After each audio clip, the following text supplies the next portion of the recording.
And welcome to Monin Park for game number 2 on the season for UMass Boston and the 2020 season opener for the Suffolk University Rams. Should be another great matchup between these crosstown rivals with quite a lot of familiarity between the two coaching staffs. Longtime UMass Boston head coach Brendan Eigerbolt was a member of the Suffolk Rams coaching staff for his 4 years previous to taking over UMass Boston in 2005. And these two teams have faced off not only a couple times in the regular season, but even in the 2017 regional over the last 3 years. UMass Boston holding a 4-2 mark. Suffolk brings back 22 of their 29 players from last year's team that finished 23-18-1, the regular season champs in the Great Northeast Athletic Conference, but upset in the conference tournament as they could not extend their streak to 5 consecutive GNAC tournament titles and 5 straight NCAA trips. The Beacons on the other side, a 6-5, 10-inning winner on Saturday in their 2020 season opener. The Beacons did not hit well with runners in scoring position, just 2 hits in 12 at-bats, but the tremendous pitching combination of Tyler Aruda and Joey Rogers kept them in the game. 14 combined strikeouts did not allow an earned run against the Ducks, and in the end it was Ryan Leung, a walk-off infield single in the bottom of the 10th inning that scored Noah Bonner. The difference is UMass Boston earned their 5th straight home opening win and earned the season opening win. Let's take a look at the all-time series between these two sides. Suffolk does hold the all-time advantage at 25-14, but the Beacons have been the better side ever since Eigerbrot took over this UMass Boston team. Since 2005, the Beacons are 8-6, including 2 losses in his first 2 years against Suffolk. Over the past 3 years, the Beacons are 4-2, including wins in 3 of the past 4. Last season, it was a dominating victory for the Beacons here on April the 18th. UMass Boston scored runs in each of the first 6 innings, including multiple runs 4 times in the 14-4 win. Nick Catraro was one of several Beacons who had a big day. He finished 3 for 4 with 2 runs scored, 3 RBI, and a double. On the opposite side, Suffolk threw out some of their best pitchers. 3 senior pitchers for Suffolk were charged with 16 hits, 14 runs, 12 earned. They did strike out 11 while walking 5. So the Beacons will look to get off to another hot start. Try to get the bats moving as the temperature moves up by about 20 degrees in their second game of the season as UMass Boston looks to move to 2-0 for just the 3rd time since 2014. 2 years ago, the Beacons went 6-0 to start the season back in 2018. They'd love to get off to a similar start as they play their first 4 all here at Monin Park, all in New England. Taking a look at our 4 things to know. The Beacons are going to get off to a hot start. It helps that they're here at home. 73 wins in 92 games here at Monin Park over their first 4+ seasons. A winning percentage just under 80% here at the replica Fenway Park. On the opposite side, Suffolk, they're in their final season in the Great Northeast Athletic Conference.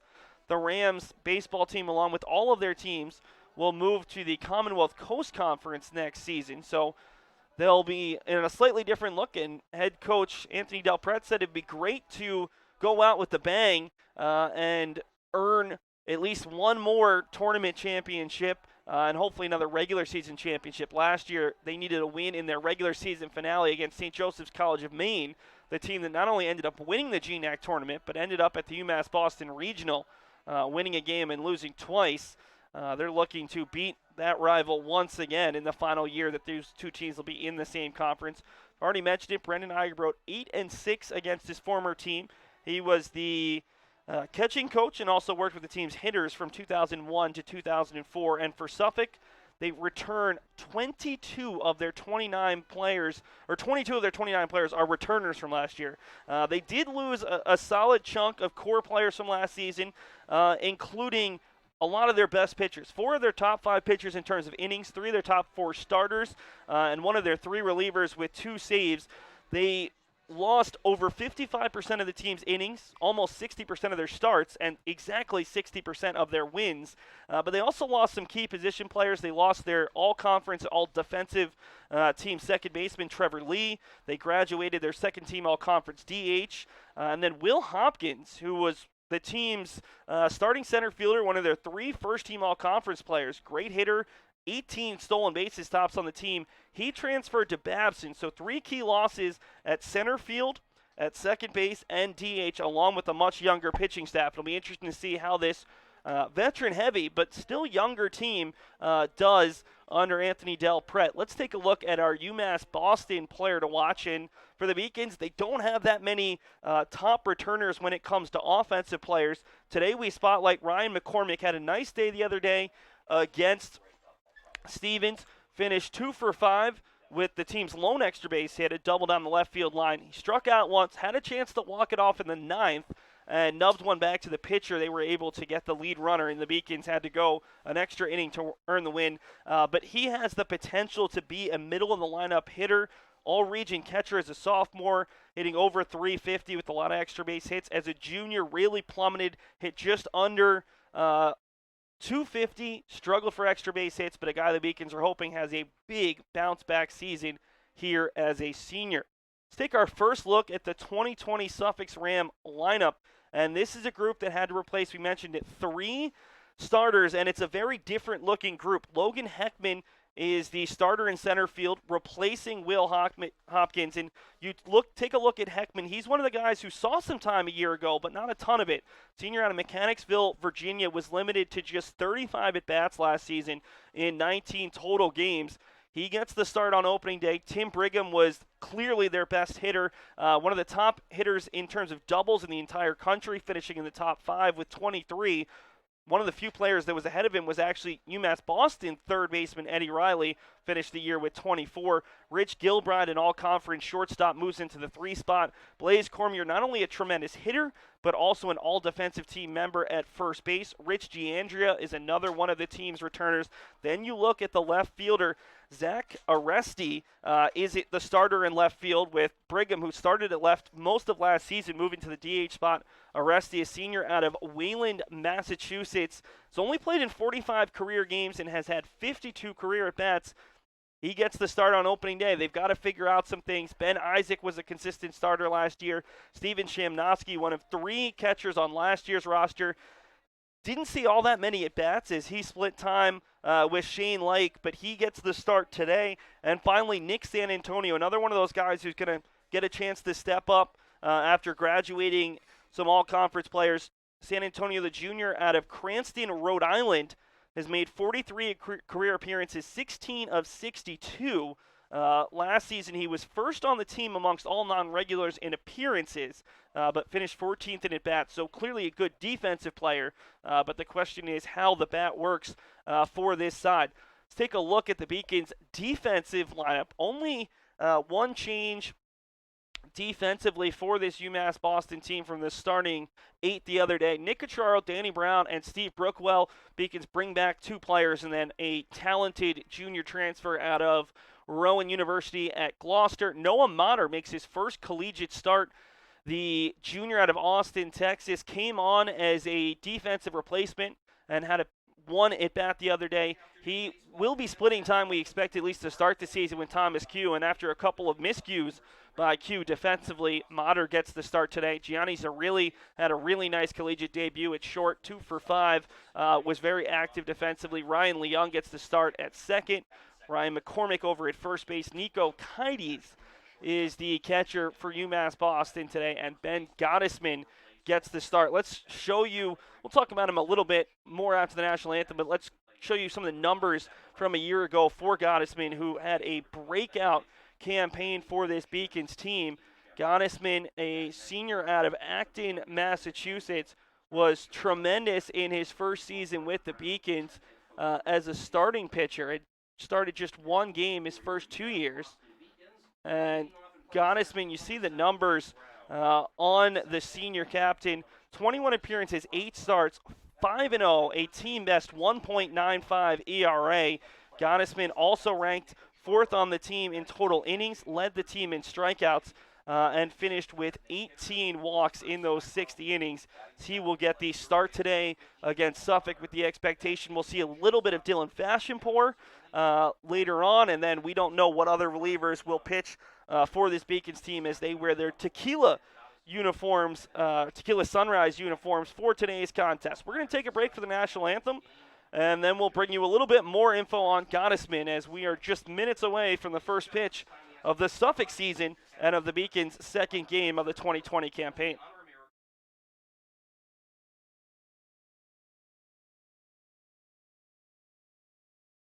The University of Massachusetts Boston, with its scenic oceanfront campus, easily accessible to downtown Boston, is recognized as a model of excellence for urban public universities. 16 NCAA Division III sports are part of the more than 100 student organizations that create an engaging campus life in America's biggest and best college town. UMass Boston, Boston's urban public research university for the 21st century. Something I discovered in myself is that if I have a goal, then I can accomplish it. It's a well-rounded experience. At a Division III school, you primarily a student athlete, so the school is really shaped around you developing yourself as a complete individual. It helps a lot that you have a family with your team that can guide you.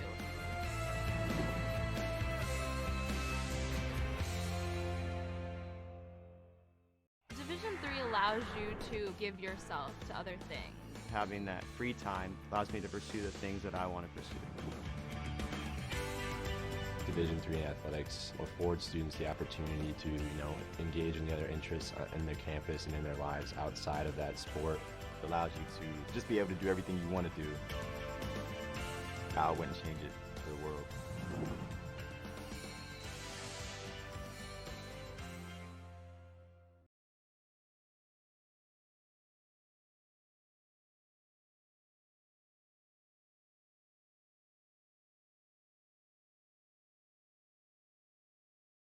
Taking a look at the Beacon starting pitcher, Ben Gottesman. I've already mentioned a tremendous junior campaign, but let's go into it a little bit deeper. Gottesman allowed 2 runs or fewer in 18 of his 21 appearances and did not give up an earned run on 13 occasions. Started the year as a little bit more of a reliever, but by the end of the year went at least 1 inning 19 times and 1+ 13 times. In the postseason alone, he made 3 starts, and we're talking just NCAA postseason. Got the start on Game 1 of the UMass Boston Regional. Went 6 innings, allowed 2 hits, no earned, 8 strikeouts versus 2 walks against Baruch College. Took a no decision against New England College in Game 2 of the Super Regional. 4 2/3 innings, 5 hits, 4 earned, 2 strikeouts, 2 walks. The real issue was he gave up a grand slam with 2 outs in the 4th inning, and that kind of cost him. And then against Chapman in the 3rd game at the College World Series, pitched well against the eventual national champions. A no decision, 6 innings, 8 hits, 4 runs, just 2 of them earned, 1 strikeout versus 2 walks. Absolutely unhittable here at home last season. In 8 appearances, 3 starts, 2-0 with a 1.25 ERA in 21 2/3 innings pitched. So we'll see if Gottesman can follow up what was a breakout junior season with a very strong senior season. He'll face a new look lineup for this Suffolk side. As I mentioned, graduating or losing 3 of their top 9.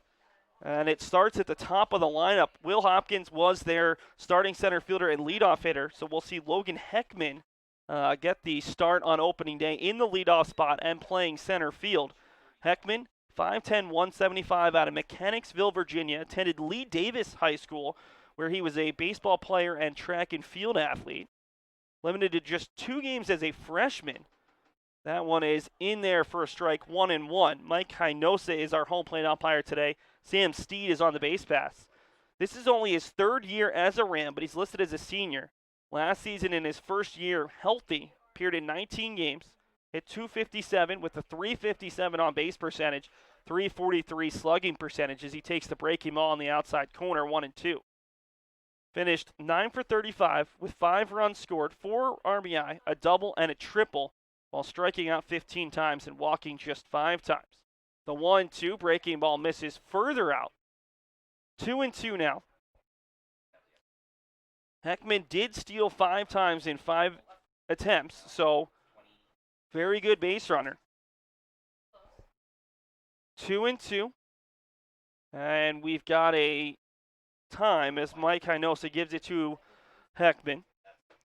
Heckman appeared in one of the team's 3 GNAC tournament games, went 0 for 1 with a stolen base in their loss to Johnson & Wales University, who eventually lost in the championship game to a St. Joseph's College of Maine team that we saw here the following weekend at Monin Park for the UMass Boston Regional. 2-2, fouled off down the right field side.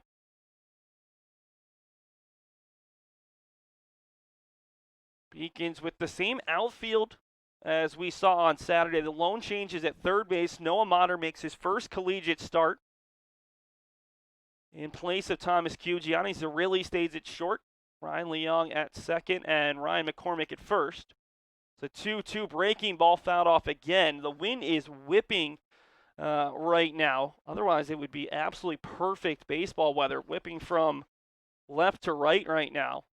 A couple of these balls that have been off the bat of Heckman have gotten a lot further foul than they might otherwise. Comes another 2-2 offering from Gottesman. Powers the fastball past Heckman, and that is strikeout number 1. The Beacons struck out 14 batters the other day in 10 innings.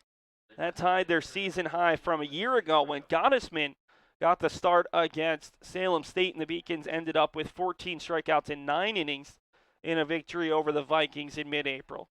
Brings up Tim Brigham, who is the player to watch for this Suffolk team. That's a very nice breaking ball for strike 1. Brigham was tremendous last season. A first-team all-conference player, ABCA second-team all-region player. Tops on the team in average, slugging, hits, and RBI, as well as doubles. There's another breaking ball, 0-2. He's a fifth-year senior out of Cape Elizabeth, Maine. Started his career at Endicott College, but never played in a game during the 2016 season. And last year was his first season as a full-time starter, and boy, did he take advantage. 0-2 from Gottesman, bounces up there, and Brigham holds off. Looking at some of the numbers on Brigham, as a junior, played in all 42 games, hit .390, which was in the top 150 in Division III in total average. .428 on base percentage, second on the team.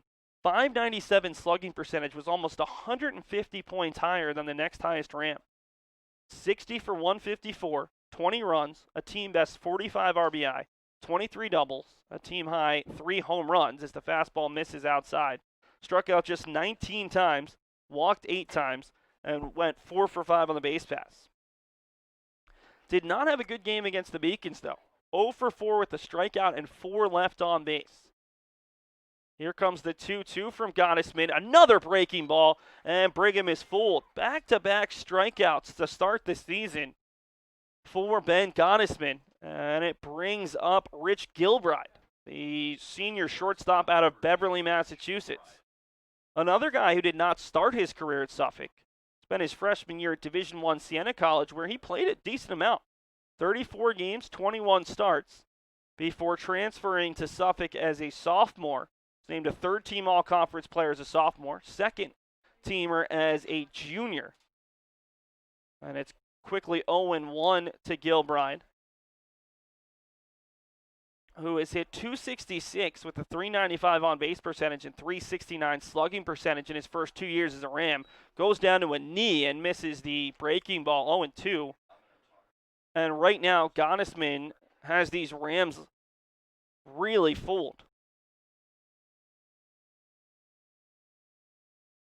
0-2 coming from Gottesman. Fastball fouled off down the right side. That one's going to get out of play. Gilbride originally, he played his high school ball at Cheshire Academy. As a junior, a career best .294 average, .417 on base percentage, and .434 slugging percentage. Here comes the 0-2. Breaking ball just misses. A little bit outside there. Gilbride last season, 42 for 143, 36 runs, which was second on the team, 24 RBI, fourth on the team, added 8 doubles, 3 triples, and 2 homers. Hits it out to left center. This one is got a chance to get to the warning track, if not more. Hits off the left field wall. Danny Brown there quickly. The throw into second, and sliding in safely is Rich Gilbride. A 2-out, 2-strike double from Gilbride, and that is the first base hit and the first base runner of the season for Suffolk. Good swing from Gilbride, who looks like he might have caught some of those turf pellets in his eye, but he appears to be okay. So a runner in scoring position here for Blaise Cormier. Cormier, one of the top returners on this team, a junior first baseman of Wayland, Mass. And we've still got to pause as Gilbride is just struggling to fully see out of both of his eyes.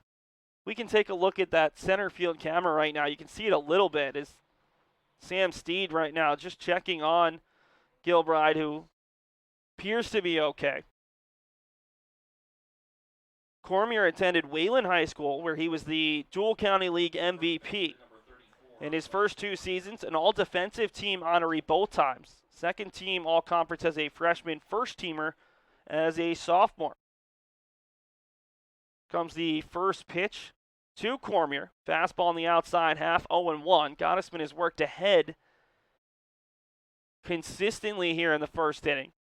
Pitched against Curry 2 Saturdays ago and was roughed up a little bit on a day where the wind was similar to this. Actually, temperature similar, 50 and extremely windy.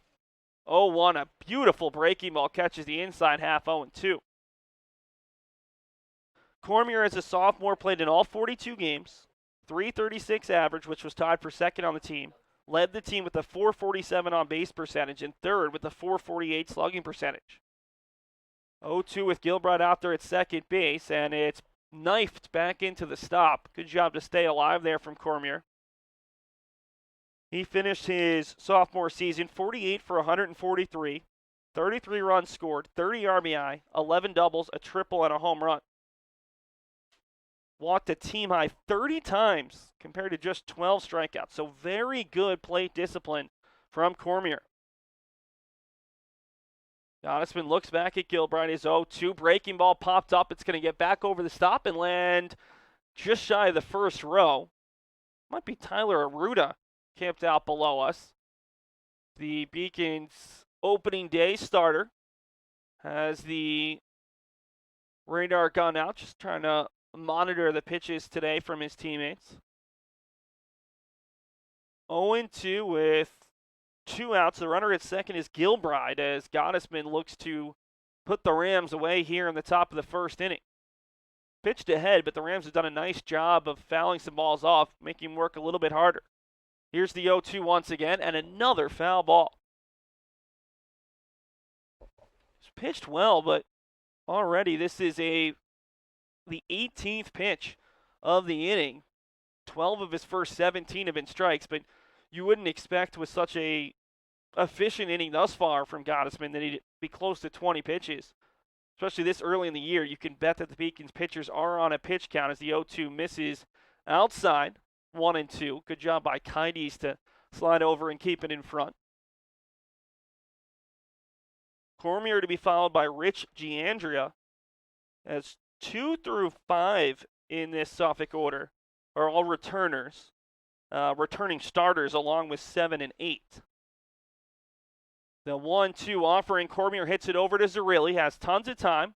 Throw across, not a good one. It zips away from McCormick, and that's going to allow a run to score. Just like Saturday, the Beacons' infield defense struggling. It's going to go down as an error, and it allows Gilbride to come all the way in. And just like that, Suffolk leads 1-0.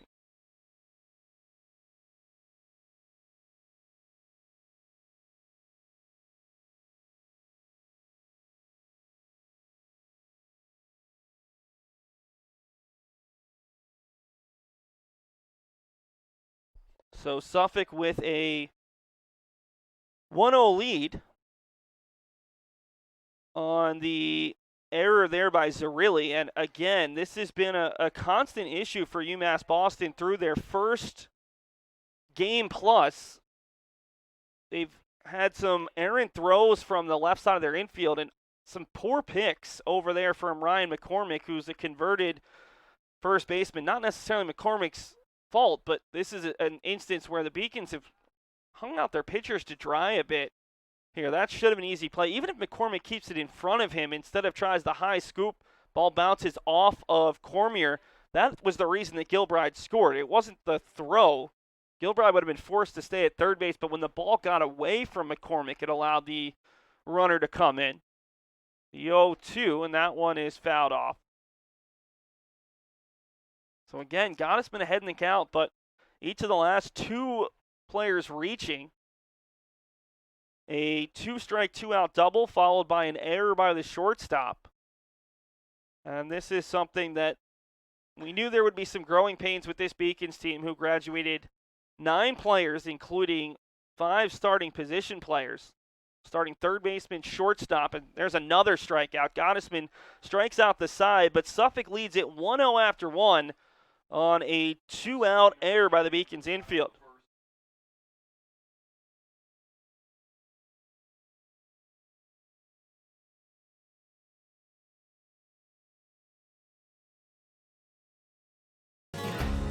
The 5-campus UMass system is the university that educates the workforce of Massachusetts.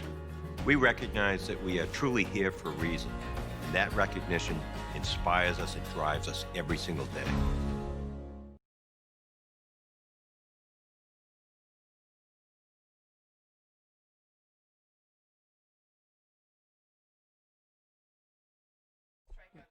This is some of these strikeouts for Ben Gottesman there in the top of the first inning. Gottesman pitched extremely well, but he finds himself trailing 1-0 after the error on the Beacons infield. We'll take our first look at the opposing pitcher today. It's Parker Brown, the junior captain out of Shrewsbury, Massachusetts. One of 2 returning starters on this team, although Brown was more of a spot starter during his sophomore season. Stephen Rossi, who is expected to be the team's ace, the second-team all-conference player, sprained his ankle, so he's not available today. So Brown, the junior out of Shrewsbury, Mass, 6'3", 185, makes the start. Tied for first last team on the season with his 13 appearances, but just 3 starts. 3-1 with 2 saves.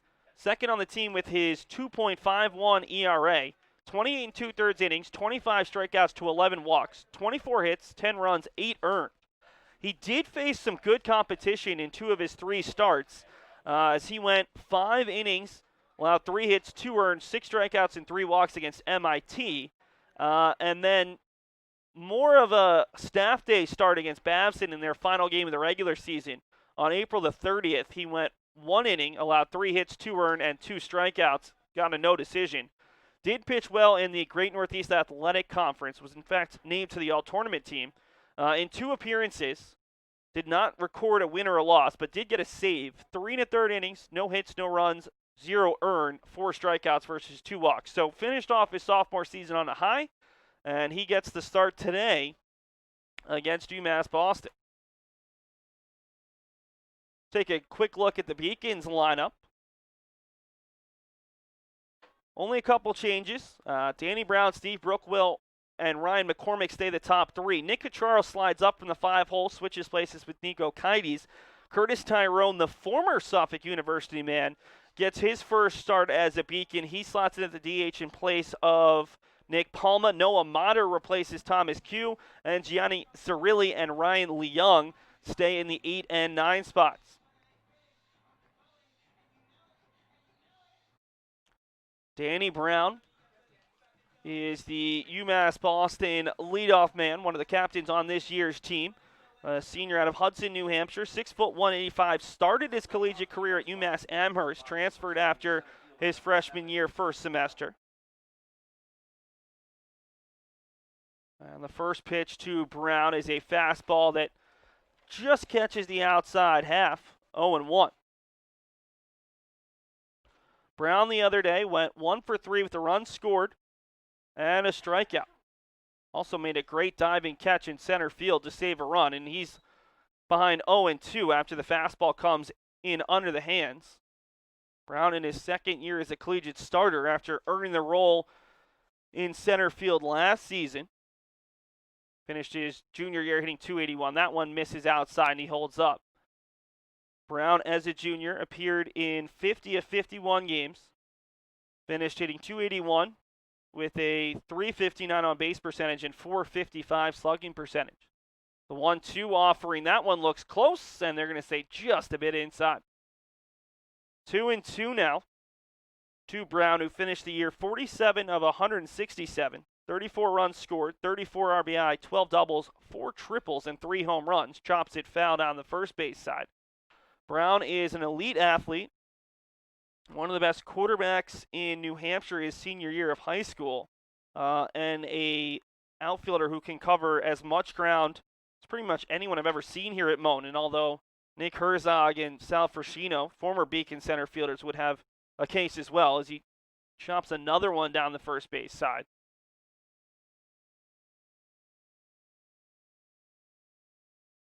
Brown to be followed by Steve Brookwell and Ryan McCormick as the Beacons look to answer back immediately. Last season they scored runs in each of the first 6 innings against Suffolk. 2-2, swung on and missed. An early strikeout for Parker Brown, and it brings Steve Brookwell up to the plate. Beacons did not do much on Saturday, their first time through against Leo Bristow, the Stevens University starter. In fact, went 9 up, 9 down before finally getting to Bristow and the Ducks in the 4th. The first pitch, a little bit outside, gets away from the catcher Shamnosky. 1-0 to Brookwell. Making his second straight start in right field. That one is on the outside half. He has some big shoes to fill, replacing Nick Herzog, who was the ABCA Division III National Position Player of the Year. 1-1. This is just a bit outside. 2-1 to Brookwell, who went 1 for 4 with a run scored and a walk in his Beacons debut. Brown looking for the sign. And the 2-1 offering. Brookwell hits it hard out to left, going back on it. Looks like he has a beat and unable to make the play as Aresti over his head. And Steve Brookwell has his first extra base hit as a Beacon, a 1-out double. And we'll see if the Beacons can respond with at least 1 run here in the bottom of the first inning, as Brookwell able to put that one just over the head of Aresti in left, who kind of swerved and turned there. Wasn't quite sure whether he had a beat on it. Brookwell 8 for 8 last year at Rowan University at Gloucester, a community college in New Jersey. So we'll see. This is really one of the few times we've seen him on base. Brings up Ryan McCormick, who went 2 for 5 the other day with a double and a single for this Beacons team. McCormick out of Cumberland, Rhode Island. In his 3rd season as a starter, although he's moved around. As a freshman, was mostly a pinch hitter and a defensive replacement in the outfield. As a sophomore, was the starting catcher and took over as a first baseman midway through last season. 1-0 to McCormick. A little bit in on the hands, 2-0. UMass Boston with just 2 hits the other day with runners in scoring position, 2 for 12. Here's a prime example with McCormick followed by Catraro for the Beacons to rectify that stat a little bit right here and at least tie the game. Brookwell off second with the shortstop Gilbride coming in behind. Again, fakes over, and we've got time for McCormick, who is growing antsy in the batter's box.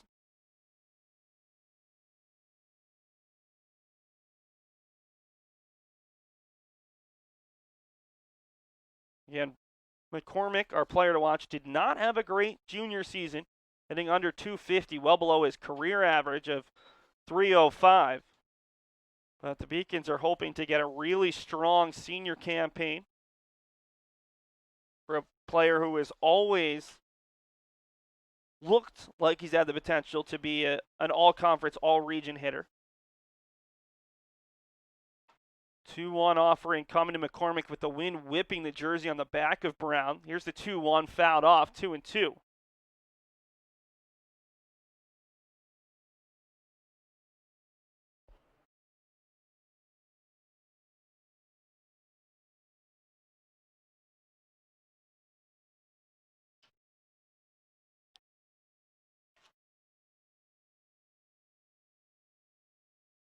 Brown looking in for the sign from Shamnosky.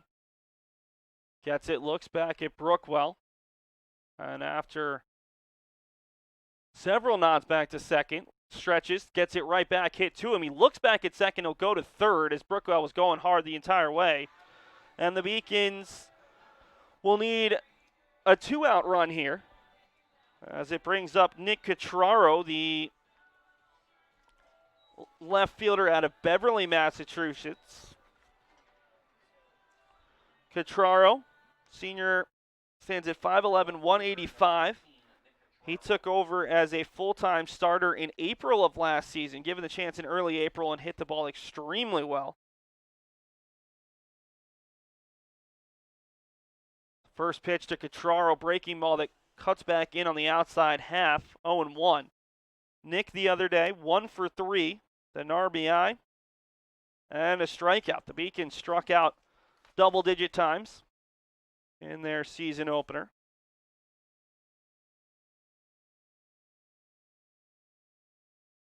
Brookwell over at third, and he takes it inside, 0-2. Catraro, as a junior, hit .333 on the dot in 42 games, went 42 for 126, 23 runs scored, 32 RBI, 6 doubles, 2 triples, and 2 home runs. One of the Beacons' better run producers a season ago. Looking to come up with a 2-out hit. The 0-2, almost the exact same spot, and strike 3. Brown opens the inning with a strikeout and closes with one as well. It's 1-0 Suffolk, thanks to a 2-out error after 1.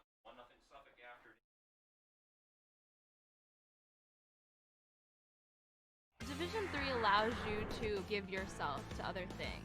Having that free time allows me to pursue the things that I want to pursue. Division III athletics affords students the opportunity to, engage in the other interests in their campus and in their lives outside of that sport. It allows you to just be able to do everything you want to do. I wouldn't change it for the world.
Zach Aresti, Ben Isaac, and Steven Shamnosky, 6, 7, and 8 for this Suffolk side. Aresti is another one of those guys who saw minimal at-bats a season ago, but is in the starting lineup on opening day. Aresti is in there in left field today, as Tim Brigham, who was the left fielder for most of last season, is in the DH spot, replacing Nick Troyo. Aresti, the senior out of Wayland, Mass., even in the count at 1-1. For his career, 45 games, a 173 average, 283 on base percentage, 231 slugging percentage, 9 for 52 with 12 runs scored and 7 RBI. Appeared in 16 games as a sophomore, finishing 6 for 33. Fouls that one off the end of the bat, and it's 1-2. Gottesman, a little bit of tough luck in the first inning to find himself behind 1-0.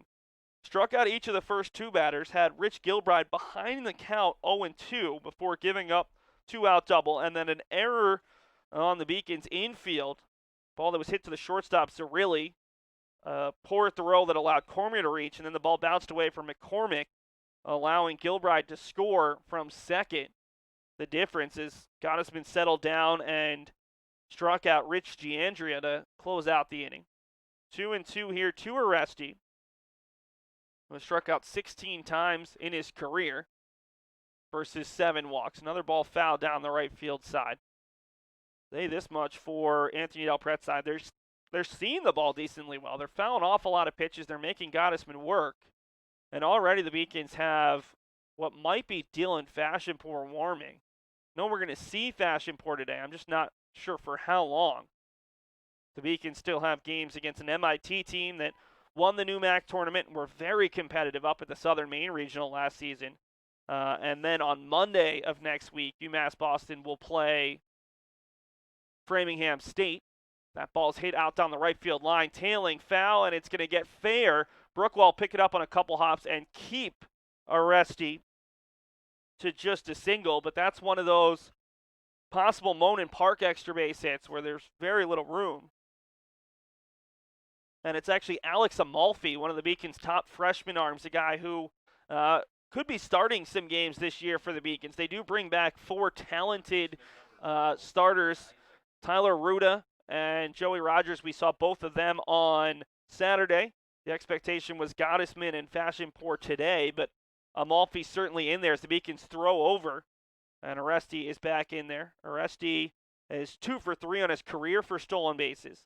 Brings up Ben Isaac, junior third baseman out of Durham, New Hampshire, who was a backup as a freshman before earning the starting job at third base last year. In 36 games, hit .288 with a .364 on-base percentage, .297 slugging percentage, 32 for 111, 18 runs, 18 RBI, and 1 double on the year. Throw over again, and Aresti is back in there safely.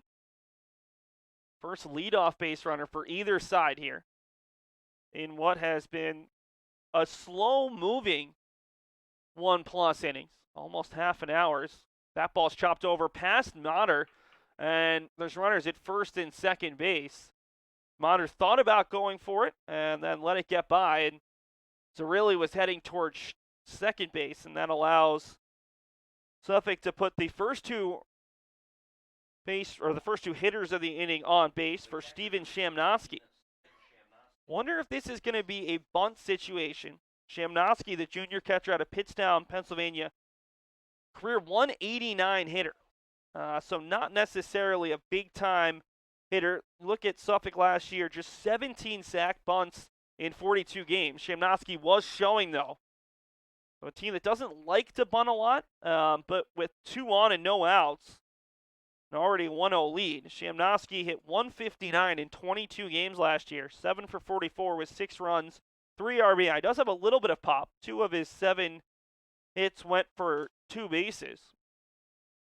McCormick is in at first. Mater's in at third.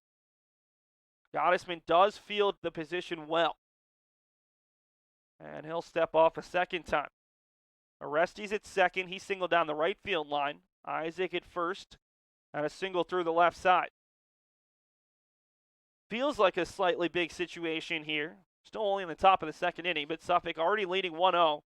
Looking to put potentially a crooked number up here in the second. Zarilli comes in behind, showing bunt, and unable to get the bat on it. And the umpire never called that a strike, but it certainly looked like the batter never pulled it back. It should be 0-1 here. And somehow the umpires, we got to take a look at that replay because the umpires missed it. There's no question in my mind that Shamnosky did not pull that bunt back. He offered at it, and the Beacons not only asked the home plate umpire to appeal, but Ben Gottesman said, "Are you sure?" So it's 1-0 here. A little bit of a break for Suffolk. Shamnosky turns, shows. That one bounces up there, and it's really in behind Aresti, but it's 2-0.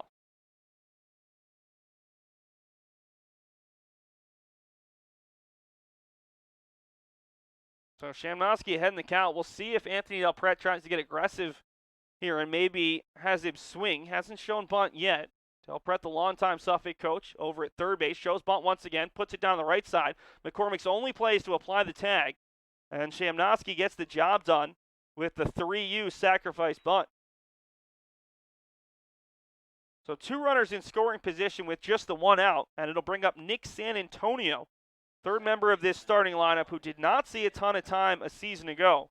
San Antonio, the junior infielder out of Cranston, Rhode Island, the starting second baseman today. Second team All-State player at Cranston West High School. In 22 games last year, hit .267, .343 on base percentage, and .290 slugging percentage. 8 for 30 with 8 runs scored, 3 RBI, 3 walks, 3 strikeouts. and 1 stolen base in 2 attempts. That's in there for strike 1.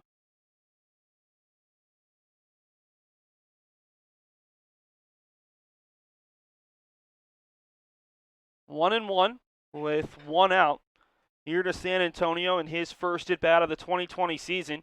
Single here could score 2. San Antonio hits it up the middle. This should score runs. Zarilli picks, throws, a clean throw over to McCormick.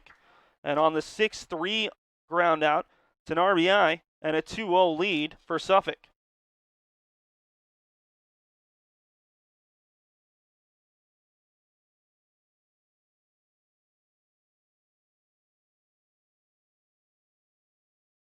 Brings up the leadoff hitter, Logan Heckman, who struck out swinging to open this contest.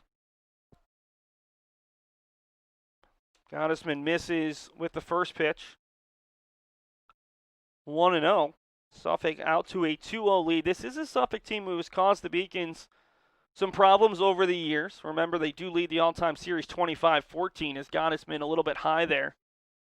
Even in the past 3 seasons, Suffolk has earned a pair of 3-1 victories over UMass Boston. 2 coaching staffs extremely tight. Lots of conversations during the regular season. And when they're in the same regional, lots of good-natured ribbing. Quickly 3-0 here to Heckman with Tim Brigham, the guy you really don't want to see with runners on in the on-deck circle. Gottesman has not walked a batter. I think this is his first 3-ball count. 3-0 offering on the outside half, 3-1. Gottesman looking to minimize the damage here in the second after his defense cost him a run in the first. 3-1 offering, hit over to third baseman Noah Motter's first chance, picks, throws, clean throw, and McCormick able to keep it off the turf. So the Beacons give up another run in the second, back-to-back singles to lead off, and it's 2-0 Suffolk through 1.5.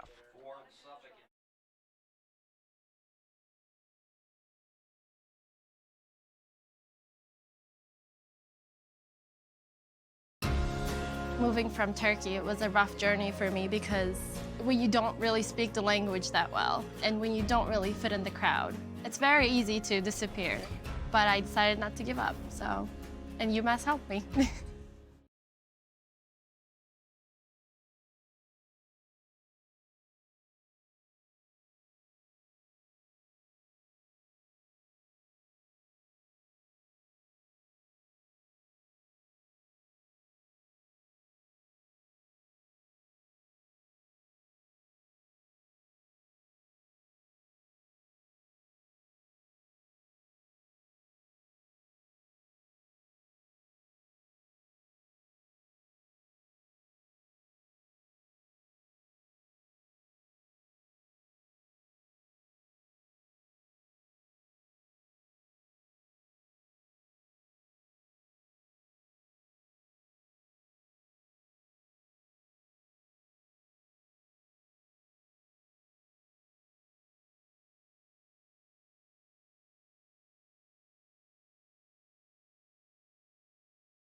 Nico Kides, the Beacon sophomore catcher out of Stamford, Connecticut, steps into the box for the first time today.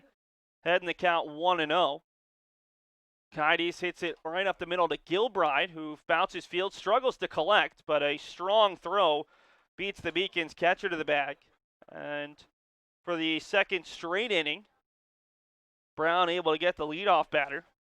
Brings up Curtis Tyrone, Beacon's DH, who's in his third team in 3 collegiate seasons. Tyrone, who is the DH today, but will factor in on the left side of the infield at shortstop or third base, potentially. First pitch to Tyrone is up and out, 1-0. Tyrone appeared the other day and worked a walk as a pinch hitter. The 1-0 to the junior is fouled off. He takes very big hacks. Curtis, a junior out of Waltham, Mass., 5'10", 190. Spent his freshman year in 2015 at Patrick Henry Community College in Henry County, Virginia, as a pitcher. In 2017, he was at Suffolk as a infielder, and now in 2019 is a Beacon. That one just misses. 2-1. Tyrone, in his sophomore season, appeared in 30 games, hit .321 with a .432 on base percentage and .423 slugging percentage. 2-1 to Tyrone, and he hits it out to left. This one tailing out towards the left fielder, Aresti, who's going to not be able to make the running play. That one was picked up by the wind, and it's going to be a double there for Tyrone as the wind took it just far enough away from Aresti to make it almost uncatchable. And it's a clean double.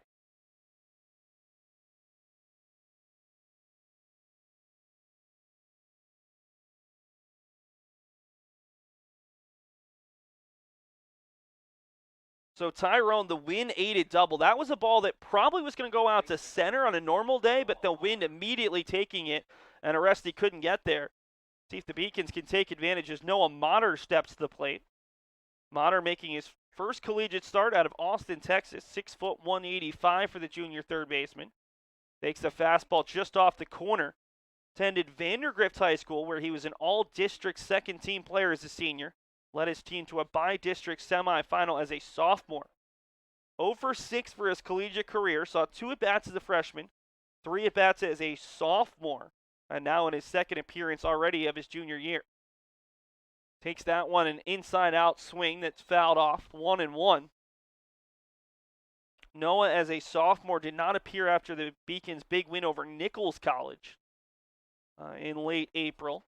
The other day, he came on and finished 0 for 1 with a run scored. Scored the game-winning run. Worked a walk in the 10th inning. It's the 1-1, but first we've got time.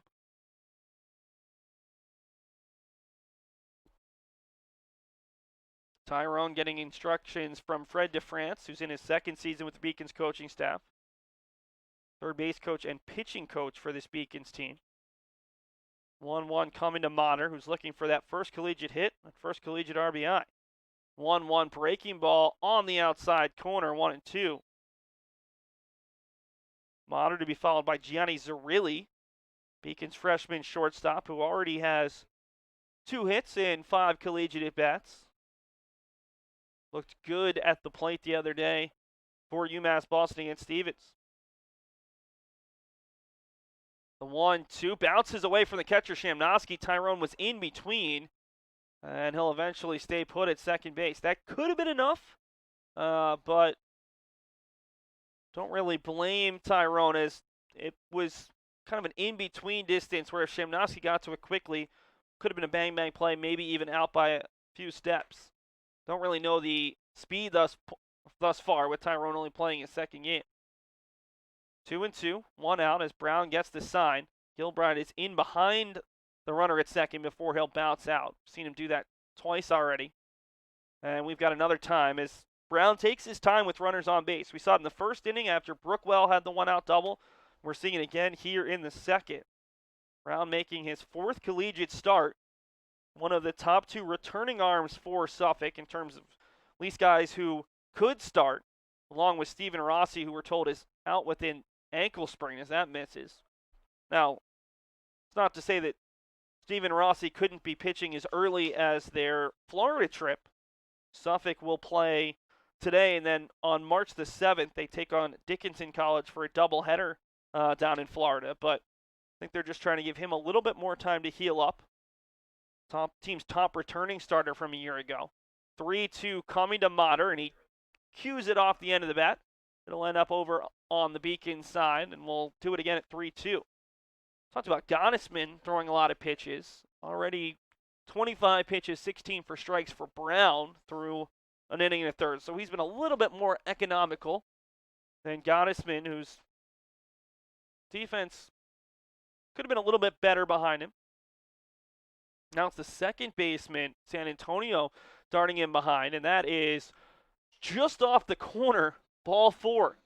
That was a long look from Mater, and Hinosa didn't make a move one way or another. The first walk for either side, and the Beacons have 2 on with 1 out.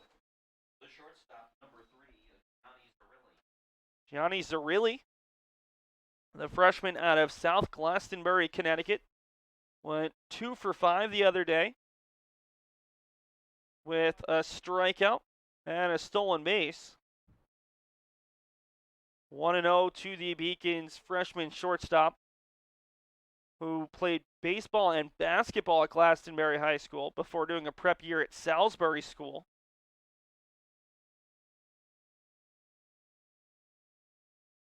And Tyrone is forced back. And with sign stealing in the news so prominently because of the Houston Astros, I will say that Tyrone is clearly trying to give Zarilli the sign with his left hand, just trying to tell him which side it's coming to. It looked like, at least on the previous pitch. That one's outside, not as much that time. But I don't know how much Parker Brown appreciates that. Just trying to give a location potentially, if not fully giving the pitch. It's 1-1 here to Zarilli. 2 on and 1 out as the Beacons look to get at least 1 run back, if not tie or take the lead here in the bottom of the second. 1-1 offering. Bounces away from Shamnosky. That's going to be a pass ball, and the Beacons have 2 runners in scoring position with 1 out. Shamnosky had a chance to make that catch, but unable to hold on, and the Beacons catch a break here. 2 runners in scoring position with 1 out, and they can do what Suffolk did. And a grounder, especially a grounder on the right side, should be enough to to at least score 1 run right now. Zarilli's thinking a little bit more than that, heading the count at 2-1, and a huge gap on the right side as San Antonio, the second baseman's the one holding the bag. 2-1, Zarilli swings through the long sweeping breaking ball, 2-2. Brown does have a pair of strikeouts to his name. Would love to pick up a third right now with Ryan Leung, the walk-off hero from Saturday in the on-deck circle.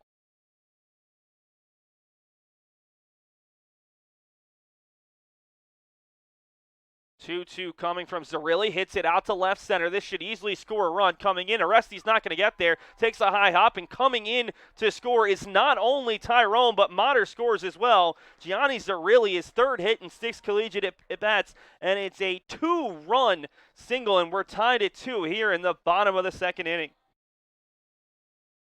That ball was slowed down by the wind that time. Beacons had 1 ball that the wind pushed over the head of Aresti. That one had no chance of getting to Aresti. And the Beacons have tied it up as Gianni Zarilli continues to be a very strong hitter towards the bottom of this Beacons lineup. The throw over to first, a little bit late. Zarilli did have the Beacons' lone stolen base the other day against Stevens. As a team, they went 1 for 3 as Chris Duco was thrown out a pair of times. Ryan Leung had just 1 hit, but it was a big one, an infield single to the second baseman that he beat out to score Noah Mater in the bottom of the 10th inning.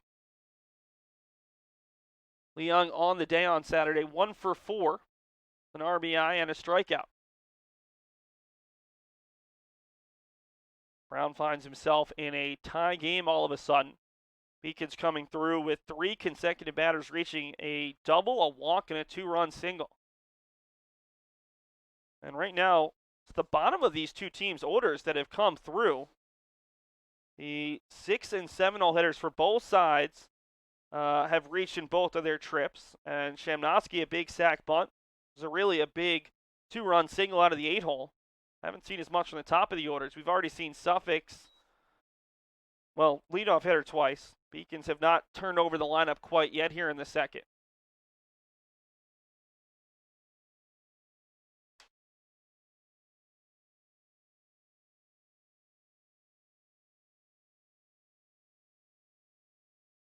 One and one with 1 out. And the runner, Zarilli, over at first base, as that misses outside. 2-1 now.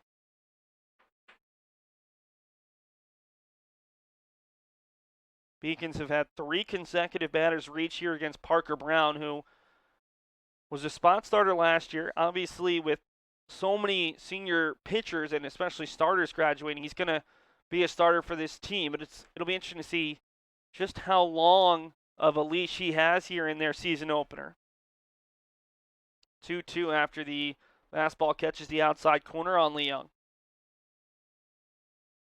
This is a situation where in previous years, Beacons would like to probably put the runner in motion, but the question is, instead of having all seniors in spots like this, especially Charlie Hugie, who had very good plate discipline in the 9-hole, Ryan Leung, do you trust him as much? Unable to get down a suicide squeeze in the 10th inning, which is why he was swinging away with 2 outs. So it'll be interesting to see if Brendan Eigerbolt is as aggressive with some of his putting runners in motion and calling up some of those offensive plays with a much younger lineup this year after graduating the team's starting third baseman, shortstop, right fielder, second baseman, and DH.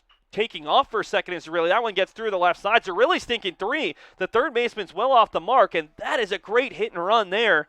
So Leung able to put it right through the infield, and the third baseman, Isaac, slow to get over. I'm not sure if they would have gotten Zarilli either way, but good hitting from Leung and strong base running from Zarilli, and the Beacons have runners at the corners now. Still just 1 out. Chance to take their first lead in the opening 9 innings of a game. They did not lead at all against Stevens until the final at-bat of the day. Chance to do it much earlier today.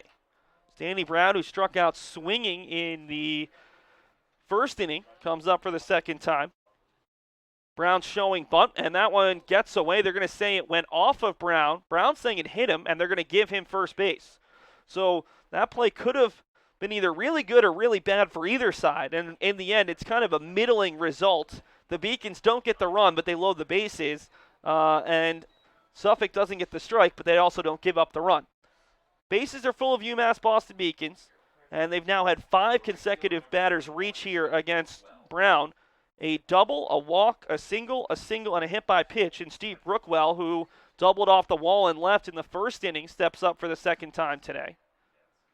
First pitch to Brookwell, a fastball on the outside half. Brown was showing bunt, and if we can take a look at that play in between pitches, it'll be interesting to see just where it caught him. He was convinced it did, but he was doing a good job of trying to get out of the way, especially trying to make sure it didn't hit his bat. 0-1 pitch to Brookwell, misses, and let's take a look right now. This was the hit by pitch on Danny Brown. And you see, maybe caught the hip there. Moving quite quickly. And 1-1 here to Brookwell with a chance for his first RBI as a Beacon. Tough spot for Brown. I would love a ground ball. 1-1 hit hard at the second baseman. Chance for 2. They go to second, and beating the runners at second, Leung, to the bag is Gilbride. A hard hit. 4-6 double play. And the Beacons tie the game, but they leave a runner on, actually 2 runners on here in the second inning. Head to the third. We're all tied at 2. The 5-campus UMass system is the university that educates the workforce of Massachusetts. We recognize that we are truly here for a reason, and that recognition inspires us and drives us every single day.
Steve Brookwell hit it hard, but right at the second baseman, San Antonio. The flip to Gilbride, and the Beacons leave the bases loaded in the second after what was easily their best offensive inning of the season. Not only scoring the 2 runs, that tied what they did in the bottom of the 8th, but actually a real rally as the ball's hit softly out down the right side. This is going to be trouble coming in on it. Is Brookwell, and somehow able to make the ice cream cone catch. That ball nearly got away from Brookwell on the pop fly off the bat of Brigham, and that is a highlight reel catch by Brookwell, who had to fight the wind to get there. We're out number 1. Brookwell, typically it happens the other way. A guy makes a great defensive play and then comes up at the bat and does something. This time, Brookwell, certainly not a 0 at the bat because he hit it hard, just right at someone, but a hero in the field as he makes a nice running catch, and it brings up Rich Gilbride, who doubled and came in to score on an error by the Beacons' first baseman, Ryan McCormick, in the first innings. We went back on that play off the bat of Blaise Cormier, and there are 2 errors now on the Beacons in the first. The throwing error by Zarilli and the error by McCormick to let the ball get away, allowing Gilbride to score. 1-0 here to Gilbride, who now even in the count 1-1. Gilbride is a guy who has stepped up in the order. A year ago, he was in the 2-hole. He's actually moved back to the 3 spot, a more important spot in a baseball lineup with the graduation of a couple of key players. This team lost their starting second baseman, Trevor Lee, their DH, Connor Troyo, and the real biggest loss is probably Will Hopkins, who as a sophomore was their starting center fielder and cleanup hitter. And one of the team's best hitters and players, a first-team all-conference player, did not make an error in center field. Ball is chopped back to the stop, stays at 1-2. But with Hopkins transferring to Babson, they've had to shift the lineup around a little bit. And Gilbride hits behind Brigham, who was their 3-0 hitter for most of last season. 1-2 with 1 out here in the top of the third. All of a sudden tied up at 2 after the 2-run single from Gianni Zarilli back in the bottom half of the second. Alex Amalfi was up in the pen in the second inning, but no movement right now in the Beacons' pen, whether Amalfi's fully ready to go or whether the Beacons want to stretch Gottesman out a little bit after he's able to get out of a mini jam as the 2-2 bounces up there. Gottesman is just shy of 50 pitches here in the third. This is going to be pitch number 49. 33 of them for strikes. That's the one good thing that we've seen out of all 3 Beacons pitchers thus far through the first 12-plus innings of their season. They have been throwing a lot of strikes despite the cold, and that one just misses high. Mike Kainosa has had a bit of a tight strike zone, especially on that outside corner. Noah Motter walked on a similar pitch. You can't make an argument if you're a Beacon. But that's, again, adjusting from umpire to umpire, something that Frank Auditor probably would have called a strike the other day. Mike Kainosa, different umpire, different day. And the pitchers and catchers are going to have to adjust. Brings up Blaise Cormier, who hit the ball over to the shortstop with 2 outs in the first, but Gianni Zarilli skipped it over to McCormick, allowing Cormier to reach, and then on the bobbled pick from McCormick that ended up going off of Cormier and bouncing away, allowed Gilbride to score after he had slowed up at third base. First pitch to Cormier, breaking ball that just misses that outside corner. Blaise last season against the Beacons, 0 for 4 with a run scored and an RBI in that 14-4 loss, making his 87th collegiate appearance. Not only a great hitter, but a very good defensive first baseman. Beacons throw over to keep Gilbride there. Rich is a pretty good base runner. First 2 seasons, 24 of 31.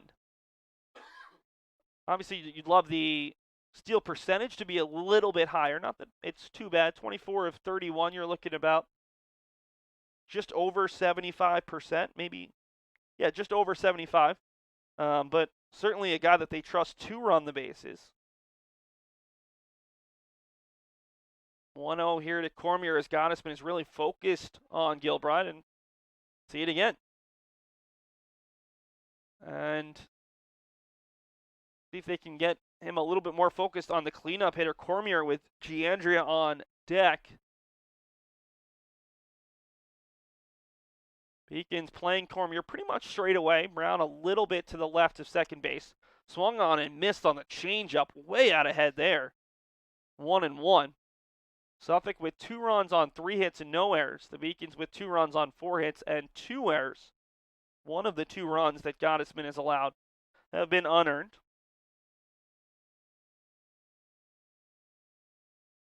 Gottesman, 3 strikeouts in the first innings. Again, another close play, but Gilbride back in there safely and slow to get up. We saw him double in the first inning, and on the slide into second, caught some pellets in his eye and was slow to get back up and return to action. And that time was a little bit slow. Looked like maybe a little bit turf burn.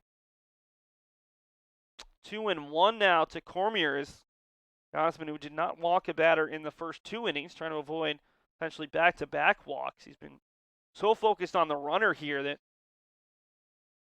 only seen 3 pitches probably in about 2+ minutes. And another throw over, and this time we don't even see a slide from Gilbride. He's probably got to be a little tired out, moving back and forth between his short lead and the first base bag.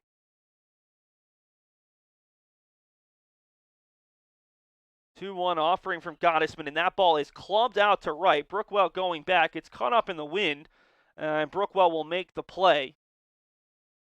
Hit probably off the end of the bat a little bit there, and the wind certainly not doing any favors.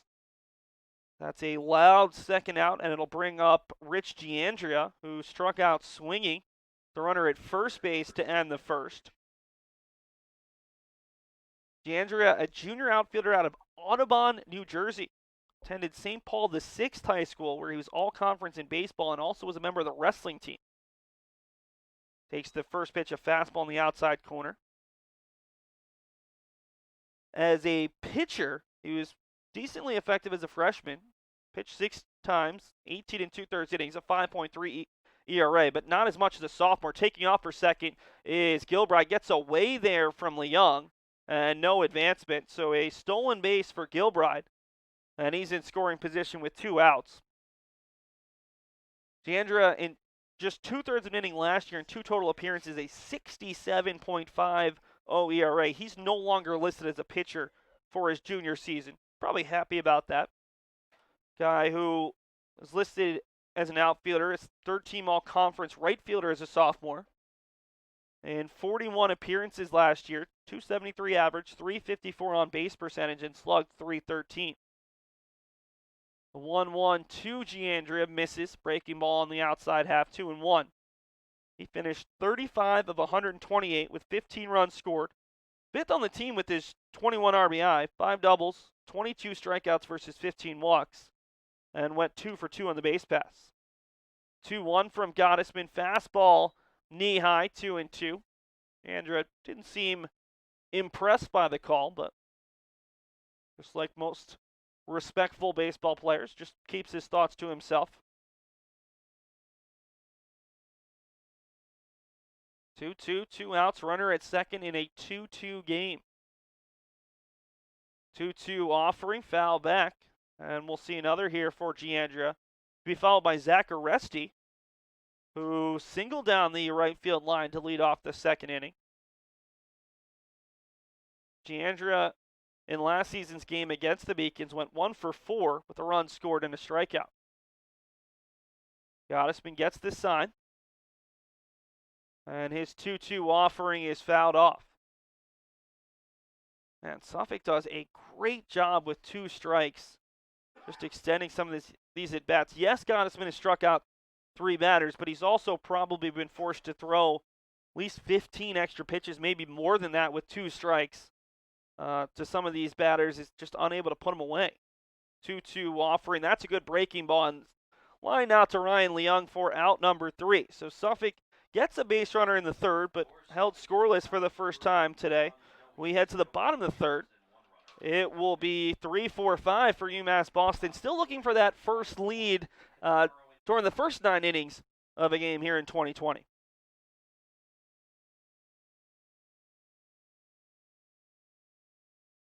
I did receive a non-athletic scholarship upon entering school. I got the presidential scholarship, which was huge for me. I think there's more opportunities for academic scholarships in Division III. I did receive academic scholarships. Just being involved on campus, being a leader, all those things combined kind of get me recognized. It's a great experience for me.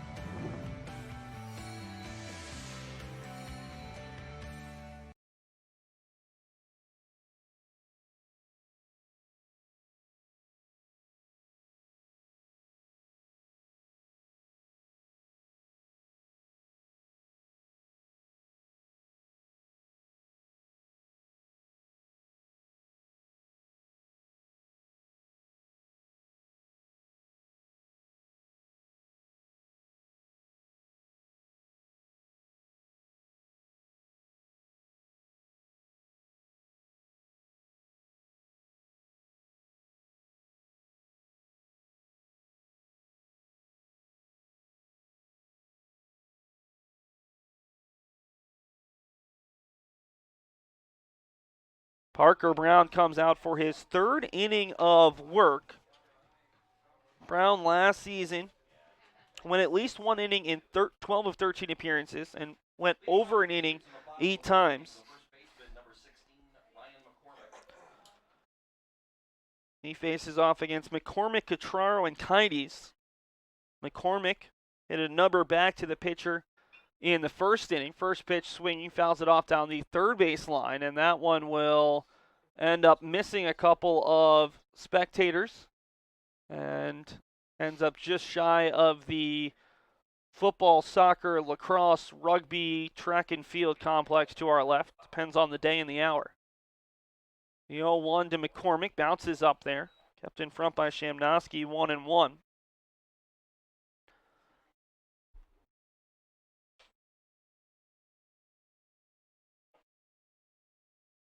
McCormick the other day went 2 for 5 with a double.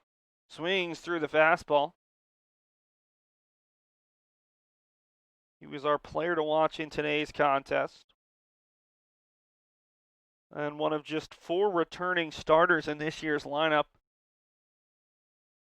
As the 1-2 offering, McCormick hits it over to the shortstop. Great diving effort, and they say he made the catch in the air. That was a really nice play from Gilbride. I think the umpires got it right. We'll take a look at the replay when we have it, but that was another ball that was scalded off the bat of a Beacon, just like Steve Brookwell to end the second, but Gilbride able to get what looks like underneath it and make the play to deny McCormick his first hit of the day. Nick Catraro steps to the plate. Struck out looking to end the first inning with a runner at third base. So he went down, I think, on 3 pitches. A couple of pitches that were in under the hands and Catraro struggled with.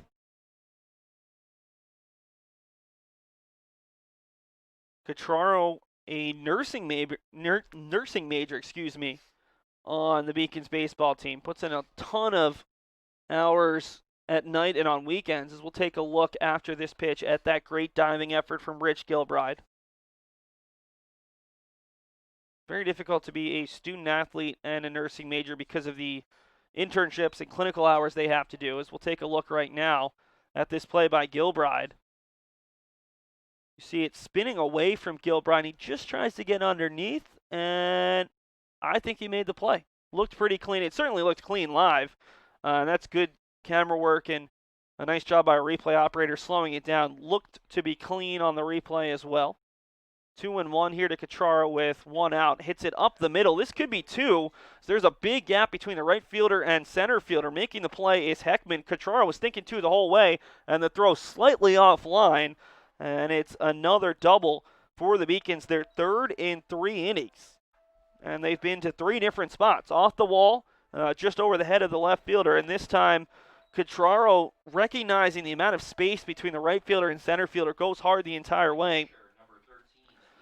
And Brad Fogel, the former Newberry College head coach, who's a first-year member of the Beacons coaching staff, a strong send over there at first base to put a runner in scoring position with 1 out. Nico Kites takes the first pitch outside. Newberry, of course, one of the several small Division III schools over the past couple of years who has had to close their doors. And that's left some very good coaches and very good athletes up for grabs. And the Beacons were very happy to add Fogel after they lost a couple of their most veteran assistants. Guys like Daniel Gamble, who's a member of the 2010 College World Series team as a player, and the 2017 and 2019 teams as a pitching coach, along with Bobby Barrett, longtime trusted member of the coaching staff, and Jamil Moquette, another former Beacon. 2-0, catches the outside corner. Barrett always really loved these games against Suffolk because he played at Suffolk University and played for Anthony Del Pret, who was a longtime assistant coach for the Rams before taking over as the head coach. 2-1 to Kites, looking to give the Beacons their first lead of the day. Kites, who grounded out to the shortstop to begin the second inning. Now 1 for 5 on the year with an RBI.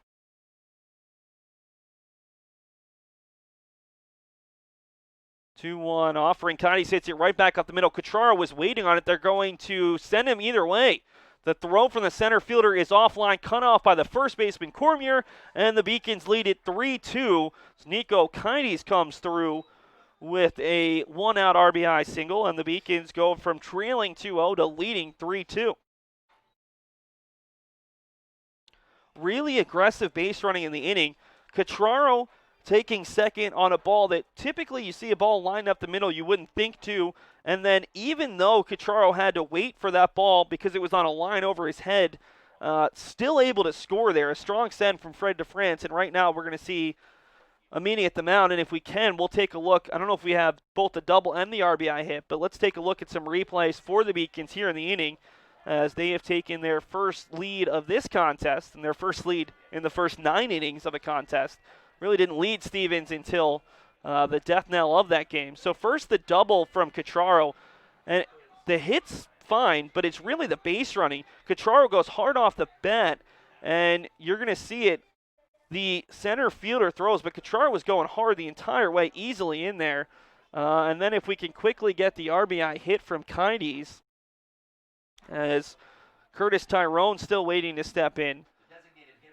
We'll get you that replay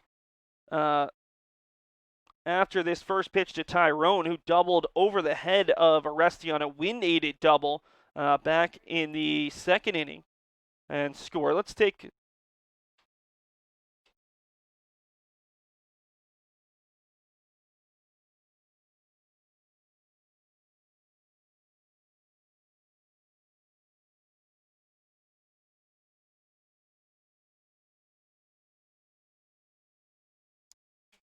Tyrone scored the first of 2 Beacons runs in the second inning, coming in to score on Gianni Zarilli's 1-out, 2-run single.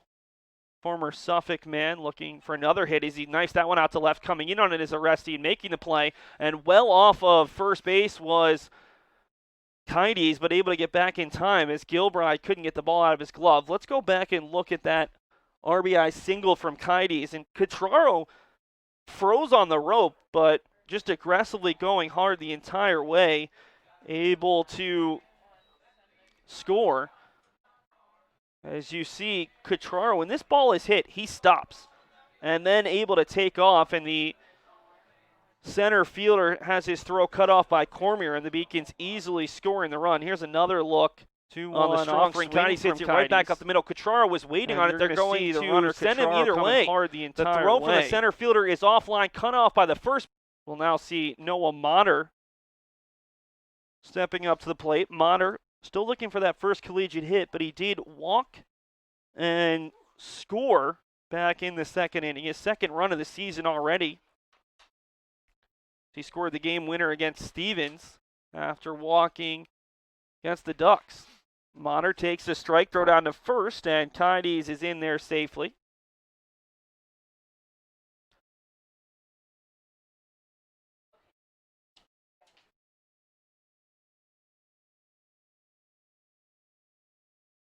Motter only walked once his first 2 seasons, but has walked now twice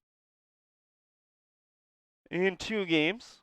In fact, twice in 3 plate appearances. That's going to happen when you get some more at-bats and some more confidence, as the 1-1 misses well outside. 2-1 to the junior third baseman, as the Beacons look to add to their lead.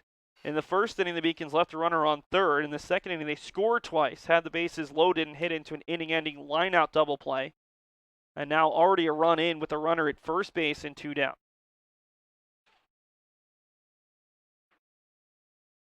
Another timeout. Now, the good news, and I think part of the reason why we're seeing as many times, is it's significantly warmer today than it was on Saturday when the game moved really well and the strike zone was slightly larger, but it has slowed down the pace.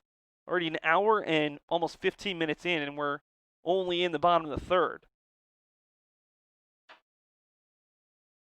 2-1, and that catches the outside half, 2-2.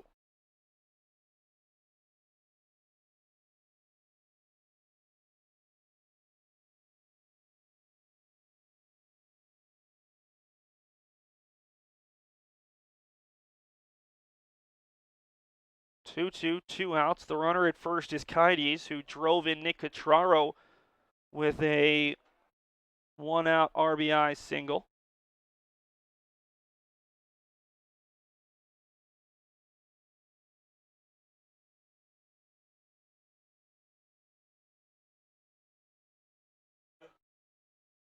Long wait here. Suffolk has no one in the pen, so right now this is not only Brown's inning, but probably the next couple of innings as well.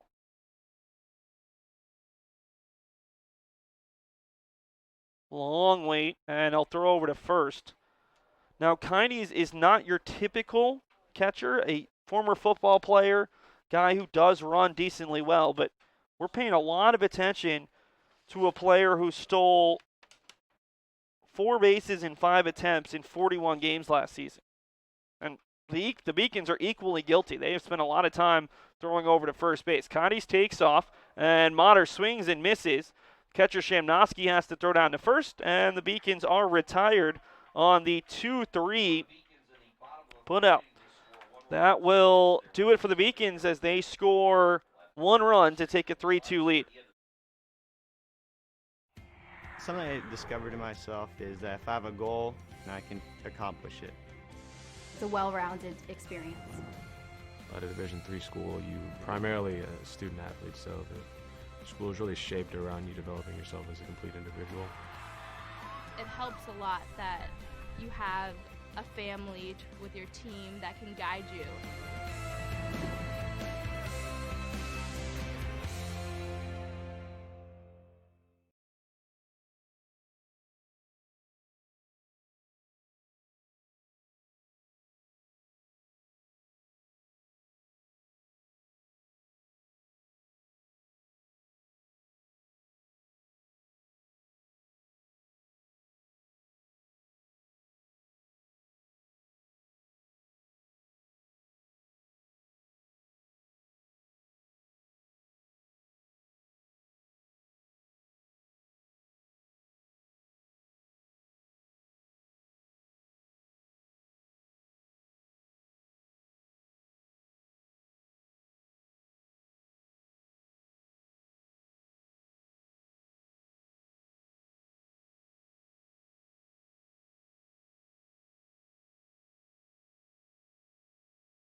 Zach Aresti will lead off the top of the 4th inning for Suffolk.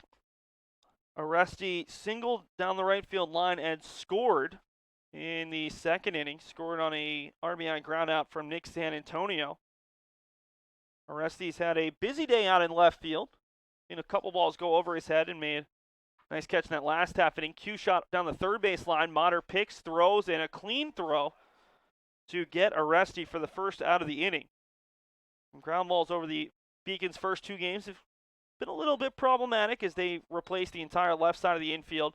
Combination of Charlie Hughie and Eddie Riley, two of the better defensive players in the entire Little East Conference. Honestly, probably New England. Both players with very good arms. And a nice play from Motter to get arrested. It'll bring up Ben Isaac, the third baseman for Suffolk, who singled through the left side between Motter and Zarilli in the second inning and was stranded at third base. Isaac, who started at DH a season ago in their season opener, ended up being the everyday third baseman. Takes strike one. Isaac attended Oyster River High School in Durham, New Hampshire, where he was a captain of the baseball team and also competed in indoor track and field. Chopper over to the shortstop this time. Zarilli picks, fires across, and that's a confidence booster for the left side of the infield. A 5-3 put out, a 6-3 put out.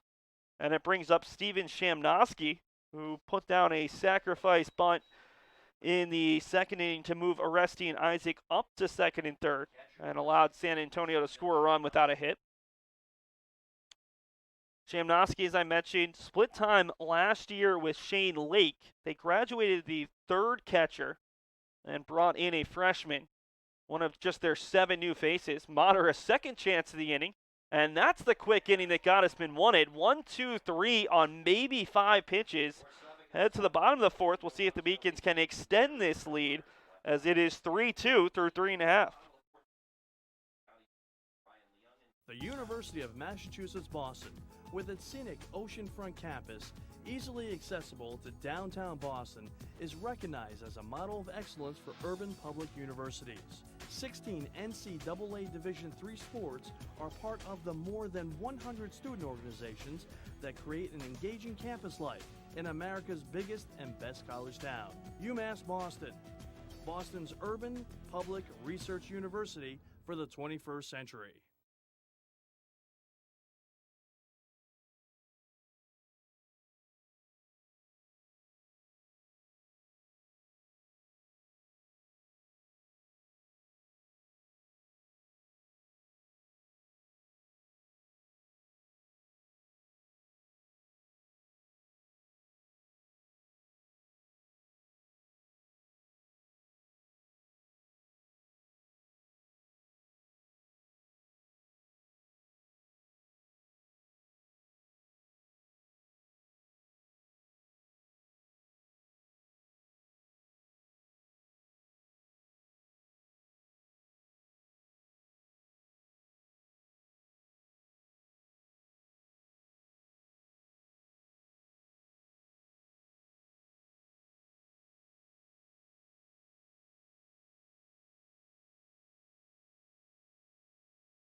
Eight, 9-1 for UMass Boston to start the fourth. Gianni Zarilli, Ryan Leung, and Danny Brown.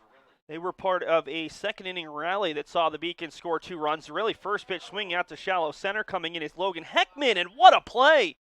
Logan Heckman's first play of the game and able to make a diving catch. We've got to take another look at that one as Zarilli is robbed of what would have been his second hit of the day.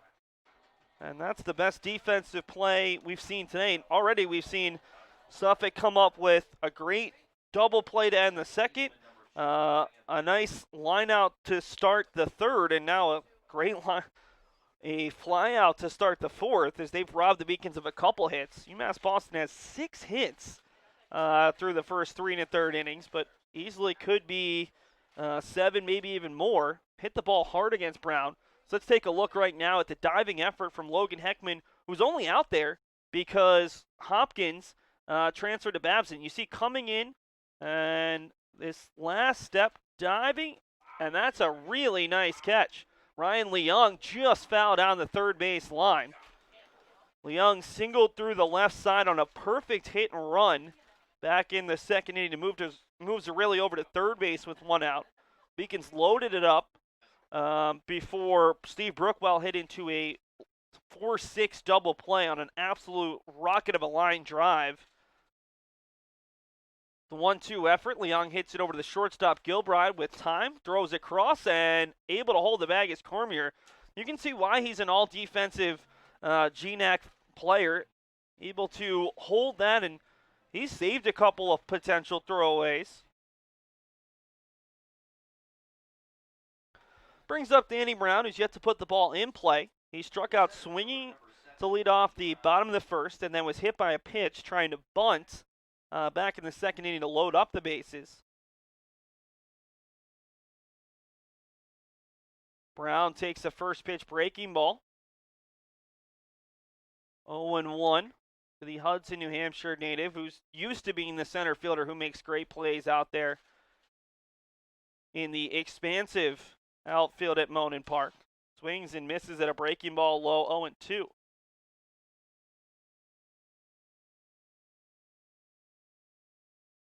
Wind continues to whip from side to side, mostly pushing from behind the backstop from left to right. Seen the Beacons hit 3 extra base hits, 3 doubles already today after having just 1 in 10 innings on Saturday. The 1-2 to Brown, and he gets a piece of that. Remember, folks, we'll be right back here on Thursday when the Beacons host MIT, and then one more game at home before the Beacons head to Florida. That's on Monday against Framingham State. So lots of action here on the Beacons Broadcast Network as the spring season is, scarily enough, very much in full motion. Beacons lacrosse team has a couple games before Florida as well. And with all of the winter teams losing in their conference postseasons already, spring season is begun, and we are barely into March.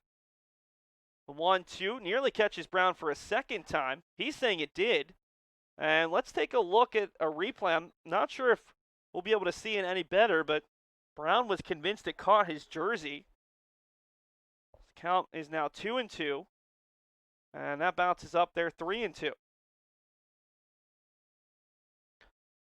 Brown trying to create a little bit of a rally here. The Beacons have put at least one base runner on in every inning, and at least one double in every inning.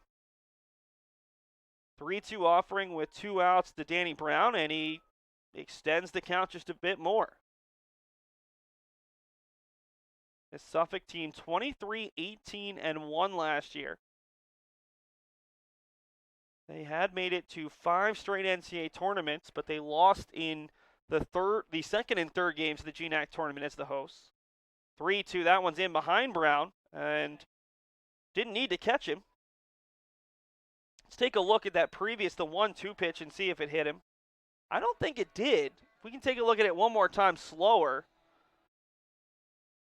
Brown convinced to hit the back. I think it just misses that back leg. But able to work the walk. That's the second for Brown of the day to go along with 2 strikeouts and a hit by pitch. Brings up Steve Brookwell, who's hit the ball really hard both at bats. A double off the left field wall with 1 out in the first.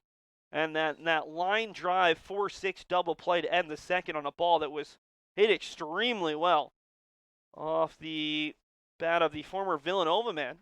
Spent 1 year with the Division I Wildcats on the main line before transferring to Rowan University at Gloucester County at JUCO last season, where he hit .357 with a .507 on-base percentage and .402 slugging percentage. Out of Hightstown, New Jersey, where he played baseball and football, all-state, all-conference, and team MVP in baseball, takes it off the corner, and was named the High School Athlete of the Year at Hightstown High School. That's a lot of highs. Hightstown High School.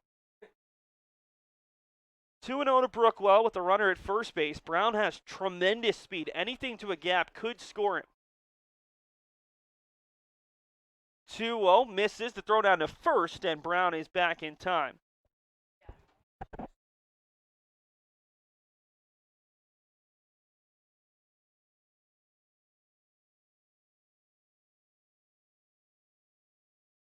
Three and 0 now to Brookwell with McCormick on deck. Rio pitch, that one misses, and it's back-to-back walks, this time a 4-pitch walk. And it brings up McCormick, who's 0 for 2. A ground out back to the pitcher and a hard-hit line drive that the shortstop Gilbride was able to make the play on. And all of a sudden, Brown's got a pitch count that's up there. 82 pitches, just 46 of them for strikes. Here with 2 outs in the bottom of the 4th inning. You got to figure this is coming up close to what would be a typical pitch count this early in the season. But again, this team lost a lot of their better pitchers, 3 of their top 4 starters, 1 of their top 3 relievers. That one catches the inside half. And with Steven Rossi, who was at least projected as their number 1, unavailable with an ankle sprain, be interesting to see how much confidence and who Anthony Del Prete has confidence in coming out of the pen. We talked to one of the freshman pitchers on the team who was convinced he's the first guy out of the pen, but no one warming out there for Suffolk.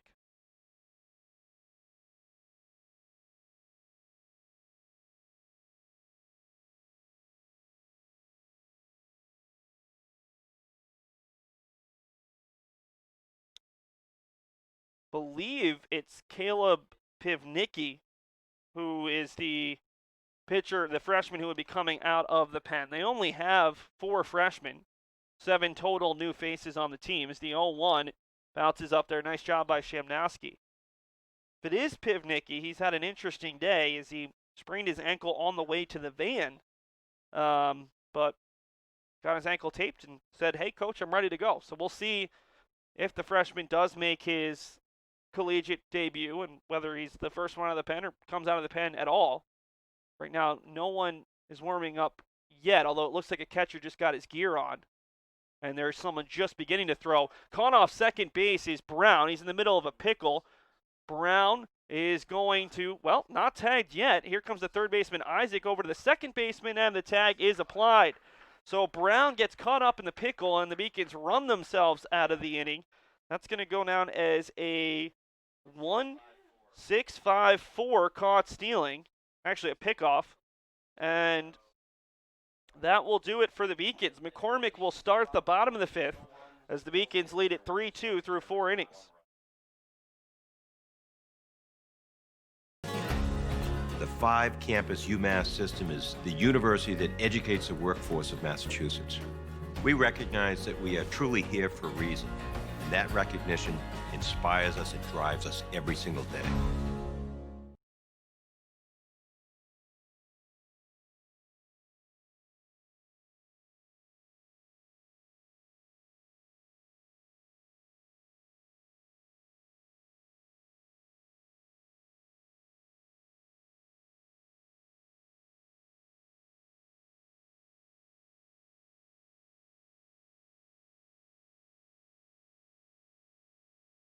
Beacons have a new pitcher here to start the 5th inning. It's going to be Dylan Fashionpour. Their very talented sophomore pitcher out of Redlands, California.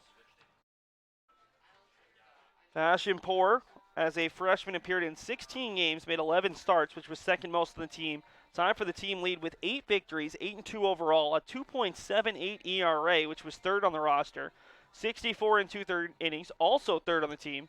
54 strikeouts to 27 walks, 3 home runs allowed, 51 hits, 25 runs, 20 earned. And he was a pitcher the Beacons really relied on heavily in the postseason, especially in big games. He pitched against Southern Maine, the top seed at Southern Maine in the LEC tournament, got the win. Went 6 2/3 innings, 4 hits, no runs, 8 strikeouts, and 2 walks. Pitched the final game of the UMass Boston Regional, earned the win. Pitched the final game of the Super Regional, earned the win, and then earned the Beacons' lone win in 3 tries against national champion Chapman at the College World Series. So you want to talk about a freshman the Beacons had a lot of confidence in. Dylan Fashionpour is a prime example. Final line on Ben Gottesman, 4 innings, 3 hits, 2 runs, 1 earned. Ended up allowing the 1 walk versus 3 strikeouts, and is in line for a no decision. He did not go the requisite 5 innings. Fashionpour will face off against 9-1-2 here in the 5th inning. The 0-1 pitch misses outside. San Antonio in his lone at bat, a 6-3 RBI ground out to score Zach Aresti from third in the 2nd inning with 1 out. See the 1-1, chopped a high chop up the middle. Young gets behind it, throws across, and beats San Antonio, his second baseman counterpart, by a step. Seen a really good run for Beacon's pitching. Gottesman finished off his outing strong, retiring 5 consecutive batters, including a very quick 1-2-3 fourth, in which it was 3 groundouts on the left side. That is 5 consecutive outs from Beacon's pitchers that have not left the infield. A line out to second, ground out to third, ground out to short, ground out to third, and now a ground out to second as Logan Heckman showed bunt, pulled it back, but the Beacons infielders were charging. Heckman is 0 for 2 today, struck out swinging the first, grounded out to third with a runner at third in the 2nd inning. Also made a tremendous diving catch to rob Gianni Zarilli in the bottom of the 4th inning. 2-0 pitch, fastball from Fashionpour catches the outside corner.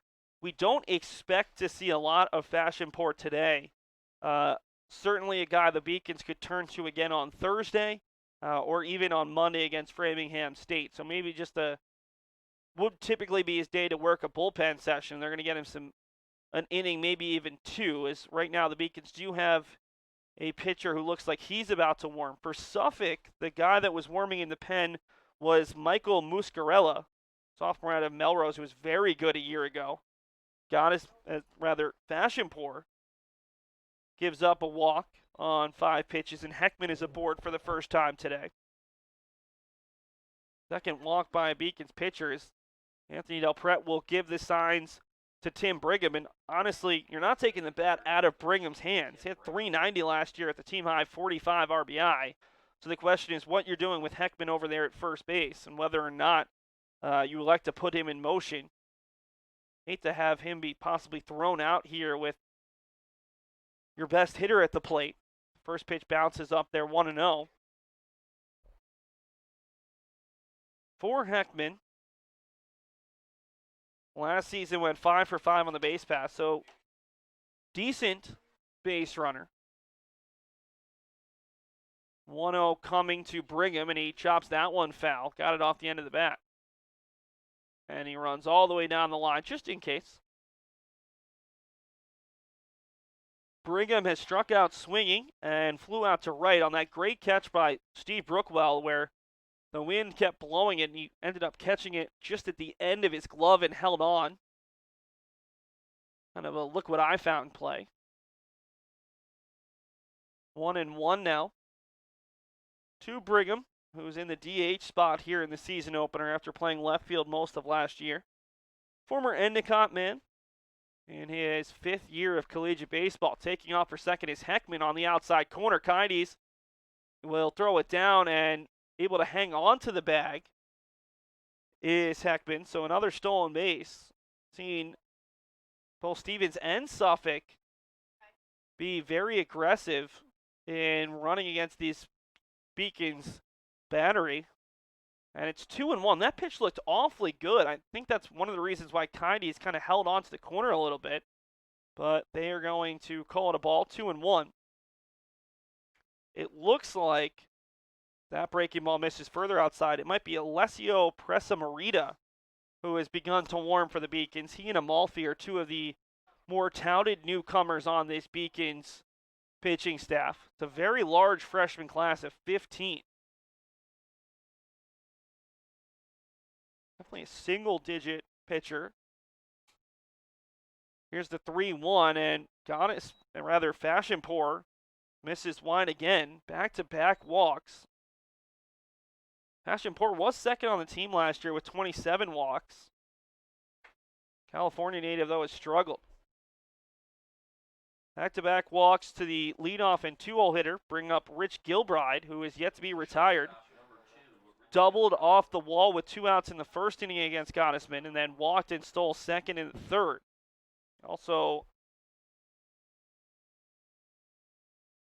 managed to score in the first, as Fashionpour is behind here 1-0.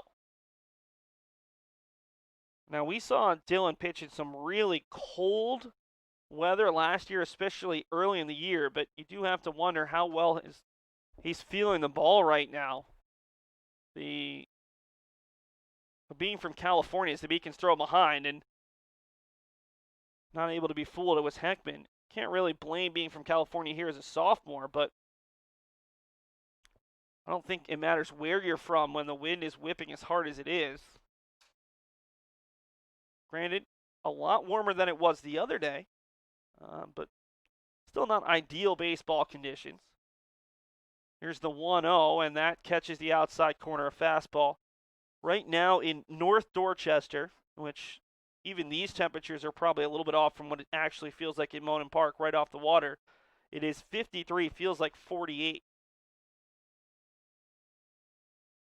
Which is interesting because the high today is listed as 52 on the Weather Channel app. 1-1 breaking ball, just a little bit high there. 2-1.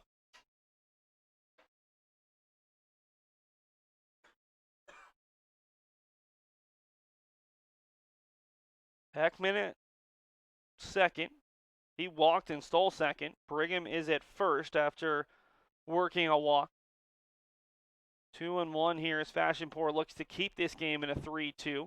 Ball is hit hard out to center. Brown is under it. Tagging at second is Heckman, only looking at the third base coach. Took him a while to get the sign, but he's going to be in there. Center fielder's got good wheels. Go down as a fly out. Now there's runners at the corners with 2 outs for Blaze Cormier, who reached on an error on a ground ball to the shortstop in the first inning with a runner at second base, and then flew out to right with a runner at first base in the third. See if Cormier, junior first baseman of Wayland, Mass, can come through right now.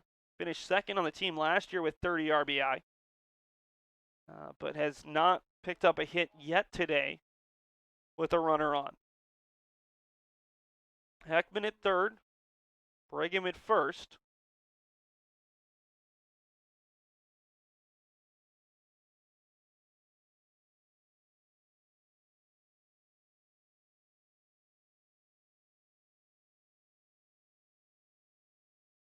One and 0 here to Cormier. Will be followed by Rich Giandria if it gets to that point. 1-0 from Fashionpour. A little bit low at the fastball, 2-0. Fashionpour has only allowed 2 balls to be hit, but walked 2 batters already, trying to avoid walking the bases loaded. Worked from behind on a lot of these batters. 2-0 pitch, fouled off, 2-1.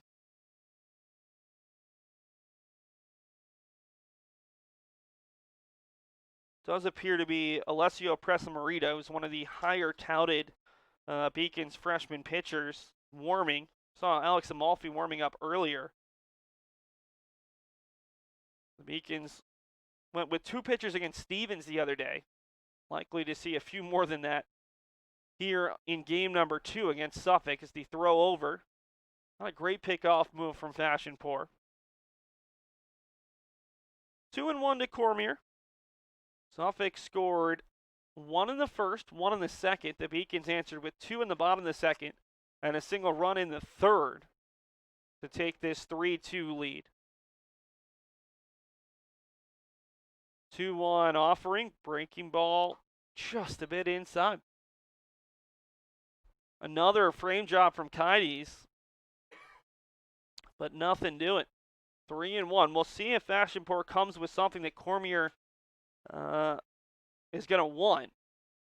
Cormier is a big-time power threat. 3-1, that is just a little bit below the knees, and Fashionpour lost his hat and lost the batter.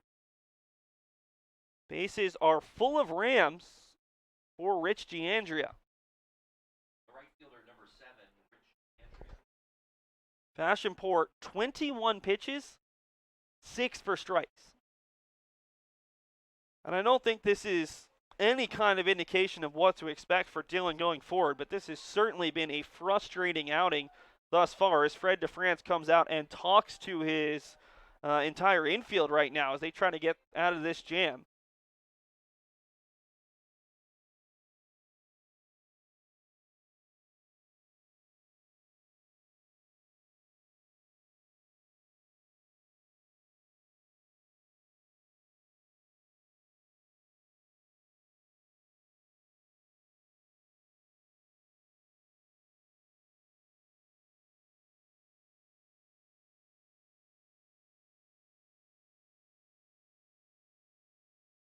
Rich Giandria steps to the plate. Giandria, the right fielder, has struck out swinging with a runner on. That one gets away from Kides. And lined out to second with the runner on. Already 2 left on base for the junior out of Audubon, New Jersey.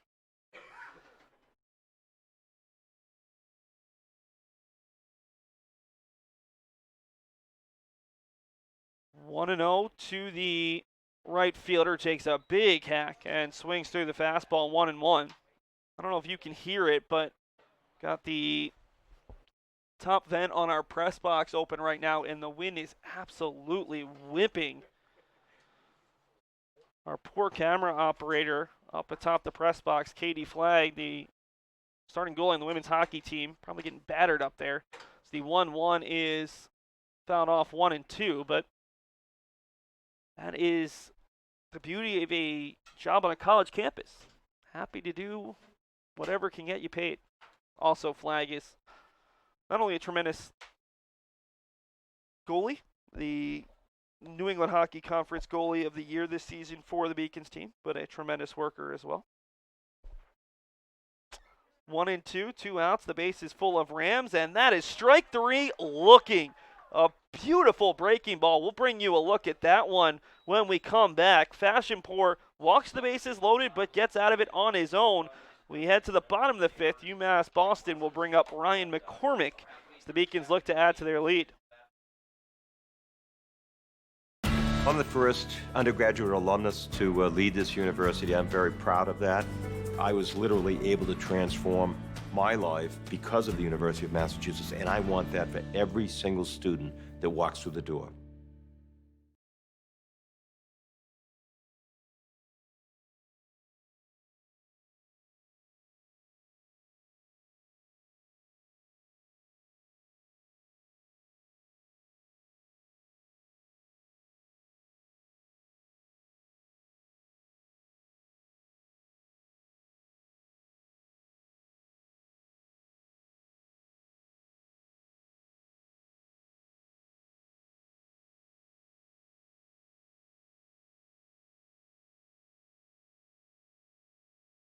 Here's the strike 3 to Rich Giandria. Breaking ball that's belt high on the outside half. Giandria didn't like it, but a huge strike 3 call from Fashionpour. See, that's right on the edge of the black, right about belt high, and that is a big-time strikeout for Fashionpour. On the opposite side, Parker Brown, he's out here for his 5th inning of work, looking to keep the Beacons only up a single run as he has pitched extremely well in his season opening start.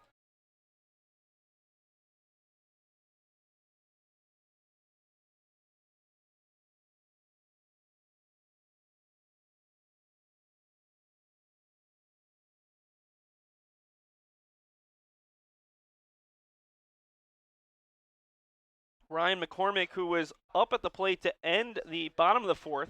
2 runners on, and he strokes one out to right. This is going to go off the bottom of the wall. Picking it up on a hop is Giandria, and McCormick has his 2nd extra base hit of this season, and the Beacons have their 4th double of the day, as that was an absolute cannon.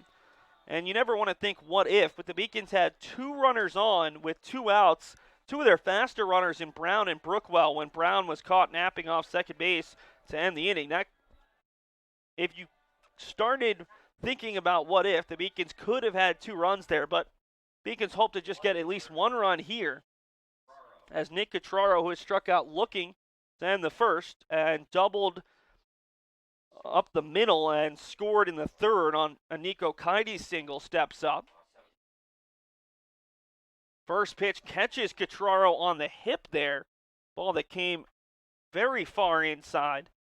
That is the second hit by pitch of the day.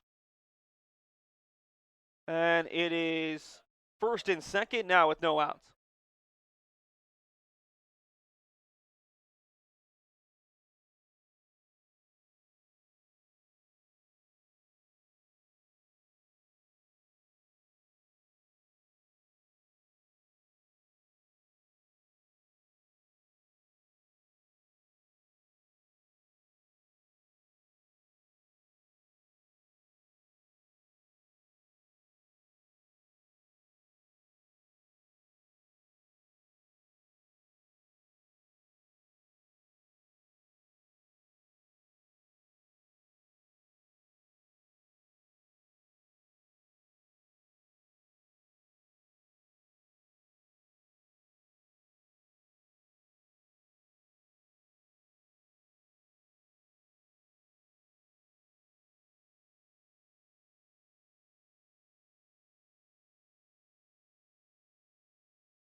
Sorry for the technical difficulties as we're working out some issues with our broadcast, but all you missed was another hit by pitch, back-to-back hit by pitches as Nico Kides took one up high. The bases are full of UMass Boston Beacons, and Parker Brown's day is done. We're going to take a brief audio break and be back with the numbers on the new pitcher for Suffolk as they're forced to go to the pen.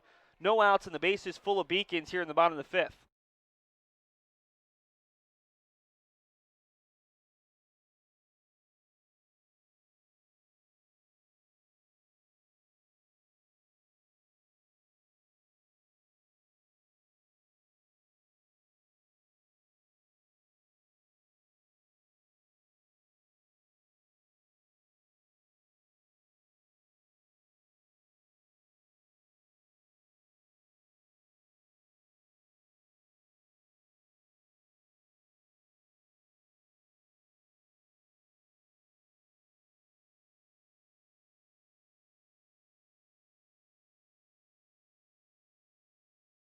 Final line on Parker Brown, at least to this point, 4+ innings, 7 hits, 3 runs, 3 earned. That could become as many as 6.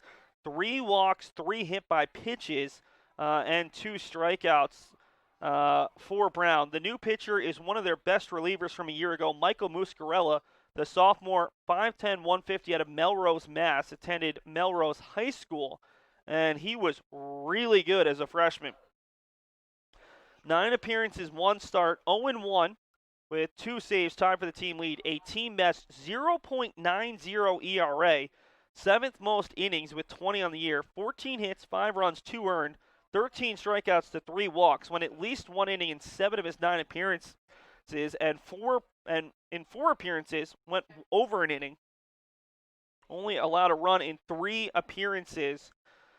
Pitched extremely well out of the pen against MIT. And when I say extremely, I mean extremely well. In a game that went to 10 innings before they called it a tie. That's why Suffolk went 23-18-1. 7 innings of relief, 2 hits, 1 earned run, 6 strikeouts. He also started against Wheaton, another NCAA tournament team. Took the loss, allowed 3 hits, 3 runs, 1 earned in an inning. And Muscarella comes on in a tough spot. The bases are full of Beacons for Curtis Tyrone, the DH, who has doubled and scored and lined out to the left fielder. Hit the ball hard twice. First pitch to Tyrone. Breaking ball in there, strike 1. Ryan McCormick's out there at third base. He doubled off the bottom of the right field wall to open the inning, and then Nick Catraro was hit by a pitch, and Nico Kides was hit by a pitch on back-to-back pitches. That did it for Parker Brown as he lost his control. 0-1, misses outside, and you have to wonder how much the long previous half inning where Dylan Fashionpour really struggled with his control, walked the bases loaded, needed a conference, how much that impacted Parker Brown kind of losing maybe the feeling in his hand, as he clearly did not have his best stuff in the fifth. 1-1. That misses inside. Also, Brown threw a ton of pitches, close to 100, which probably also led to him being a little bit worn down to start the fifth. 2-1 here to Tyrone, who is 1 for 2 as a Beacon. Walked in his lone appearance on Saturday against Stevens, making his first start as a Beacon after playing in 2017 as a Suffolk Ram. Takes the breaking ball, bailed out a bit, but was bailed out because it was high. 3-1 here. Nowhere to put Tyrone. McCormick at third, Catraro at second, Kites at first. Speed probably goes third to second to first, so typically you'd want that the reverse angle, but if there's a walk or hit by pitch, it doesn't really matter if you're a Beacons fan. 3-1 coming to Tyrone, and he chops it over to the second baseman. They'll try to get two. Gilbride picks, throws, and they turn a double play, but the Beacons get a run out of it. So no RBI for Tyrone on the 4-6-3 DP, but the Beacons do double their lead as Catraro moves up to third base. Kites is erased, and the Beacons now lead it 4-2 as Noah Motter steps up looking for his first collegiate hit. Not a productive day. Walked and scored in the second. Struck out swinging to end the third. A runner at first base. Now he's got a runner at third base. He still looks for his first collegiate RBI and his first collegiate hit. Motter, a guy who worked extremely hard between last season and this season with UMass Boston athletic performance coach Jeff Ebbs, increasing his muscle, increasing his athleticism. He was buried on the depth chart behind Eddie Riley a year ago.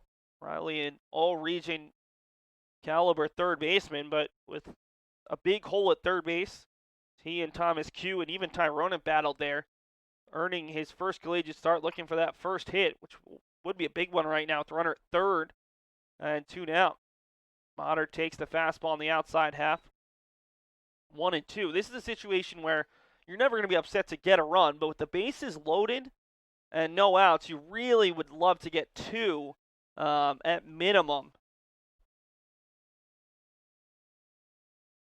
1-2, 2 outs. Pitch to Motter is off the corner. 2-2 as Muscarella tries to get out of the inning with just the one inherited run scoring.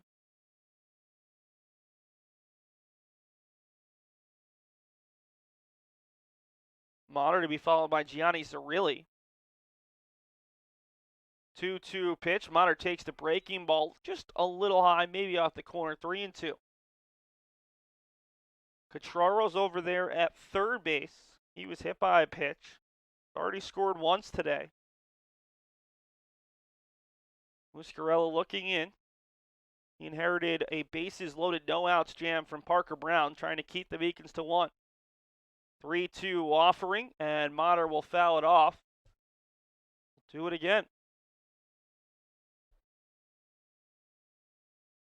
Muscarella at Melrose High School, captained the team as a senior, where he was a Middlesex League All-Star. He also led the football team to a D3 Super Bowl title and ran on the track and field team. 3-2 coming to Noah Motter, and he will chop it down the third base line. This is going to be a tough play for Ben Isaac to throw across, and it's a bullet. Really nice play from Isaac. The backhand scoop and a strong throw. So the Beacons get 1, but it's only 1 after loading the bases with no outs. Let's take a look at that double play ball off the bat of Curtis Tyrone. A huge double play started by Nick San Antonio, who's turned 2 of them today. A 4-6-3 or 4-6 double play on a line drive, and there's the 4-6-3, a strong throw from Gilbride. We head to the 6th. The Beacons lead it 4-2 here on the Beacons Broadcast Network. The 5-campus UMass system is the university that educates the workforce of Massachusetts. We recognize that we are truly here for a reason. And that recognition inspires us and drives us every single day.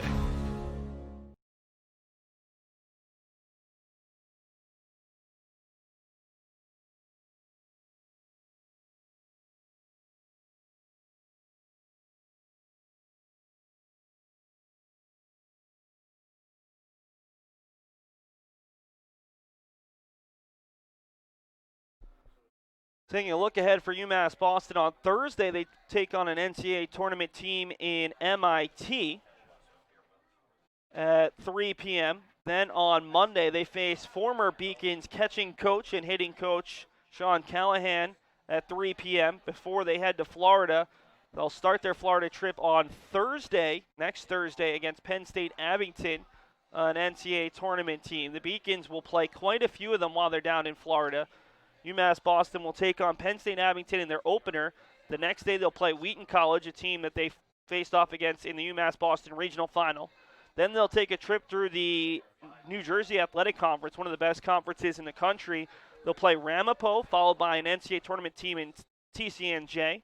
Then they'll take on Springfield College, a team out of Massachusetts, before playing Rowan University, another one of those NCAA tournament teams from last year.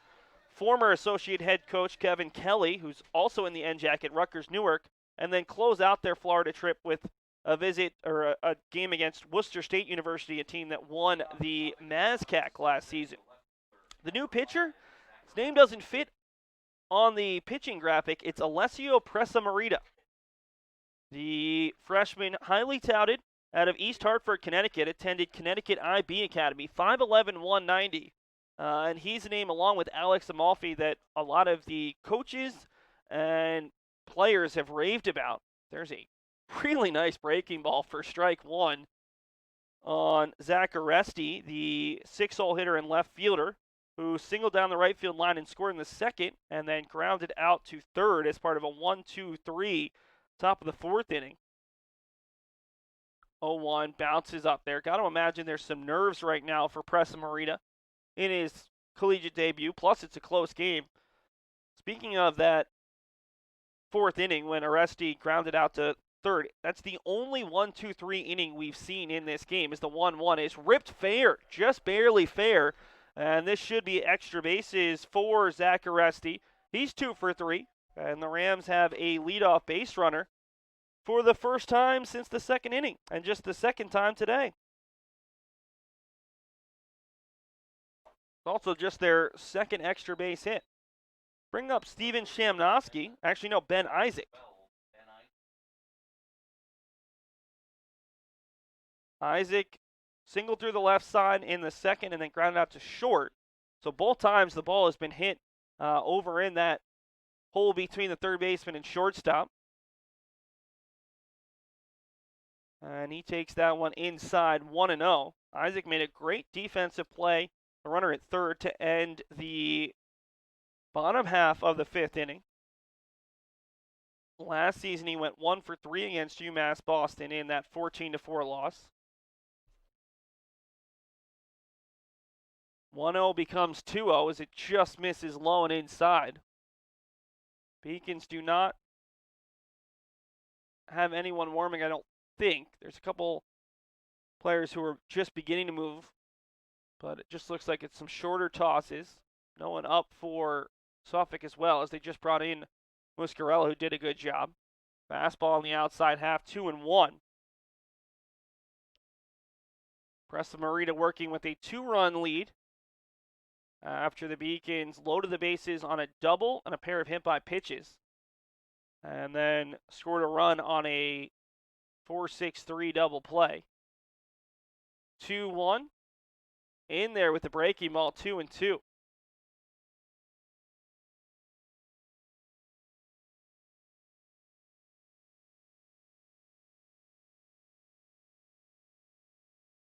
Presamarita looking for the sign.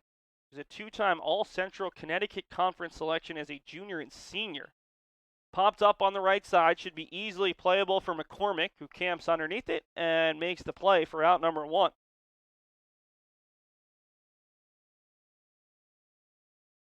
Presamarita was also named to the Connecticut State All-Star game and was a 4-time All-Hartford Current All-Academic Team honoree.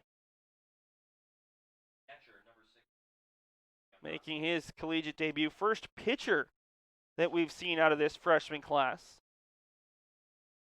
We saw Gianni Zarilli and Ethan Herrera the other day.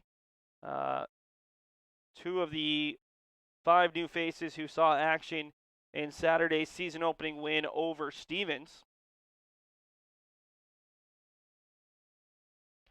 and also Chris Duco. So 3 freshmen appearing against Stevens, and now the first freshman pitcher here in game number 2 of the year. Beacons do have some question marks out of the pen. The 1-0 swung on and missed, and not really any questions when it comes to the starting pitchers after returning for their top 5. But the Beacons not only graduated Bobby Tramanozzi, the all-time leader in appearances and career saves, but they also graduated Joe McGuire, who was a pitcher who saw a lot of appearances and settled down towards the end of the season. And then Matt Dema and P.J. McCormick, a junior and a freshman, not back this season after both were options out of the bullpen last season for a team that really Brendan Igerbrough used his starters in between starts as relievers, really trusted a core group of 6 to 7 pitchers and didn't go much further than that. 2-1. That is just a little bit low and outside to Shamnosky, ahead 3-1 now. Shamnosky put down a perfect bunt back in the second inning to move a pair of runners up, and then grounded out to the third baseman to end the fourth. Still looking for his first hit of the 2020 campaign. 3-1 offering from Pressa Morita, hit over to the third baseman. Motter able to make the backhand pick, the long throw, and it'll get the catcher Shamnosky. A really nice play from Noah Motter for out number 2. So it'll come down to Nick San Antonio, the second baseman, who had an RBI ground out to the shortstop in the second inning and grounded out to second in the 5th.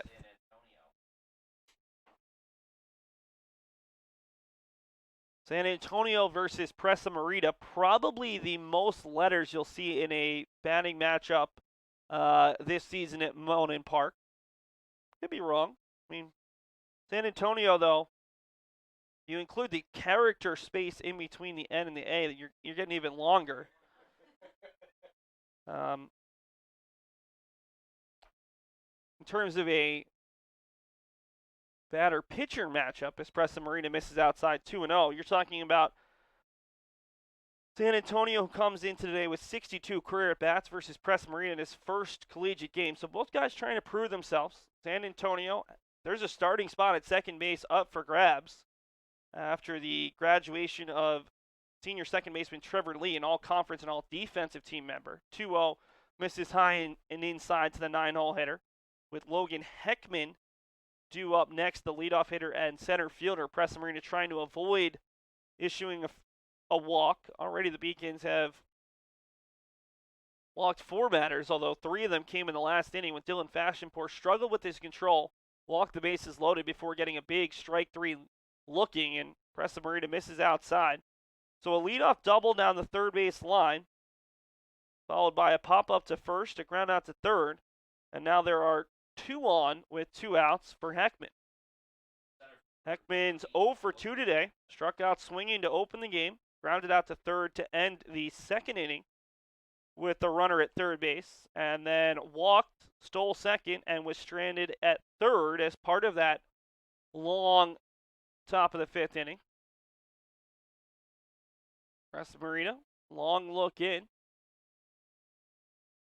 And his first pitch is swung on and missed. The fastball a bit too strong there for Heckman.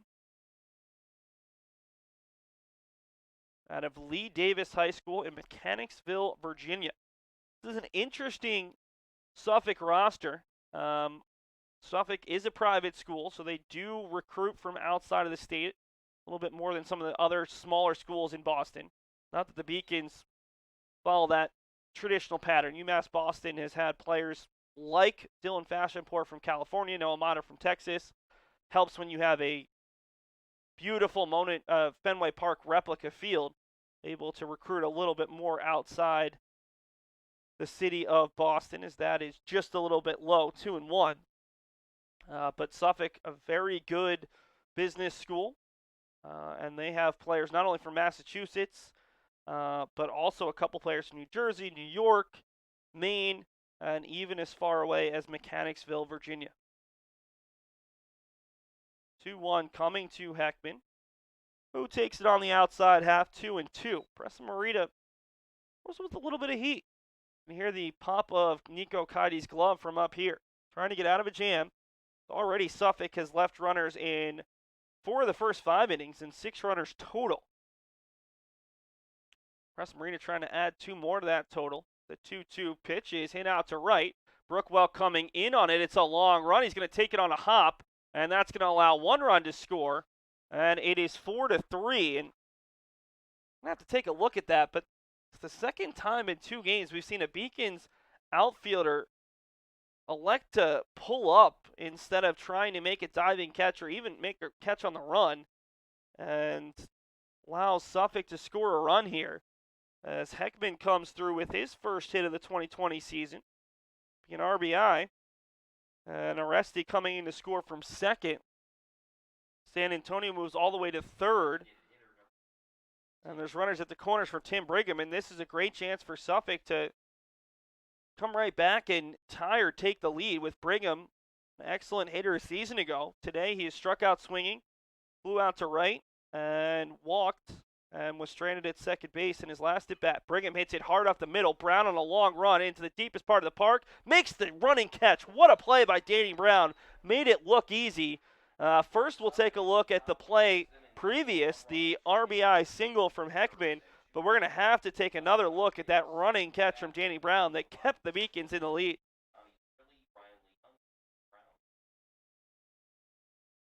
So this is a swing from Heckman, and it looks like Brookwell's coming in on a dead run, and then he stops and shifts.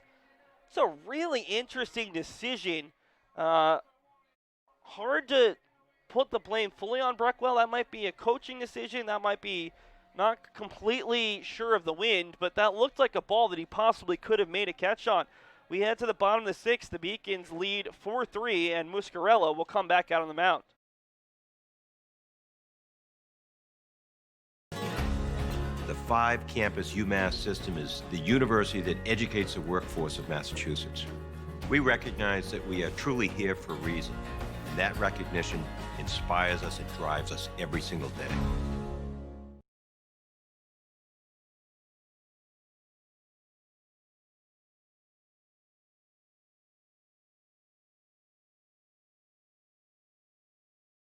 Suffolk cut the deficit to 4-3, but it could have been a lot more.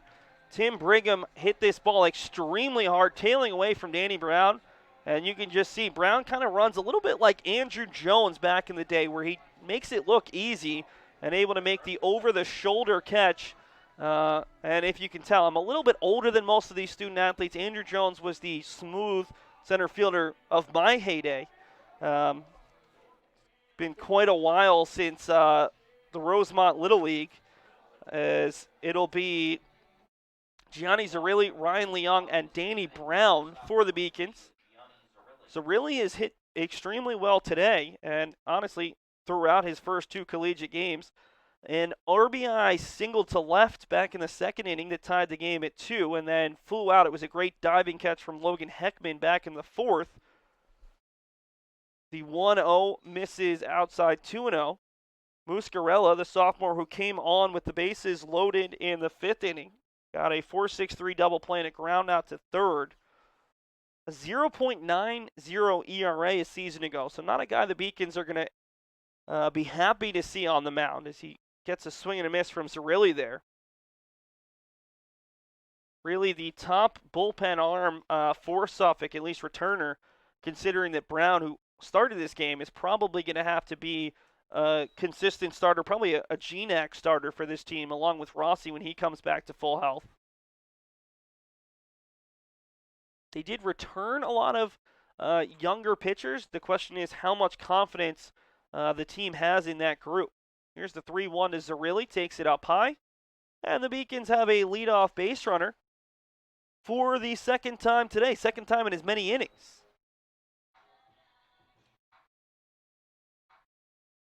Final line on Parker Brown, 4+ innings, 7 hits, 4 runs, 4 earned, 3 walks, 3 hit by pitches, and 2 strikeouts. Ryan Leung steps up.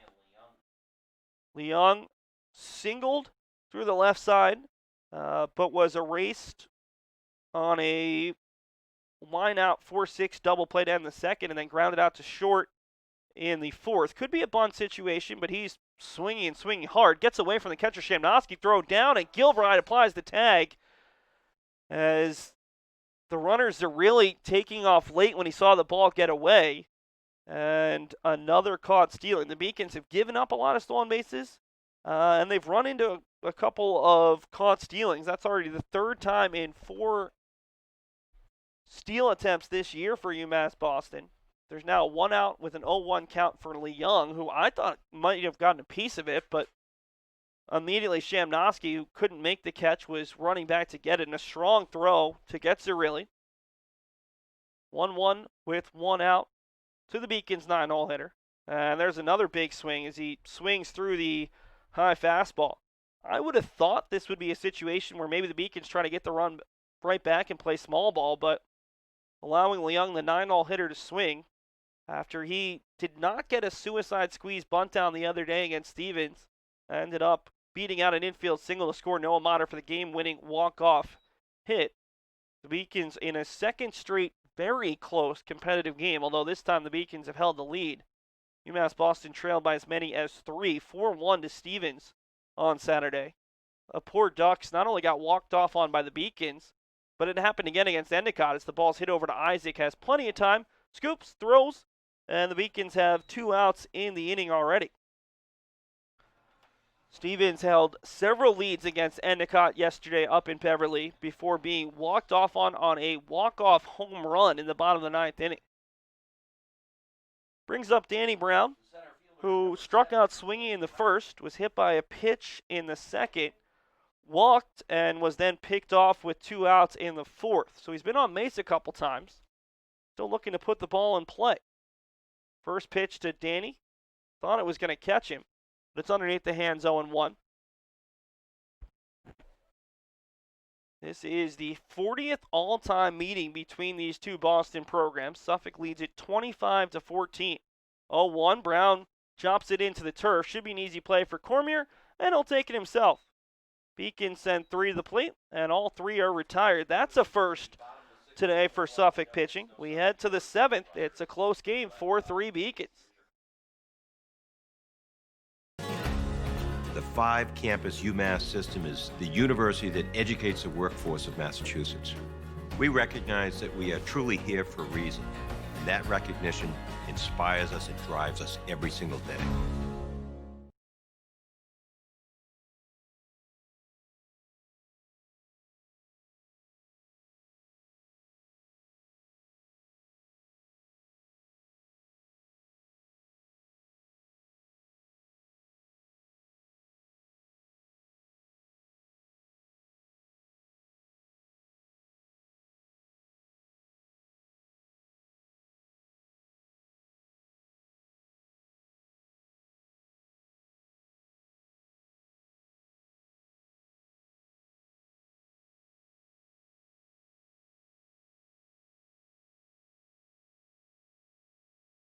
Taking a look around the rest of the LEC, no games today.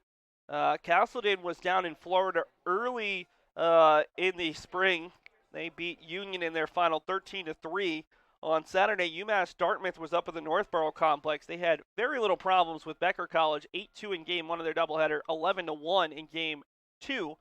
Eastern Connecticut State starts their season tomorrow. They will take on Nichols College on Tuesday at 2:30 before taking on Albertus Magnus, another Connecticut school, on Wednesday at 3 p.m. in their home opener. New pitcher for the Beacons is number 31, Thomas Kearse. Kearse, a freshman out of Cohasset, Massachusetts. First lefty we've seen from the Beacons today, 5'10", 150. Was a 2-time South Shore League All-Star at Cohasset High School, where he led his high school to a Tobin Division championship. And he's a member of the new sports leadership program, which is brand new on campus.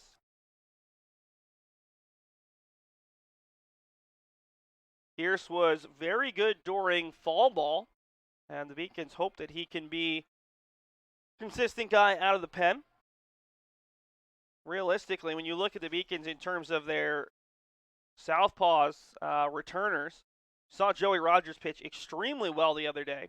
JT Morin, their ace from 2 years ago, still injured. Not sure when they're going to get him back. Will not have him for Florida. He could be an option out of the pen, but here's another guy who's looking to earn himself some innings. First pitch from Kearse. Fastball that is fouled off of Kites for strike one from Rich Gilbride. Kearse is not going to have an easy first collegiate inning. 3-4-5 for the Rams here in the 7th in a one-run game. Pressa Marita, final line on him. 1 inning, 2 hits, 1 walk, no strikeouts. Allowed 1 earned run. 1-1 to Gilbride, who doubled and scored in the first, walked, stole second, and was stranded in the third, and then flew out to center in the 5th.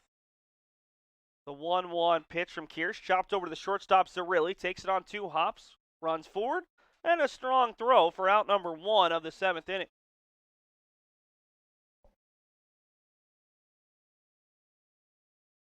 Blaze Cormier steps up.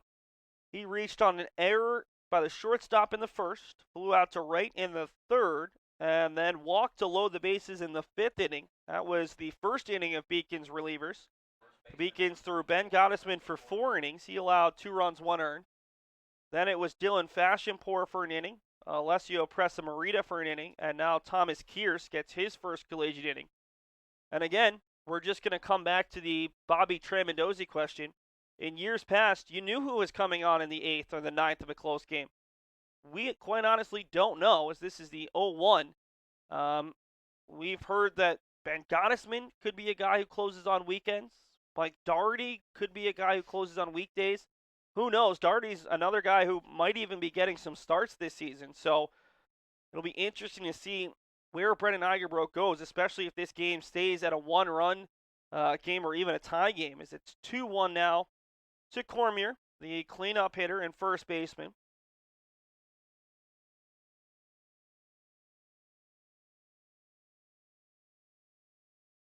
Cormier out of Wayland, Mass. Chops it fouled on the first base side. 2-2. It'll also be interesting to see how Brendan Egerbrook uses his bench. This game stays close. We saw quite a few substitutions when the Beacons were trailing the other day, but no substitutions amongst his position players thus far. The game stays at a 1-run game or even a couple runs. Expect to see maybe a Danny Colazzo replace Nick Catraro after his at-bat. That will be coming up in the 7th. But an interesting note, Mike Doherty still in the dugout. So typically you don't see relievers stay in the dugout if they're going to pitch, as Leung picks it up on a couple hops. And Cormier is retired. Here's with the chance to throw just the second true 1-2-3 inning of the contest. The Beacons were just retired 1-2-3 in the bottom of the 6th, but that included a caught stealing.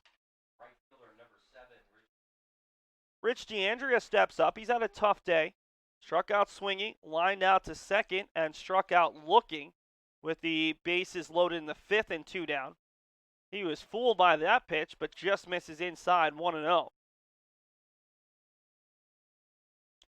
D'Andrea, one of 13 all-conference honors last season. Some of those players doubled up, as the GNAC does something I wish the Little East would do, an all-defensive team along with a first team, second team, and third team. Blaze Cormier was the lone returner who appeared on both the all-conference and all-defensive team. Kearse quickly behind 2-0. D'Andrea was a third-team all-conference player. As an outfielder, out in right field, looking for that first hit of the season. On the outside corner, and that is a cardinal sin if you're D'Andrea, as he stepped across the plate and was about to throw the bat. Up 3-0, just let the umpire make the call one way or another. 3-1 coming from Kearse, and it's fouled off, and now we've got a full count. D'Andrea has already struck out twice today. Struck out 35 times in his first 2 seasons and 66 total appearances. Kearse shrugs off the first side. 3-2 offering, and it's chopped back, and Look what I found. Kearse extends the glove, throws it over. Not a great throw, but McCormick able to make the play. And we've got our second 1-2-3 half inning of the day. We head to the 8th. We head to the bottom of the 7th, rather. Let's not skip ahead. It's UMass Boston leading 4-3. It's hard not to get emotional at a UMass graduation. It is amazing to see what UMass graduates accomplish once they leave the university. You see that UMass is here for the Commonwealth, here for a reason.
Michael Muscarella is on for his third inning of work. Came on in a tough spot in the 5th with the bases loaded and no outs.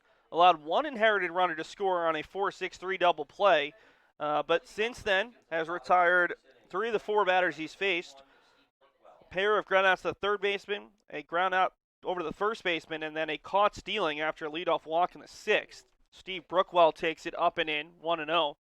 Brookwell today has had a busy day. Double to left field off the monster and was stranded at third base. Lined into an inning-ending 4-6 double play with the bases loaded in the 2nd, and then walked in the 4th. 1-1 here to the junior college transfer out of Rowan University at Gloucester County. 1-1.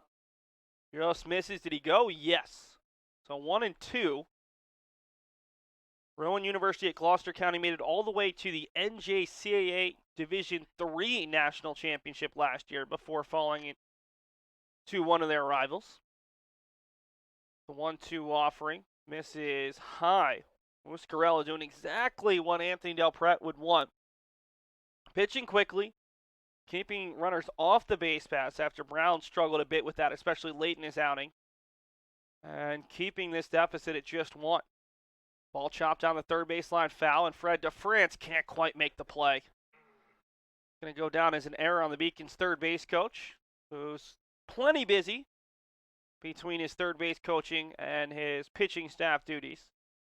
See a lot of him this year. 2-2 as the Beacons have another reliever out there. We saw Mike Doherty, who we presume is going to be the closer today if it gets to that point. The 2-2 swung on and missed, fooled by the breaking ball. Muscarella's first strikeout, just the third of the day for the Beacons and first since the first inning. We presume Doherty is going to pitch the 9th, but right now it is I think it's a different reliever. It looks like a different arm angle here for a Beacons reliever who would come on in the 8th, as the Beacons have used 3 pitchers out of the pen already. First pitch to Ryan McCormick, hit softly over to Cormier, one first baseman, another, and it's a 1 pitch out as McCormick now is 1 for 4 with a double and a run scored. Brings up Nick Catraro. Catraro has struck out looking, doubled and scored, and was hit by a pitch and stranded at third in the 5th. Beacon senior left fielder out of Beverly, Massachusetts.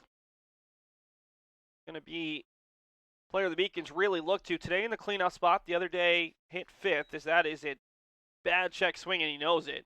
Pain look on his face there. 0-1. Beacons have someone warming. Suffolk does not. Really, the way Muscarella's pitching, why not? Pitched 7 innings of relief against MIT last year. It's not like he's throwing a lot of pitches. This is going to be a tougher play for Cormier. Picks it up on the high hop. Will throw it over to the pitcher. And that will do it for the Beacons. Their first true 1-2-3 inning. Muscarella has not allowed more than a walk here to the 8 batters that he's faced. And we head to the 8th. We'll see another Beacons reliever as UMass Boston tries to hang on to this 4-3 lead. I'm the first undergraduate alumnus to lead this university. I'm very proud of that. I was literally able to transform my life because of the University of Massachusetts, and I want that for every single student that walks through the door.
UMass Boston will make a pair of changes to start the 8th inning. They'll bring on Danny Colazzo as a defensive replacement out in left field for Catraro, which is what we anticipated. And the new pitcher is Chris Monroe, the senior for the Beacons.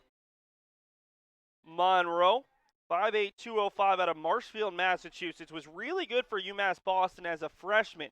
Struggled a little bit the past 2 years. The freshman, a 1.84 ERA in 13 appearances, 14 and 2/3 total innings. As a sophomore, a career-high 16 appearances, 21 1/3 innings, but a 4.64 ERA. And as a junior, really struggled. A little bit of injuries, 11 appearances, 10 1/3 innings, 8.71 ERA. But he gets the ball here in the 8th inning, and that's got to show that the Beacons coaching staff has some confidence in him. It is a 1-run lead in the 8th, and he'll face 6, 7, 8, Aresti, Isaac, and Shamnosky. Aresti is 2 for 3 today with a pair of runs scored. A single down the right field line and a run scored in the second. Takes a first pitch fastball in there on the inside half, grounded out to third in the 4th, and then doubled to left field, doubled past the third baseman and scored in the 6th inning on that RBI single that fell in front of Brookwell to cut the deficit to 4-3.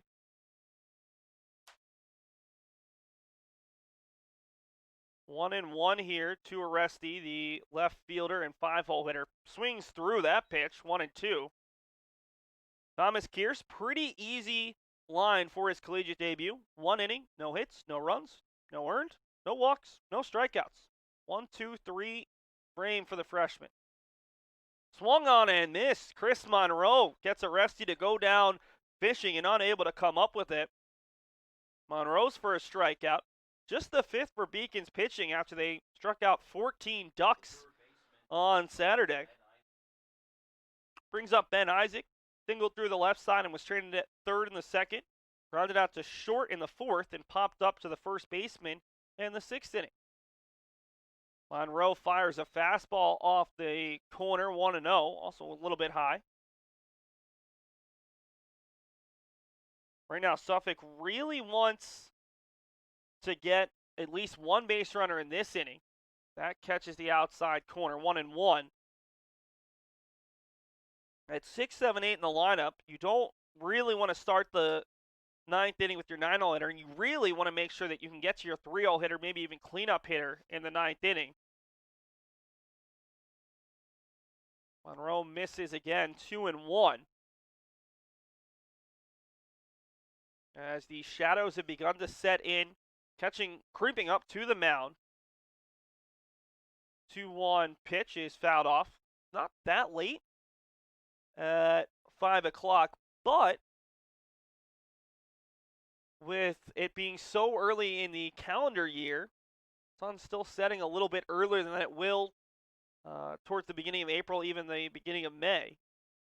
2-2 hit up the middle. Leung's got a ton of time, picks it up on 3 hops, and there are 2 outs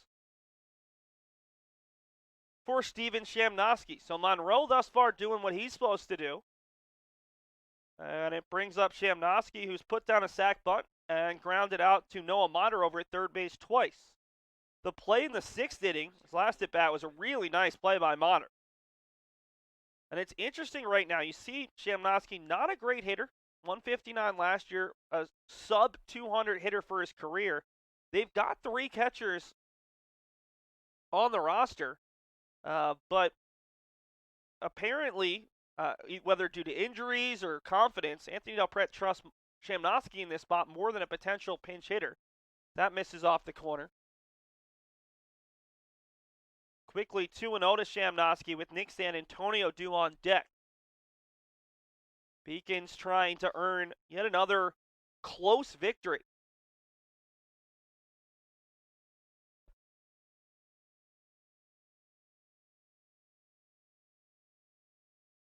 Three 3-0 now, and you know that Shamnosky would be very happy to take a walk right now.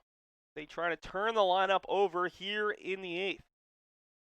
3-0 pitch, green light, and he fouls that one off. Not what I would have anticipated, but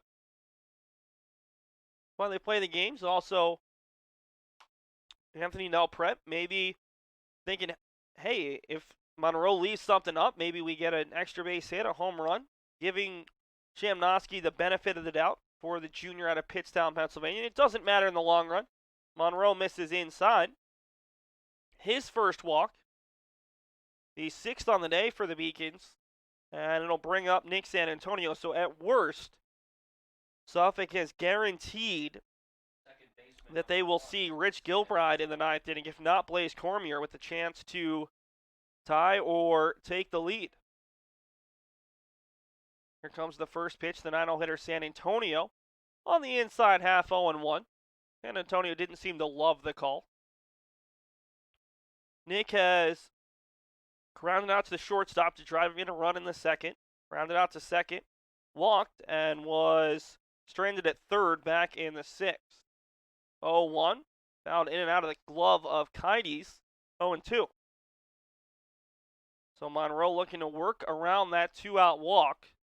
And our assumption here in the press box is that the Beacons would turn the ball over to a 6th pitcher in the 9th inning. And it looks like Mike Doherty has begun to warm up. Nope, I'm wrong. Swung on, hit over to third baseman. Motter does a great job on a ball that was going foul to throw across. And they're going to say that ball was foul.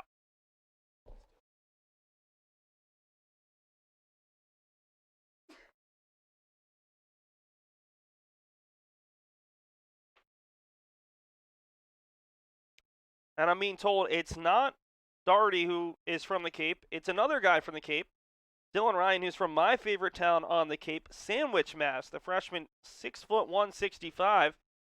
Maybe he'll get the chance for the first save in the post-Bobby T era. It's weird that we keep talking about one reliever so much, but when you have a guy who was an 8th inning man as a freshman and then the closer for 3 years, Beacons really haven't had to have any question about who was going to close a game or come in late in a close game for 4 seasons between Manny Garcia and Bobby Tramandozzi. The freshman year for both of those players, and then Tramandozzi the last 3 seasons. The Beacons have really had a luxury at the end of game. 0-2 coming here to Sanantonio. Swung on and missed on a ball in the dirt, and Kites will apply the tag. It is 4-3 UMass Boston through 7.5.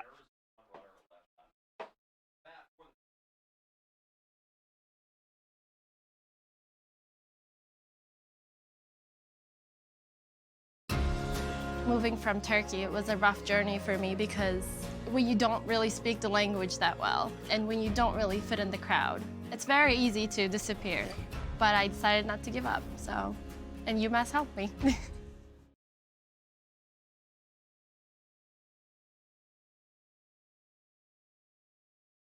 Beautiful Boston skyline out in the left field foul territory. As you can see well, it's not quite the Prudential Center. That's a couple of buildings over.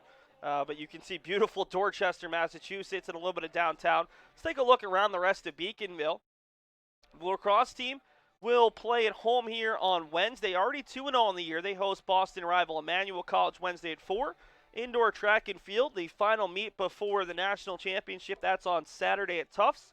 Softball, they open their season not this Saturday, but next Saturday in Florida when they play Western New England and Mount Mary. And the men's tennis team, 2-1 on the year with one match coming here in the spring. They will play Emerson College on Saturday, March 14th. So already 2 spring teams playing a ton of games. And the other 2 will begin in earnest in a couple of weeks. And when you talk about the softball team, they're actually out behind center field scrimmaging on the JV field. So they're enjoying this warmer weather. I won't call it warm, but certainly warmer than what we had over the weekend. 5, 6, 7 for the Beacons. Looking to add an important insurance run here against Michael Muscarella, who has been really good in relief. First pitch to Nico Kides is a little bit too close to the hands, 1-0. Since Muscarella has come on, he's allowed just one base runner. Was a walk to Zarilli to lead off the 6th, but he was erased on an attempted caught stealing, as Kides fouls that one off. This is the 9th batter that Muscarella has faced, and done a really, really nice job. Also, I apologize to Brian Kaufman, who is very upset that I didn't mention him when it came to late-game relievers for UMass Boston. Kaufman certainly was a tremendous late-game reliever during the Beacons' run in 2016 and 2017. Dealt with some arm injuries, wasn't as consistently available, but was consistently effective in his time, and also as a consistent viewer of the Beacons broadcast network. As Kides takes a hit by pitch, it's the 2nd time he's been hit by a pitch, and the 4th time a Beacon has been hit by a pitch. So they've got 7 hits, 4 hit by pitches, and 4 walks. Still trying to get the offense going, but at least they're getting runners on. Brings up Curtis Tyrone, who doubled to left and scored in the 2nd, lined out to left in the 3rd, and hit into a 4-6-3 double play. Came up with the bases loaded in the 5th inning, as we're going to see Brendan Igerbrook come over and have a chat with Tyrone and Kides. Tyrone was the first batter Muscarella faced, came out with the bases loaded and no outs, and induced that 4-6-3 double play. I don't know what Brendan Igerbrook was saying, but certainly elicited a smile from Kides.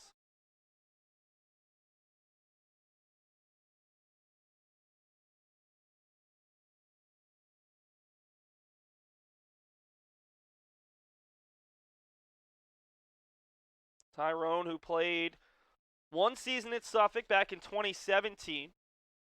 This is his junior year in his 3rd different team. Tyrone showing butt, and he will pull it back. It's going to be a strike. Tyrone spent his freshman year at Patrick Henry Community College in Henry County, Virginia. And if I remember right, Patrick Henry was one of the founding fathers and signed the Declaration of Independence. Maybe the Constitution, one or the other. Definitely a famous Virginian.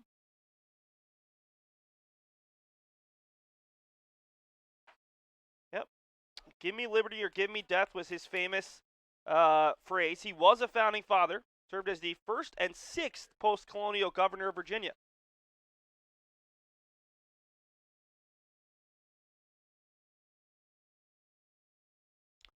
Oh, and 1 here to Tyrone.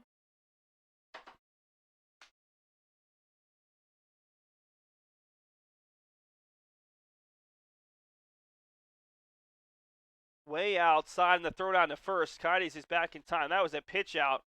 And fortunately, Kides didn't stray that far off.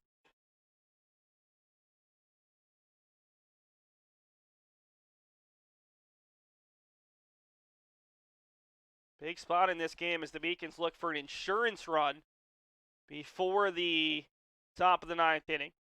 Beacons have led by 2 once in this game.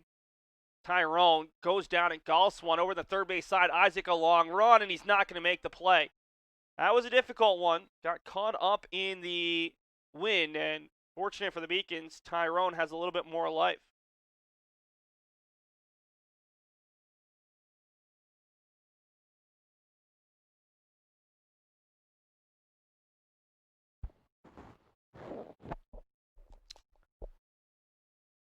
Coyotes at first base, reaching for the 3rd time today, an RBI single to give the Beacons a 3-2 lead. Has been hit in each of his past 2 at-bats as he dives back in safely. Tyrone to be followed what looks like Noah Mater's going to stay on, and then Gianni Zarilli. Brendan Eigerwald has not been as aggressive replacing players. Tyrone swings through the breaking ball. Huge cut, but unable to connect. That's the 2nd strikeout for Muscarella. And it brings up Noah Mater, still looking for that first collegiate hit. Also, folks, just in case you forgot, tomorrow is Election Day in Massachusetts, so make sure to get out and vote in the primary, no matter who you support. We've got a meeting at the mound, and we're going to get a pitching change. Muscarella, phenomenal out of the pen, but they are going to go to the 3rd arm of the day as Suffolk looks to keep the Beacons from scoring any further.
Muscarella pitched extremely well in relief. 3 1/3 innings, no hits.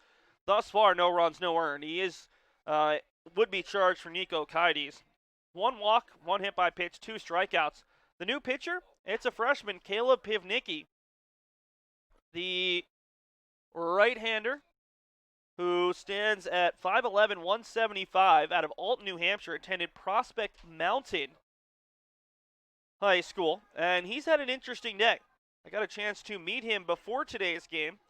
Coming off an MCL sprain, he sprained his ankle on the way over to the game on the stairs.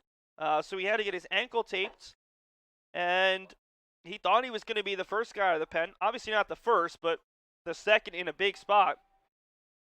So we'll see what the freshman can do in his collegiate debut.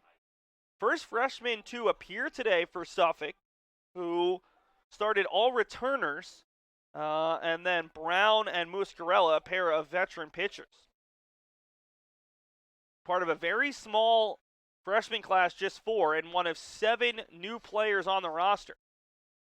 22 of 29 players on this year's team are returners, as you see Pivnicki talking with Shamnosky.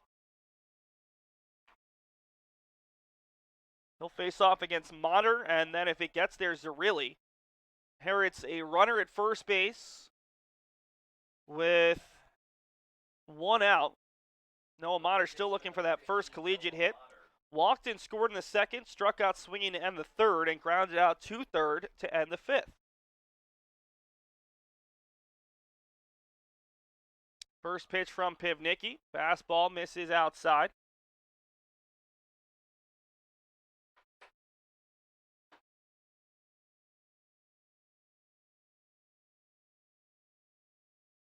Pivnicki is also listed as an infielder, and you see that a lot at Division III, especially a smaller roster like Suffolk's at 29. The Beacons carry 42. That you have guys who will do multiple things. As the Kites takes off the throw, and it's not in time. Kites sliding in under the tag there of the second baseman, San Antonio. Now, Suffolk can't believe it. We haven't seen Anthony Delprete come out, but both middle infielders were convinced. It looked live as if Kites got in under the high tag. The bounce kind of made it difficult for San Antonio. We'll see if we can take a look at the replay, but that's big as Nico Kites, 5 steals a year ago. The catcher puts himself in scoring position. It's 2-0 here to Mater. And let's give you a little bit more information on Pivnicki, who set an Alton High School, rather the Prospect Mountain Alton either way, single game strikeout record holder with 18 strikeouts in a single game. He was a 2-time BCANH Division III All-State selection, tabbed to the Perfect Game Rawlings preseason All-Region team. The 2-0 coming here to Mater, and Mater will foul it off. Pivnicki was named to the 2017 Perfect Game WWBA All-Tournament team and was the team MVP in his senior season. He was also named the most offensive player as a junior, so clearly a good two-way guy, and selected as the most improved player as a sophomore. 2-1 coming to Mater. Huge hole out there in right center. The sun is pretty much completely gone away, and now let's take a quick look at the stolen base attempt from Nico Kites. See Kites taking off, and you're going to see the throw, and it takes a high hop right here, and Kites is in there safely. The only reason that Kites is safe is because of the high hop taking San Antonio off the bag. That's a good call from Sam Steed, our base umpire for today's game. 2-1 coming to Mater with a big hole on the right side, and Mater swings through it, 2-2. UMass Boston would love a run here.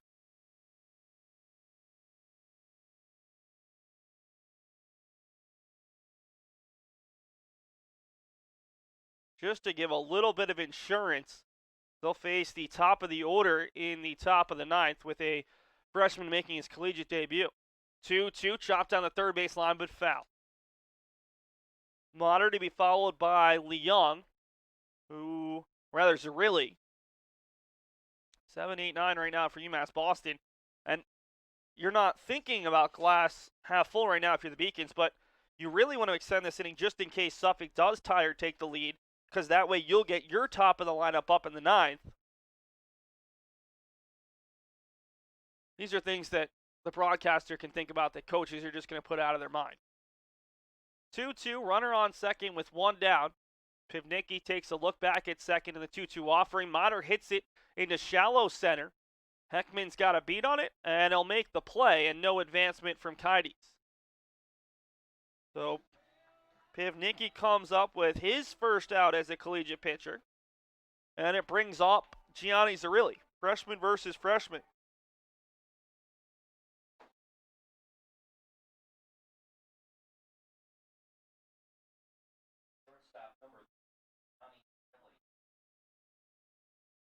Zarilli 2 for 5 the other day with an RBI. Today he has a 2-run single in the second, flew out to center in a great diving effort from Heckman, and then walked but was thrown out on a caught stealing in the sixth. 0-1 to Gianni. The Beacons freshman starting shortstop out of South Glastonbury, Connecticut.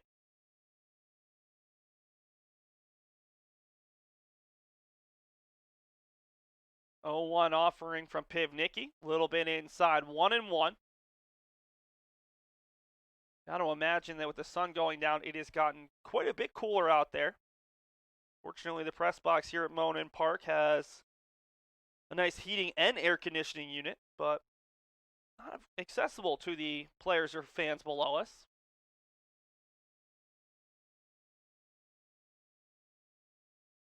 That one misses.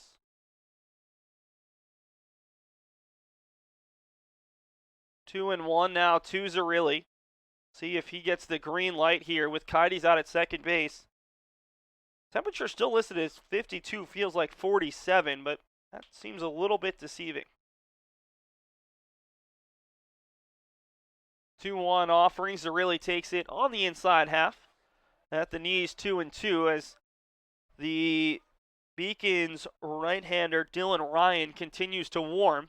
Nobody up for Suffolk as they look to get this final out of the bottom of the 8th inning.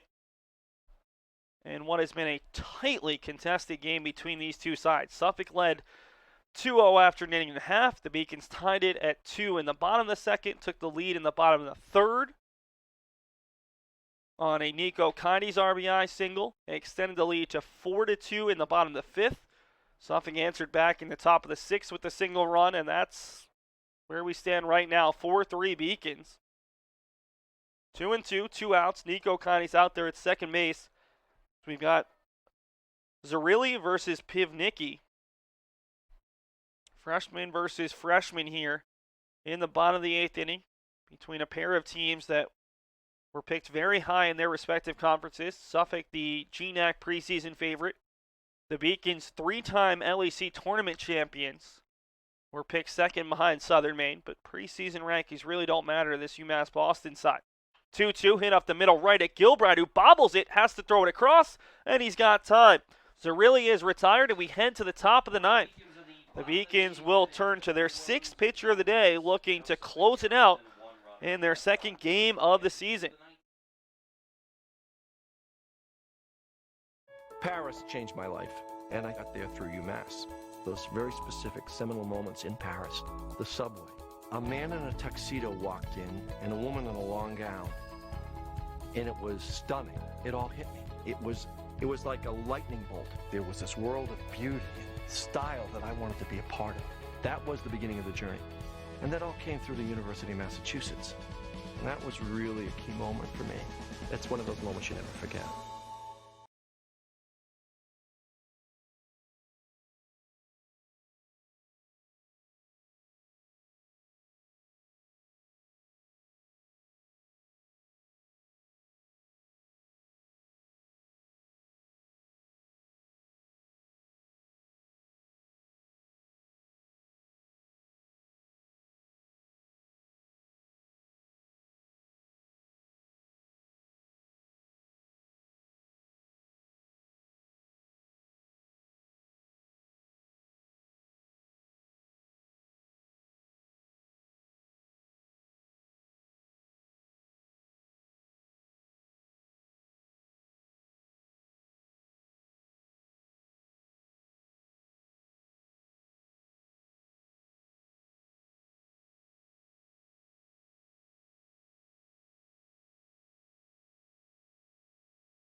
The new pitcher for UMass Boston is Dylan Ryan, who replaces Chris Monroe, who went a single inning, no hits, no runs, no earned, walked 1 and struck out 2.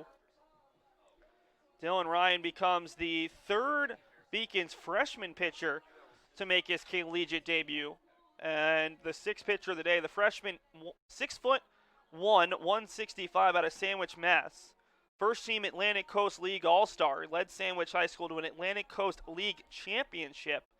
And the freshman will look to close out the Rams here in game number 2 of the season. It will be the top of the order, Heckman, Brigham, and Gilbride. Suffolk looks to tie or take the lead here in the top of the 9th inning.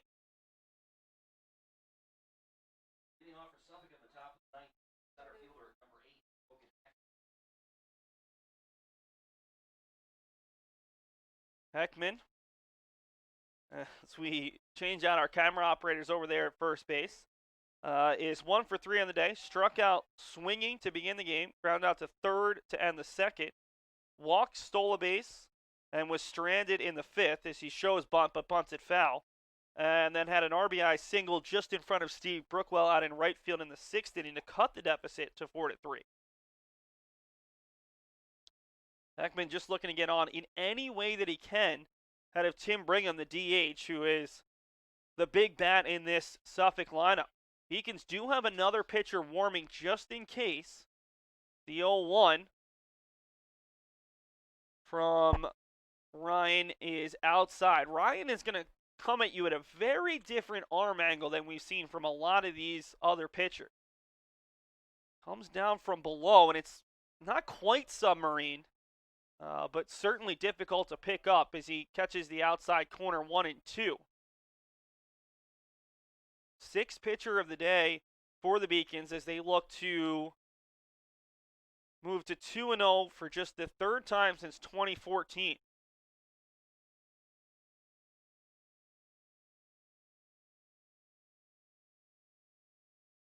Swung on and missed. Dylan Ryan, his first collegiate strikeout as Heckman just tried to catch the ball on the outside corner, couldn't come up with it.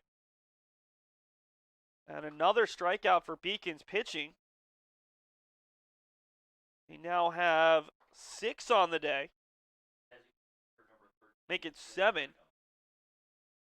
Brings up Tim Brigham. And the nice part about this is, even if Brigham comes up with a home run here, the most he can do is tie it. So the Beacons doing their job, getting the leadoff hitter. Brigham today, still looking for that first hit of the season. Struck out swinging, flew out to right on a nice running play by Brookwell. Walked and was stranded at second in the fifth inning, and then flew out to center on a great running play by Danny Brown to deny Suffolk the game-tying run. Brown ran it down with a runner at third base and 2 outs. Actually, a runner at first and third with 2 outs in the sixth. Quickly 2-0. See what Ryan elects to give Brigham. 2-0, just misses low, 3-0.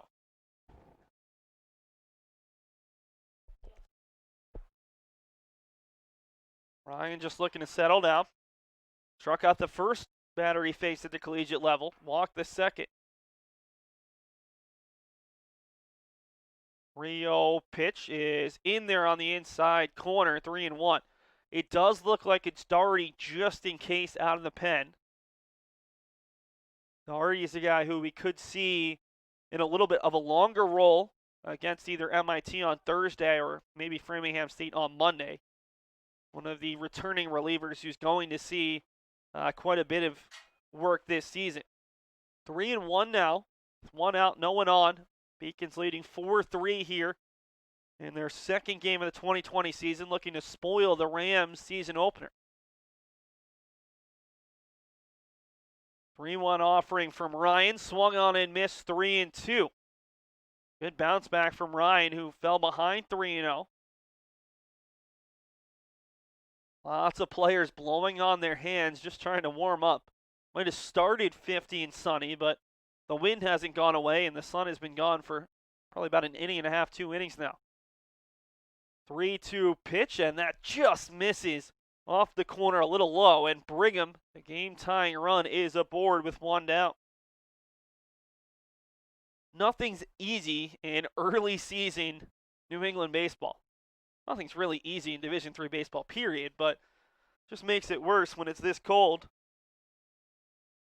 And you've got 2 competitive teams like this. Brings up Rich Gilbride.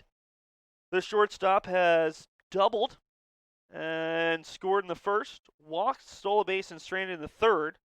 Flew out to center and grounded out to short. 1 for 3 on the day. Just a bit high. 1-0.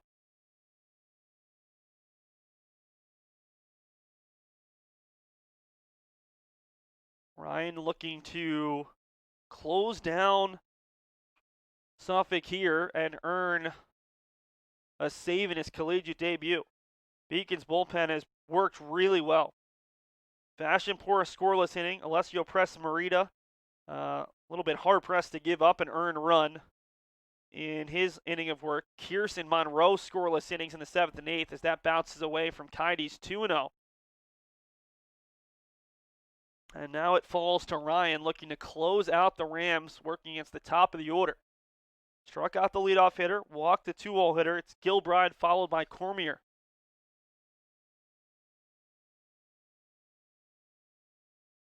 Certainly not an easy way to begin your collegiate career.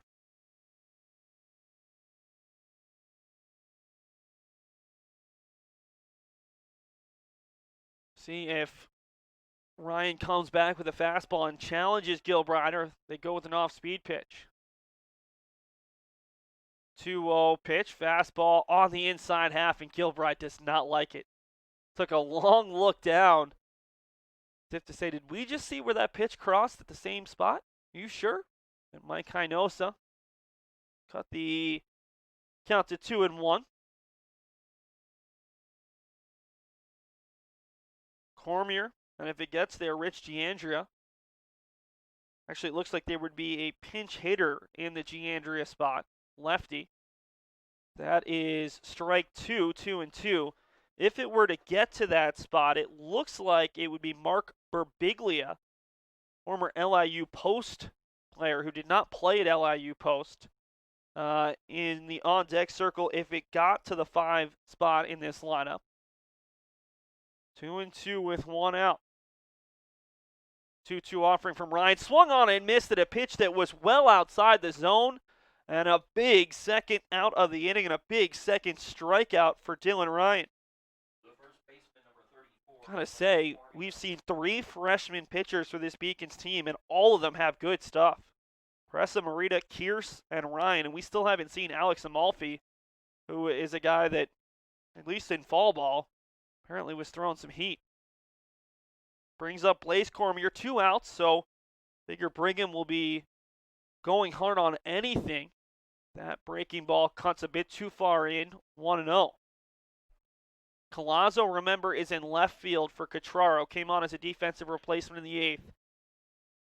Brown is very deep in center, and Brookwell in right. You're just trying to cut down on any extra base hits at this point. 1-0 to Cormier, who does not have a hit today. Takes the breaking ball 1-1. He reached on an error in the first, flew out to right, walked, and grounded out to second. 0 for 3 for the junior first baseman out of Wayland. Ryan gets the sign and he likes it. The 1-1 pitch, breaking ball just a bit inside, 2-1. We are over the 3-hour mark of this contest. 5:35 here on the East Coast as the Beacons look to pick up that second win of the season. 2-1 pitch in and out of the glove of Kites, and that might be the difference between a strike or a ball. That was out knee high, and Mike Hinosa doesn't give it to the Beacons. 3-1 now.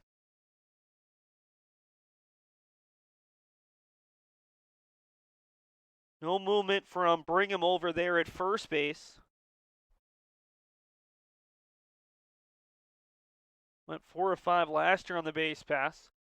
That bounces up there, and there are 2 on with 2 outs for the pinch hitter, Mark Birbiglia. What a way to begin your collegiate career if you're Birbiglia, Former Division II player at LIU Post. Now, LIU Post paired with LIU Brooklyn, so that was going to become a Division I team. So Birbiglia, who did not play at LIU Post, electing to transfer to Division III school. 2-year letter winner at Smithtown East High School, originally out of St. James, New York. He's an all-county and all-league honoree. Also played some volleyball at Smithtown East. The Beacons will meet with manager Brandon Eigerbrodt here as UMass Boston talks it over with his entire infield. And really, it's not just trying to calm down Ryan, it's trying to calm down this entire infield. When you look at it, Kindes is a sophomore who started most of the games last year behind the plate, and McCormick is a senior. But Motter making his first collegiate start, Zarilli his second collegiate start, and Leung made about 8 to 10 starts as a freshman at second base before Josh Lopez came back. It's a very young infield. And Mark Birbiglia, his first collegiate at bat, has a chance to be a hero here for the Rams. Birbiglia, 6'1", 170, comes from the left side as he pinch hits in Rich Giandria's spot. First pitch to him, in there on the outside corner, strike one. Dylan Ryan is yet to see the ball be put in play against him. Strikeout swinging, walk, strikeout swinging, walk. Beacons would love one more strikeout swinging to close this one out. Ryan, a big breath in the 0-1, nearly catches Birbiglia 1-1. Brigham at second, Cormier at first. UMass Boston looking to close it out here. Game number 2 of the season.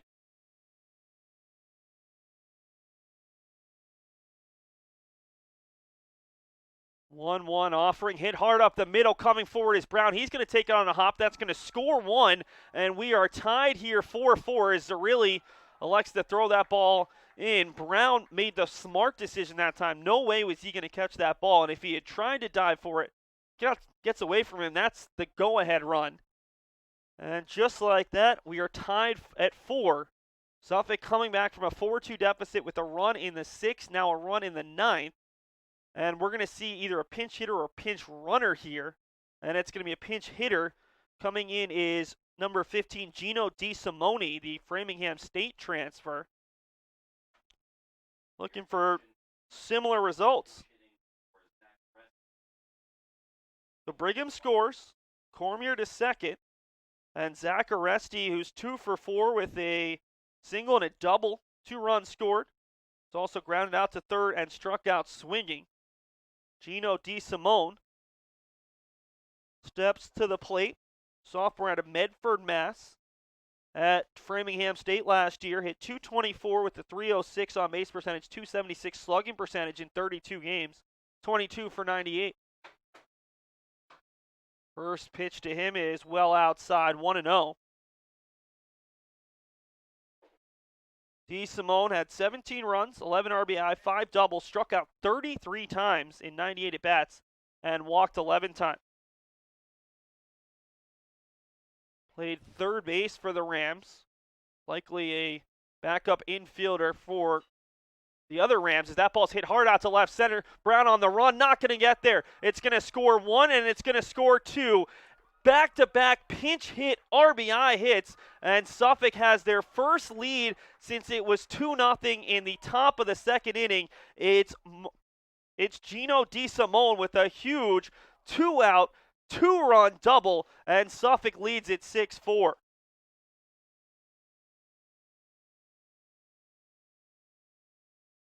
And the walks come back to bite Dylan Ryan. So he walked 2 amongst his first 4 batters. Birbiglia comes in to score all the way from first base. And now we've got Ben Isaac stepping to the plate. And I'm not sure, but I think we're going to pinch runner out at second. Anthony Del Pret didn't make any changes for a while in this game. But now he's going to pinch run Luke Harder, the freshman from Liverpool, New York, who was an all-CNY first-teamer and captain as a senior. Out there for Gino DeSimone, who was pinch hitting for Zach Aresti. So you'll likely see Luke Harder stay in the game. He is an outfielder. And it's Ben Isaac as the Beacons need to stop the bleeding and stop the bleeding right now. First pitch is on the inside half, 0-1. Suffolk with 3 runs in the inning, their first crooked number of the season, to take a 6-4 lead. 3 consecutive batters reaching, scoring 3 runs. Here comes the 0-1 to Isaac as Dylan Ryan just tries to get out of this inning. 0-1 popped up foul, 0-2. The Beacons in the bottom of the ninth will have Leung, Brown, and Brookwell, 9-1-2. So if you can get some base runners, you don't feel bad about part of the lineup you're in. But certainly not what we wanted to be talking about at this point, with the Beacons just 1 out away from earning the victory, and now they trail by 2 for the second time today. Swung on and missed. Ryan strikes out the side, but not before Suffolk scores 3 runs in the inning, and now it's the Beacons with the backs against their wall, down by 2 in the bottom of the ninth. I did receive a non-athletic scholarship upon entering school. I got the presidential scholarship, which was huge for me. I think there's more opportunities for academic scholarships in Division III. I did receive academic scholarships. Just being involved on campus, being a leader, all those things combined kind of get me recognized. It's a great experience for me.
So Suffolk will keep Caleb Pivnicki on. Pivnicki got the final 2 outs of the 8th inning, and a chance now for him to earn the victory in this contest in his collegiate debut. 2 changes for Suffolk. Luke Harder is in right field, and Mark Birbiglia is in left field. Those 2 came through with big pinch hit RBI hits in the top of the 9th inning. Ryan Leung even in the count at 1-1. Leung is just trying to get on base any way he can. Had the walk-off hit the other day against Stevens. Today he has singled, grounded out to third, and grounded out to shortstop. Looking to get a leadoff base runner here. 1-1 to Leung, nearly catches him. 2-1. Both teams with 7 hits. Suffolk 6 runs on 7 hits and no errors. The Beacons 4 runs on 7 hits and 2 errors. The 2 errors cost the Beacons a run back in the first inning.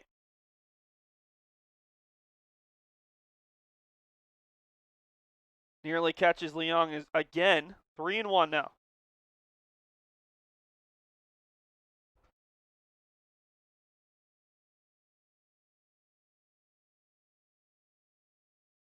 Three and 1 count to Ryan Leung as the Beacons look to bounce back from what is their worst inning of the season.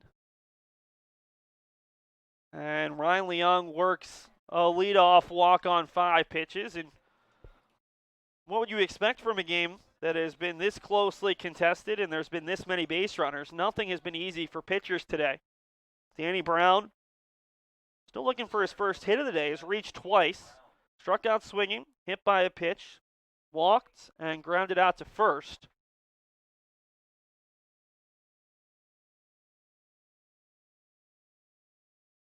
Leung over there at first base, not a big threat to steal, and down by 2.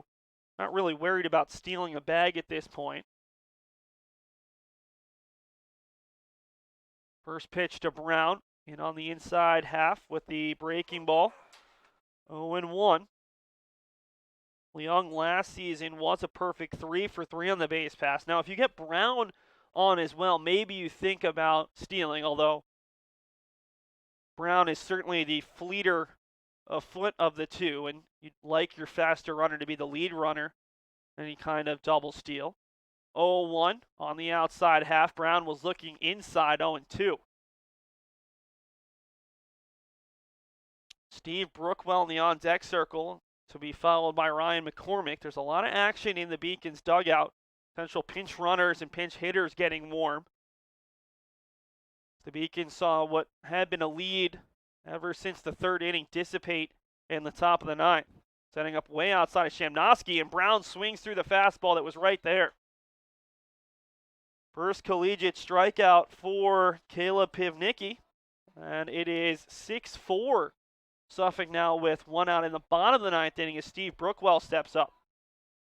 Brookwell doubled his first time up, lined into a 4-6 double play to end the second, walked in the fourth, and struck out swinging in the seventh.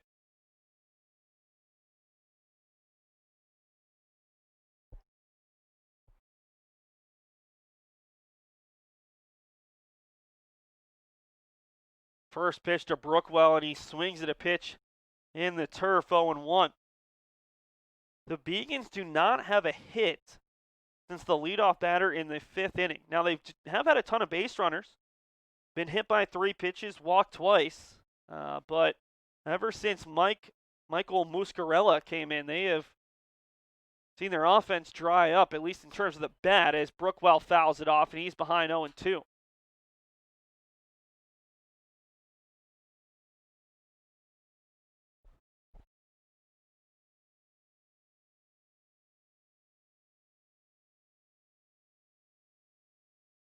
Oh and 2, 1 out. Runner at first base is Leung, who worked a leadoff walk.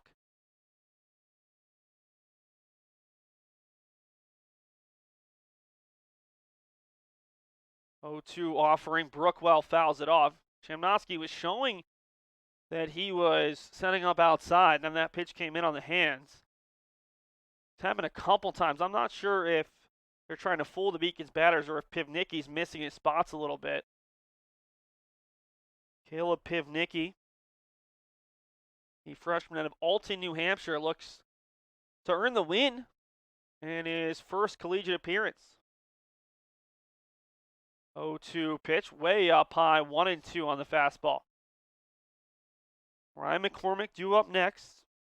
He's 1 for 4 today with a double off the base of the right field wall. Leads the Beacons this season with 2 extra base hits thus far. Be followed by Nick Catraro, who's had a nice day reaching twice with a double of his own. 1-2 coming to Brookwell, and he chops over the third baseman. Isaac makes another good play, goes to second. It's close. It bounces away from the second baseman, and heading to third is Leung. Coming forward is the new right fielder, and diving into third is Leung. What a break there. Isaac tried to get the lead runner, and it ends up benefiting the Beacons. It's going to go down as an error on the third baseman, Isaac. That throw beat Leung, but unable to make the catch there on San Antonio. It'll go down as a fielder's choice and then an E5, and that allows Leung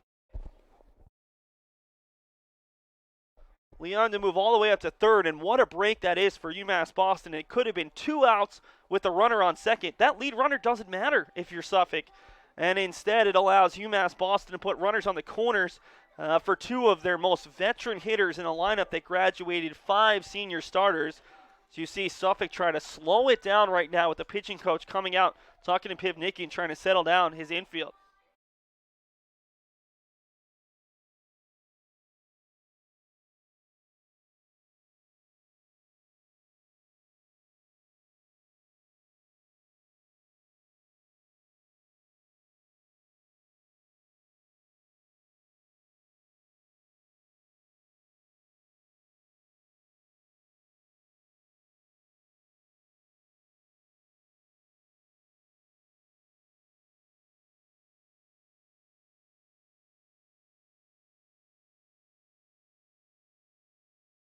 The Beacons with a little bit of extra life here. Runners at the corners with 1 out for Ryan McCormick.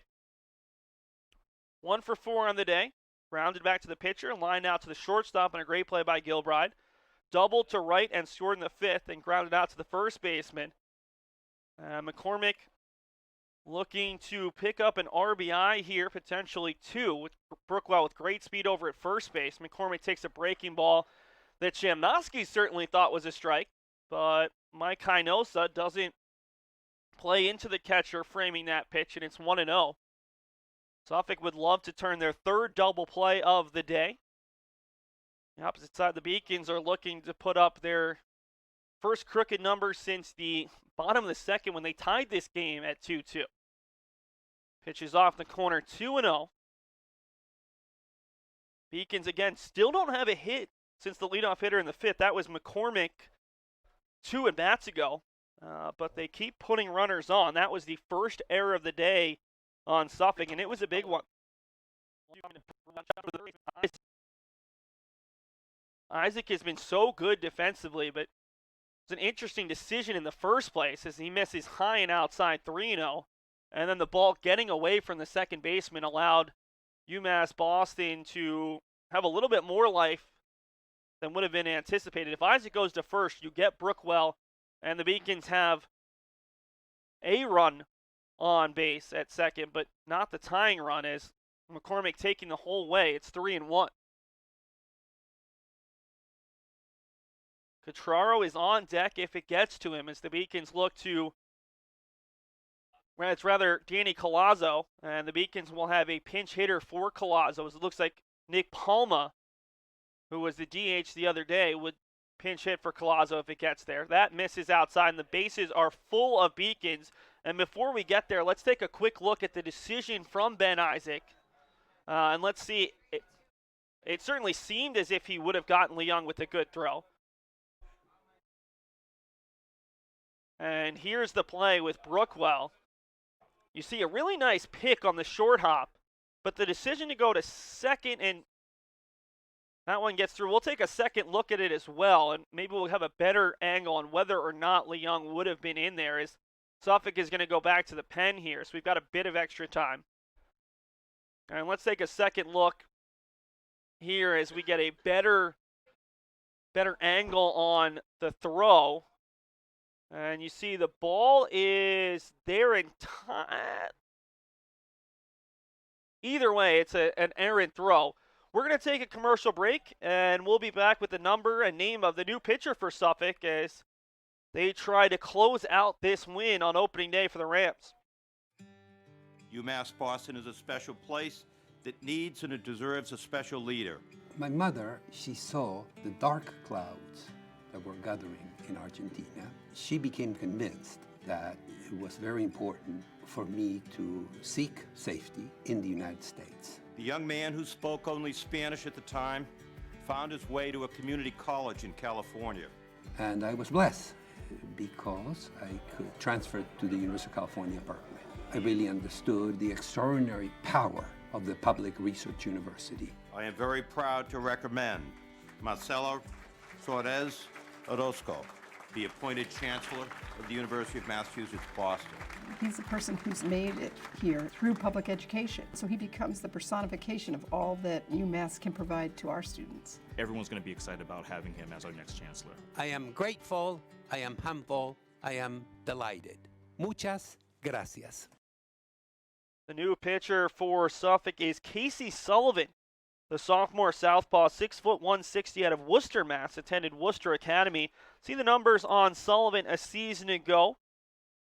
0-1 in 5 appearances, a 4.15 ERA. Did not record a save. 4 1/3 innings, 2 hits, 4 runs, 2 earned, 2 strikeouts to 1 walk. Opponents hit just 118 against him. So Sullivan trying to get the save. Pivnicki leaves after going 1+ inning, no hits. Thus far, no runs, no earned. 2 walks and a strikeout. Pivnicki in line for the win still.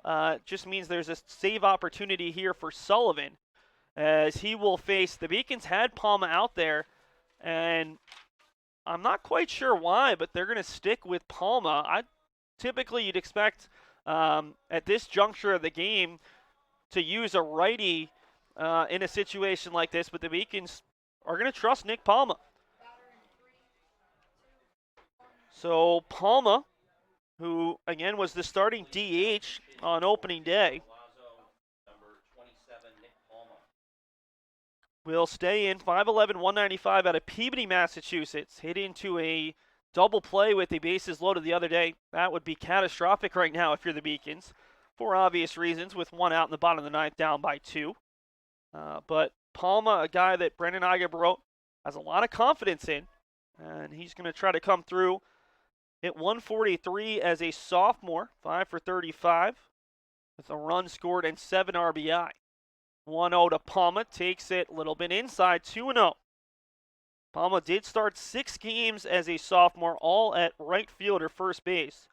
Struck out 10 times and worked 3 walks. And the Beacons opener, he went 0 for 2 with a run scored. 2-0 to Palma, takes it a little bit low down the middle, 3-0, and Sullivan wasn't happy with the call, bending his back there. The Beacons do not have a hit in the inning. A walk, a fielder's choice, and an error, and a walk have loaded the bases. Trying to cut it to 4-3 right here, potentially. 3-0 pitch to Palma, taking the whole way. That one's high and outside, and Sullivan walks home Ryan Leung. Steve Brookwell moves up to third. Ryan McCormick moves up to second, and Nick Palma is now at first base.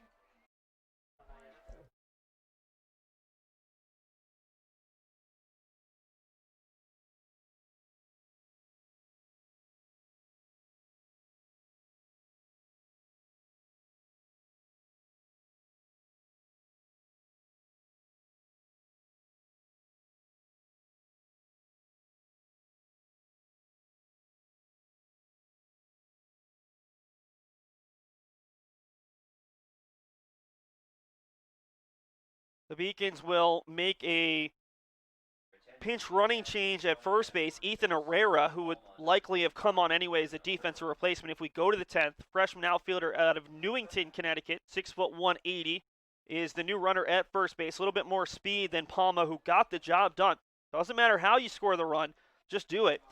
Freshman at 6'1", 180 out of Newington High School, 2-time all-conference player, was a leadoff hitter there. Pinch ran the other day on Saturday against Suffolk.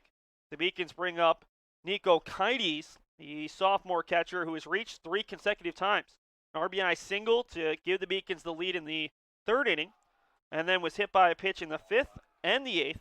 Also stole a base. So he's 1 for 2 on the day, 1-0 here, and I cannot picture the Beacons swinging until Sullivan throws a strike. 5 consecutive balls. 1-0, that one's too far inside, 2-0. For Suffolk today, they have walked 7 now. They've also hit 4 batters. The Beacons, again, do not have a hit since the 5th inning, but a chance to potentially tie this game or even walk it off here in the bottom of the 9th after a 3-run top of the 9th for Suffolk gave them a 6-4 lead. Kites takes another one. This time, though, it catches the inside corner, 2-1. The Beacons are playing a 2nd consecutive game where it hasn't been all that pretty, but it's been highly competitive. Walked it off in 10 innings on Saturday against Stevens. Looking to do the same on Suffolk today. 2-1, that one bounces up there, 3-1. Kites to be followed by Curtis Tyrone, but it'll be Kyle Penny if it gets there, as the senior out of Toland, Connecticut, a righty, is on deck. And Brendan Igebro right now wants time. And I think we're going to see another change potentially. Would UMass Boston potentially pinch run at second for McCormick? And here we go. The game-winning run, and we're going to see Chris Duco, who was caught stealing twice the other day, but is an incredibly aggressive base runner and very fast, is out there at second base as the game-winning run. Now, this would put the Beacons in a bit of a bind with McCormick, their starting first baseman, 3-hole hitter. But when you're just trying to walk it off right here and now, doesn't matter how much shifting you have. Also, the Beacons have 42 players. They can figure out a defensive alignment. As long as we're not in the NCAA tournament when they're cut to 25, you can make moves like this. Brookwell at third, Duco at second, Herrera at first, as that one nearly hits Kites. Either way, it's ball 4, and the Beacons have tied the game. Brookwell comes home. McCormick rather, Duco moves to second, and Herrera at second, Duco at third. There's so many names at this point, and it'll be Kyle Penny pinch hitting with a chance to walk it off.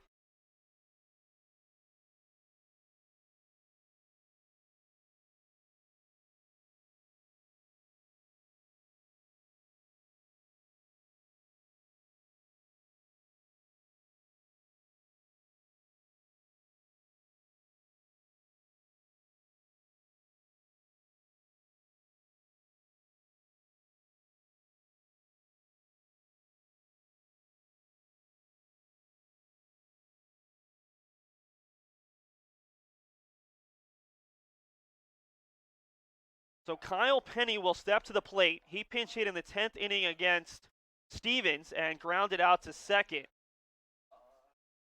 Penny, though, trying to be the hero here. The Beacons have the bases loaded after the third consecutive walk, second from Sullivan, who's yet to get an out, and fourth walk of the inning. The Beacons have gone walk, strikeout, fielder's choice, an error allowing Leung to move up, walk, walk, walk. And now Penny hitting for Curtis Tyrone in the DH spot, a chance to walk it off. First pitch to Penny misses outside, and while I'm sure Kyle would love to crush this ball into a gap and win this game and be celebrated, a walk is just as good right now as the Beacons look. Barty scored 2, looking for their third run of the inning to walk it off on Casey Sullivan, who just has not been able to find the strike zone. Penny pops that one up, should get foul. Isaac trying to get under it. This might come back into play. No, it'll hit the pavement. That one just stayed far enough out of play. That could have been disastrous there. Penny to be followed by Noah Motter, at least his spot. And Motter is in the on-deck circle. 1-1, 1 out, 6-6 in the game. The bases are full of Beacons. Duco at third, Herrera at second, and Kaides at first, as the Beacons have scored back-to-back runs on bases-loaded walks. Just the way you draw it up. Still just 1 out in the inning. The 1-1 from Sullivan, and Penny swings through the fastball, 1-2.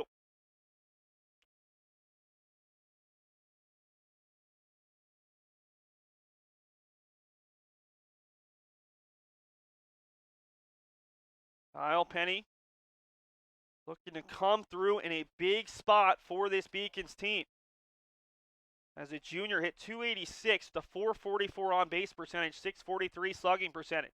The 1-2, Penny fouls it off. Finished 4 for 16 last year with 4 runs, 5 RBI, 2 doubles, and a homer. For his career, 5 for 33. This is his 31st career game, and this is certainly the biggest spot that he has stepped into in a game in his collegiate career. 6-6, bottom 9, bases loaded, 1 out. Trying to be the hero.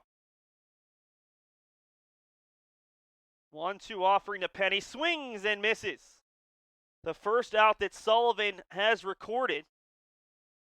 Both outs this inning have been strikeouts for the Beacons, and it brings up Noah Motter. Speaking of guys who try to be heroes, Motter, as a junior, making his first collegiate start, still looking for that first collegiate hit. Motter today walked and scored in the second, struck out swinging, grounded out to third, flew out to center. And Motter, who is now 0 for 8 for his collegiate career, trying to be the hero, as we're going to see Anthony Delpret come out. I didn't see someone warming, so I'm not sure. Oh, now there is a righty up, so maybe Suffolk's going to try to go that righty-righty matchup. The Beacons do have Thomas Q available, so you could bring a lefty pinch hitter up. I'm not quite sure which of the 20 or 22 position players it would be, but we'll see if the Beacons stick with Motter or elect to make a change. Do or die time here, 2 outs, bottom of the 9th inning, tied at 6, as we'll make one final change here before we get this potential final at-bat, certainly the final at-bat of the bottom of the 9th inning.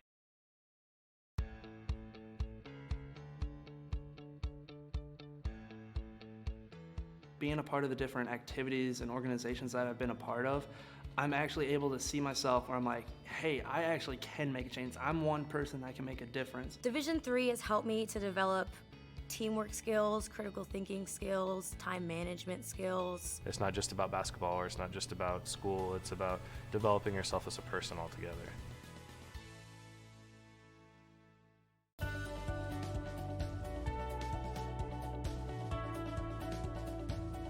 I just wanted to get good grades and to do well. But it also made me realize that I have a lot of career goals. You're there to get a full college experience, not only participate in your sport, but participate in things outside of that, and it's all about growing as a person. My coaches have helped me with figuring out who I really am. Their lives are dedicated for us to succeed.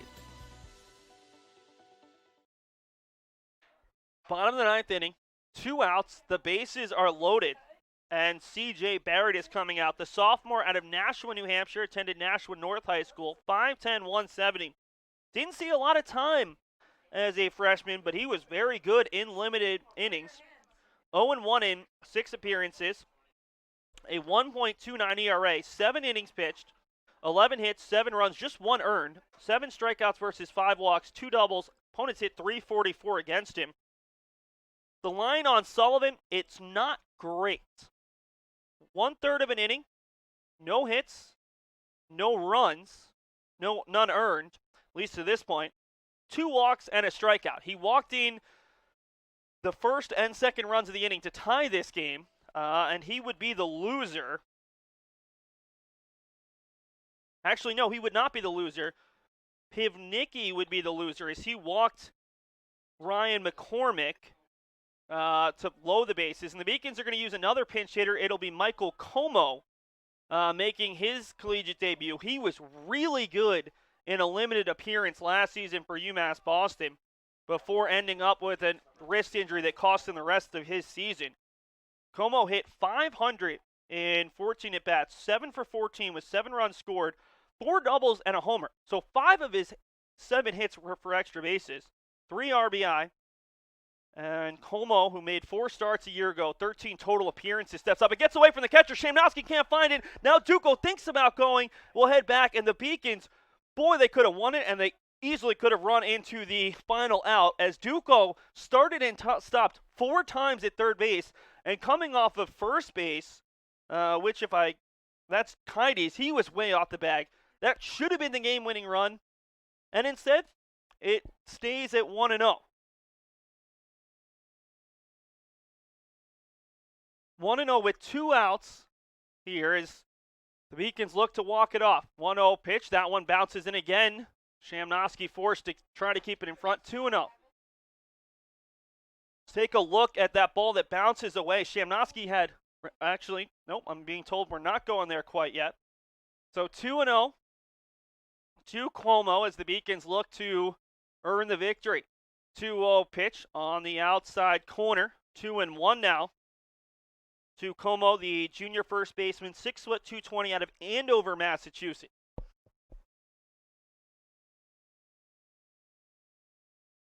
Duco at third, Herrera at second, Kides at first. 2-1 pitch, and Como hits it high out to left. Going back on it is Birbiglia, going back and able to make a diving catch. Somehow, some way, Mark Birbiglia, fighting the wind, able to make the play on a wind-aided fly ball, and we head to the 10th inning in what has become a ridiculous game and a bit of a marathon as well.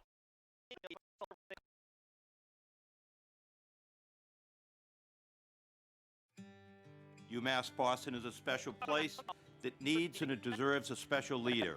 My mother, she saw the dark clouds that were gathering in Argentina. She became convinced that it was very important for me to seek safety in the United States. The young man who spoke only Spanish at the time found his way to a community college in California.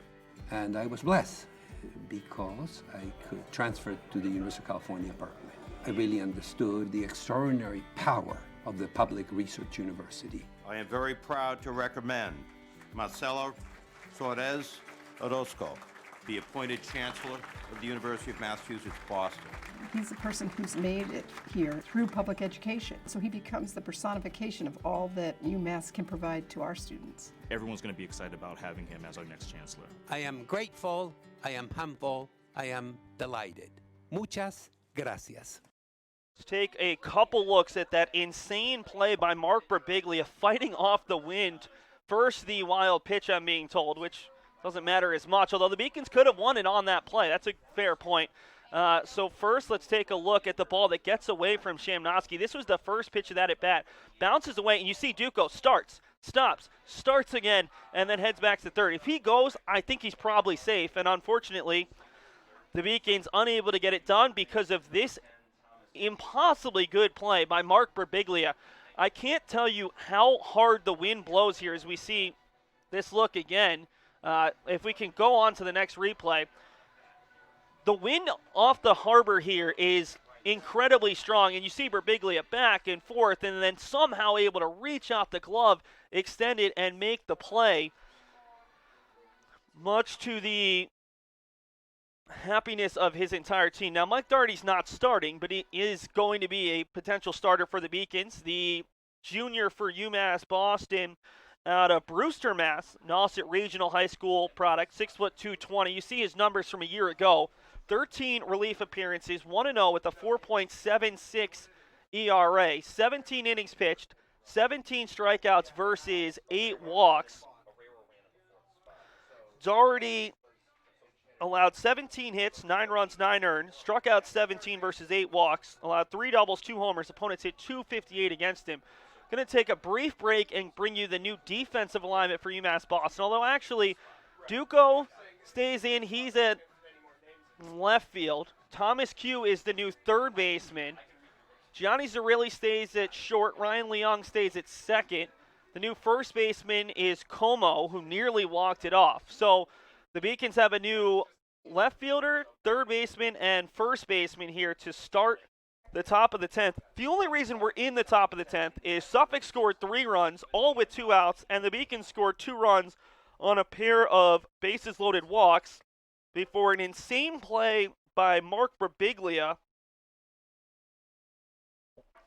And this is New England Division III baseball at its finest, folks. It is cold, it is long, and it just doesn't end. Top of the 10th, it'll be 8-9-1 for Suffolk after they scored 3 runs in the top of the 9th inning. Shamnosky leads off, and it is quickly 1-1 here to Shamnosky. The catcher who puts out a sac bunt his first at-bat, grounded out to third his last 2 at-bats, and then walked back in the 8th. 1-1 from Doherty. Misses a little bit low. 2-1.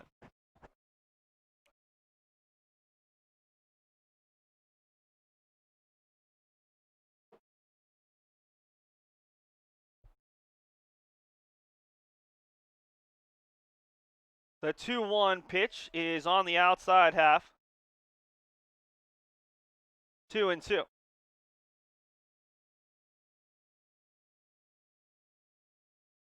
Doherty looking for a shutdown inning after he spent a lot of time out in that right center field bullpen. 2-2, hit over to the third baseman Q, who can't make the catch on a hop. And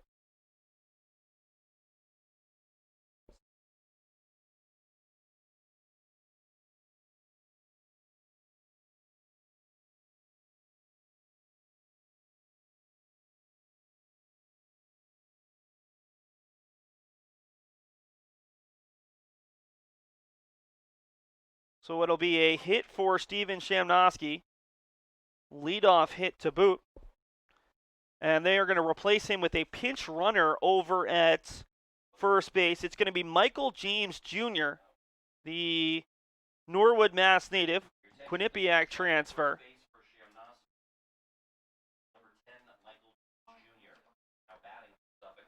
James Jr. never played at Quinnipiac, attended Norwood High School. He's listed as an outfielder/pitcher.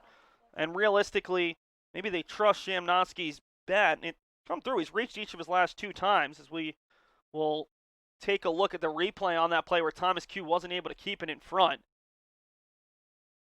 After this pitch, is we're going to see him meeting at the mound. And let's take a look at it one last time. Q has an absolute cannon that's a catcher running, so all he has to do is keep it in front. Hard hit, and on a quick short hop, deserving of a hit there for Shamnosky. But it puts Doherty in a tough spot. Leadoff base runner in a tie 6-6 game. Nick San Antonio steps up. San Antonio is grounded out to short for an RBI, grounded out to second, walked and stranded at third and struck out. The Beacons expecting bunt as Q is in very far, taking off for second and stealing it cleanly. There is Michael James Jr. showing off the speed, and there's a runner at second with no outs.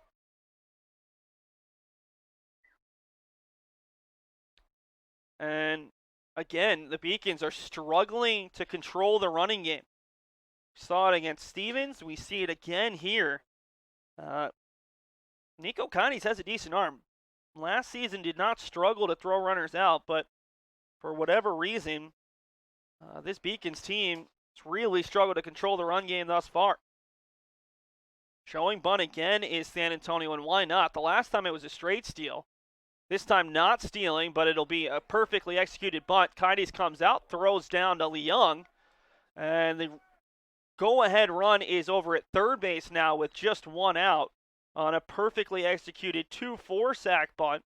And it brings up Logan Heckman with the chance to give his team the lead once again here in the top of the 10th. Center fielder number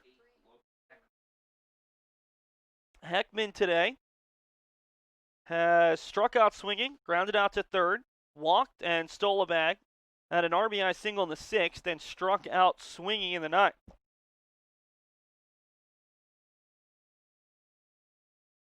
Beacons infield is in all across the diamond, so a good chance for Heckman. If he can hit this hard on the ground, then it probably will score a run. Michael James Jr., we've already seen him steal a base. This is the good bunt from San Antonio. No chance to get James Jr. going at third, and even a semi-close play over at first.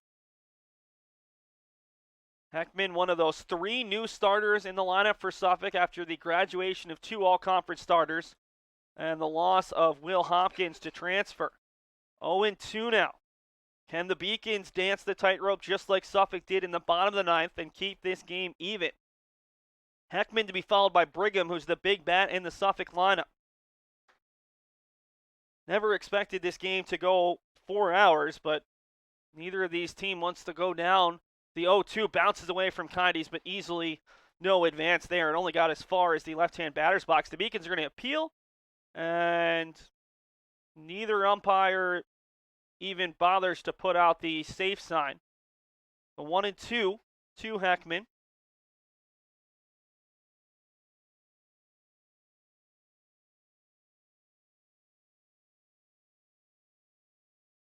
Senior trying to come up with a go-ahead hit in the 10th after a pair of newcomers for Biglia and DeSimone did in the 9th. This is deep. Brown will take it. Brown has a cannon. He throws home. This has got a chance, and it's not going to get there in time. That ball hung up in the wind a little bit too far, and James Jr. got there. It looked for maybe a solid second and a half as if that ball might have enough juice to get home in time. Instead, it's a sacrifice fly for Heckman, and the Beacons find themselves trailing once again. UMass Boston led from the bottom of the 2nd on, but a 3-run top of the 9th put the Beacons in a 2-run hole. And they now trail by a single run in extras. Brings up Tim Brigham with no one on. Brigham has walked twice, struck out swinging, flown out to right, flown out to center. First pitch to him goes through the wickets of Kides, 1-0. This game started at 2:30, as we're going to see the sacrifice fly right here. And it is now 6:20 on the East Coast. See the infield in. Brown barely had to move. And this is a good throw from a former high school quarterback, but just not enough behind it. James easily beats it out. Ball through the left side, so really bobbles it. I don't think he'd have a play either way. And his long throw kept in front by Como. That's an infield single, the second of the inning for Suffolk. So they now lead 9-7 in hits. This Beacons team stunningly does not have a hit since the 5th inning, and yet coming into this inning, they were still tied. Shortstop number 2, Rich Pride.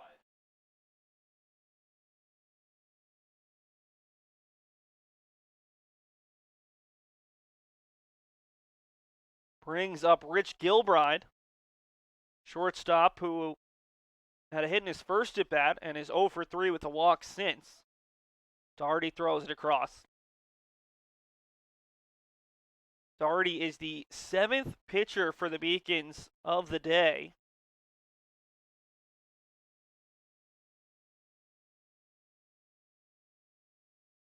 Beacons went 4 with Ben Gottesman, and then have used a new pitcher in each of the last 6 innings. Scoreless innings from Fashionpour, Pressa Marita, and actually from Fashionpour, Kearse, and Monroe. Pressa Marita gave up a single run. Ryan gave up 3 earned in his collegiate debut of lone save, and now Doherty's given up 1. Softly over to Q. He'll go the short way to second, and that'll do it for Suffolk, but they score a run on a single, a stolen base, a sac bunt, and a sacrifice fly. The Beacons need at least 1 to extend this game, 2 to walk it off as we head to the bottom of the 10th. The Beacons will go 8-9-1 in the 10th.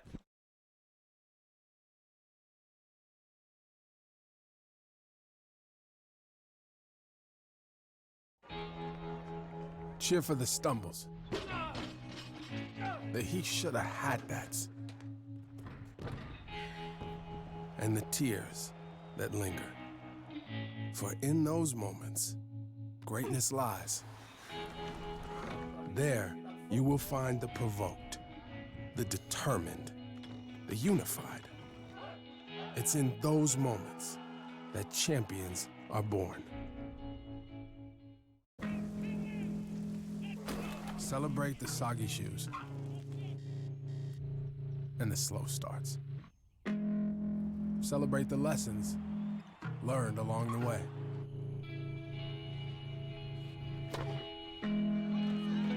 These are the wins. Not the shiny, nail-biting kind. These are the last a lifetime kind. The new catcher for Suffolk is Andrew Ashworth, the junior out of Nashua, New Hampshire, 6'1", 190 out of Nashua North High School. Takes over for Steven Chamnosky, who led off the inning with a single, the top of the 10th inning, and was replaced by Michael James Jr., who got his job done. Stole a base, moved to third on a sac bunt, and scored on a sacrifice fly. Beacons will go with Zarilli, Leung, and Brown. 8-9-1. And something to watch for UMass Boston, they've changed some things in their lineup. So the Beacons, once they get to that 3-4 spot, it's not the typical 3-4 hitters in the lineup if they get that far. For Suffolk, it's C.J. Barrett, who came on in the bottom of the 9th inning with the game time, or the go-ahead run at third base and 1 out, and struck out Kyle Penny, and then got that incredible fly-out catch by Birbiglia out and left off the bat of Cuomo. So already has gone 2/3 of an inning looking for the win, which would be his first collegiate win after going 0-1 in 6 appearances as a freshman. Zarilli takes the breaking ball, maybe a little high, 2-1. Again, UMass Boston without a hit since the leadoff hitter in the 5th inning, a double. They've had a lot of batters reach, including 4 walks in that 9th inning. The 2-1 to Zarilli takes it up high, 3-1. And this was the problem for Caleb Pivnicki and Casey Sullivan in the 9th. Pivnicki walked the leadoff batter and allowed 2 walks to the 4 batters he faced. And then Sullivan walked the first 2 batters he faced. Suffolk has struggled with their control. 3-1 pitch right down the middle, and that's strike 2. Took a while for Mike Hinosa to point the finger, but it looked pretty good. So far for Suffolk pitchers, they have walked 8 and hit 3 batters. Beacons only have 7 hits, but they've had 18 base runners based off of hits, hit by pitches, and walks, and that doesn't include the 1 error as well. 3-2 here.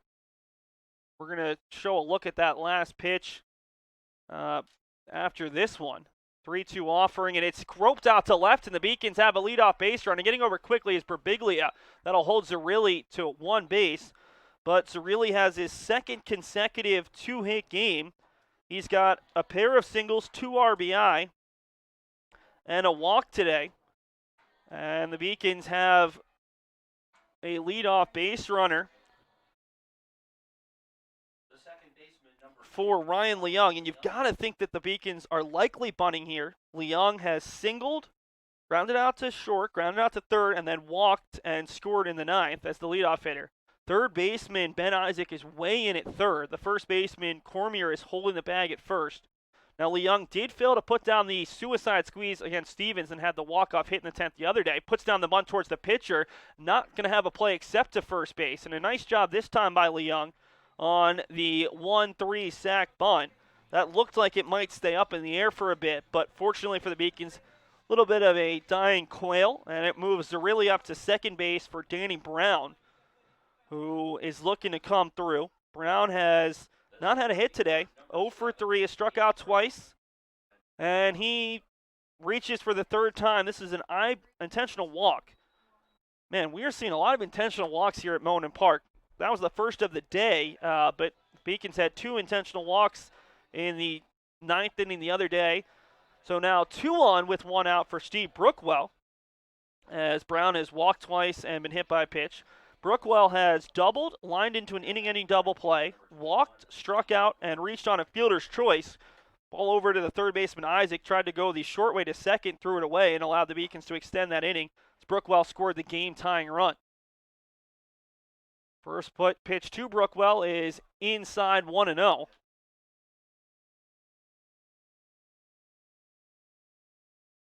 If it gets to the 3 spot, it'll be Chris Duco in the on-deck circle. Duco came on as a pinch runner for Ryan McCormick and was stranded at third base on that great diving catch by Birbiglia.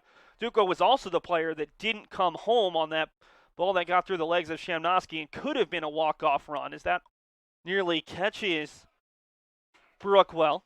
Brookwell with the chance to walk this off here in the 10th. That's when the Beacons did it on Saturday. Only that game ended at about 3 o'clock from a noon start, and we're here at 6:30 on a Monday. 2-0, 1 out, 2 on after the single from Zarilli and the intentional walk to Brown. Great speed on the base pass for the Beacons. 2-0 pitch to Brookwell, pops it up on the right side. Should be playable. Cormier is diving, bending, and it's going to be bouncing in front of the right fielder. They have a play at second. The throw is not in time, and they call Brown safe, and it was very close. That was a beautiful break for the Beacons in that the ball ended up in that Bermuda Triangle between the first baseman, second baseman, and right fielder, and then a bang-bang play. Good awareness there. I think it was the second baseman, San Antonio, recognized that Brown had to hold up and just barely there in time. So the Beacons now have 2 hits in the inning after not having a hit since the 5th, and Chris Duco steps up with a chance to be the hero. Duco went 0 for 1 the other day against Stevens with an RBI and a walk. And Duco trying to be the hero today. Let's take a quick look at the ball off the bat of Brookwell as the Monin Park win. You see it blow the hat off of the pitcher, and then this ball up in the air just in front of the diving right fielder. San Antonio looks at first originally. If he looks to second, he probably gets him. That is high, and it's 1-0 as once again C.J. Barrett loses his hat. And I'm being told by a replay operator that Brown was clearly safe. We had a different look at second base. It did look initially as if he was. Duco, the freshman out of Dedham, Mass., 5'7", 180, attended Zavarian Brothers High School, where he played baseball, soccer, was a wrestler, and also a member of the indoor track and field team. 1-0, swing and a miss, 1-1. The Beacons have Zarilli at third, Brown at second, Brookwell at first. You could not ask for much more speed on the base pass if you could look at your entire 42-man roster and selectively place each player. 1-1 here to Duco, who's also incredibly fast. The 1-1 hit out to left, but it's going to flare foul up into the netting. Let's take a look at that second look at the play, and you can see Brown had slid in safely, and then not applying the tag was Gilbride as Brown tries to hold on to the bag for dear life. 1-2. The batter in the on-deck circle for UMass Boston is Thomas Q, who came on as a defensive replacement for Ethan Herrera. The 1-2 breaking ball gets away. They're going to say it hit the batter Duco, and we've got a tie game. Wow, the Beacons tied the game in the 9th on 2 bases loaded walks, and now they tie the game on a hit by pitch. We'll take another look at that as both Suffolk's head coach and their pitching coach immediately arguing. If you look down low, the Beacons celebrating, but let's take a look at this play. It's going to be really hard to overturn as the players are asking to appeal it, but let's see where this hits Duco. And that clearly hits the front elbow, and it's not over the plate. That's a big thing. Now, clearly you can appeal, did he try to bring it back, but it clearly was not over the plate, and that is the 5th hit by pitch of the day for a Suffolk pitcher. So the Beacons tie it again without the benefit of a hit. They've done that a lot this season. And now it's Thomas Q with a chance to walk it off. The sophomore out of Shrewsbury, Mass. 1 for 5 as a freshman. Got the start on opening day at third base. Struggled a little bit defensively, and now he's in after Noah Motter was pinch run for in the previous inning. Q absolutely crushes the ball foul. First pitch fastball swinging and puts it foul. Q still looking for his first collegiate RBI. Went 1 for 5 last year, and in the Beacons opener went 0 for 2 with a strikeout. Q to be followed by Nico Kides, who's one of the few starters still in for the Beacons. Brown over there at third base with tremendous speed. Brookwell at second. Duco at first. Swung on and missed. Q fooled by the breaking ball. And this game wouldn't be this game if not for some more drama. The Beacons with only 1 out. If they're going to do something right now, it's probably going to be with 2 outs, and that's not a slight on Q. It's just the way this game is gone. UMass Boston certainly struggling with the runners in scoring position stat as the 0-2 swung on and missed. And just like the previous inning, the Beacons have the bases loaded with 1 out, unable to get it done. Another big strikeout for Suffolk, and it'll bring up Nico Kides. Kides has reached 4 consecutive times. Grounded out to short to begin the game. Had an RBI single to put the Beacons ahead in the 3rd. Hit by pitch in the 5th. Hit by pitch in the 8th. And earned the bases loaded walk that tied the game in the 9th. A chance to walk it off here. First pitch to Kides, bounces away. Brown's coming hard the whole way. Brown's going to slide it. He's safe, and the Beacons win it on a walk-off wild pitch. They could have done it in the 9th. They do it in the 10th. 2 runs for UMass Boston, the bottom of the 10th, and the Beacons win this marathon of a game in 4 hours and 5 minutes.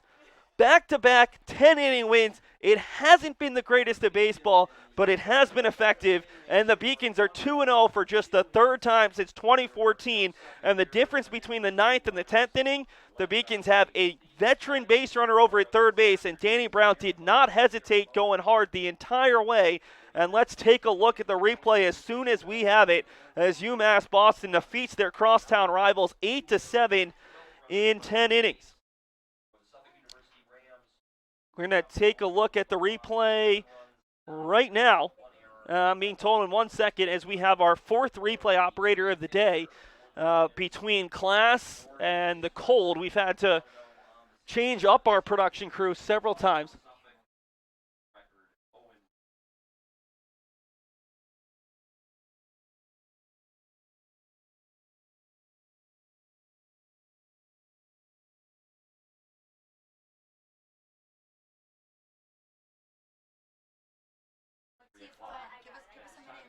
So we have had a brief technical issue, but we do think we have the replay. Either way, you can check out the highlights on the UMass Boston YouTube page after the game. But right now, we are told that we have at least one angle of this replay. As here is the final play. You see the ball skipping through the new catcher. Remember, Andrew Ashworth replacing him, and Brown going hard the whole way. If we can take a look at the replay one last time, the difference, and Brown starts off camera, but Brown is never going to stop. Just look at the base runner. He goes hard the entire way as it gets away from Ashworth. It's a foot race between the Beacon center fielder and the pitcher, and Brown beats the throw and the pitcher as UMass Boston wins it in walk-off wild pitch fashion, 8-7. The winning pitcher is Mike Doherty. The losing pitcher is C.J. Barrett as UMass Boston wins another thriller, 8-7 in 10 innings here at Monin Park. They moved to 2-0. Suffolk, a tough luck loser. They came back to take a 6-4 lead in the top of the 9th. They led it 7-6 in the top of the 10th. But in the end, it's UMass Boston winning 8-7 with just 9 hits on the day.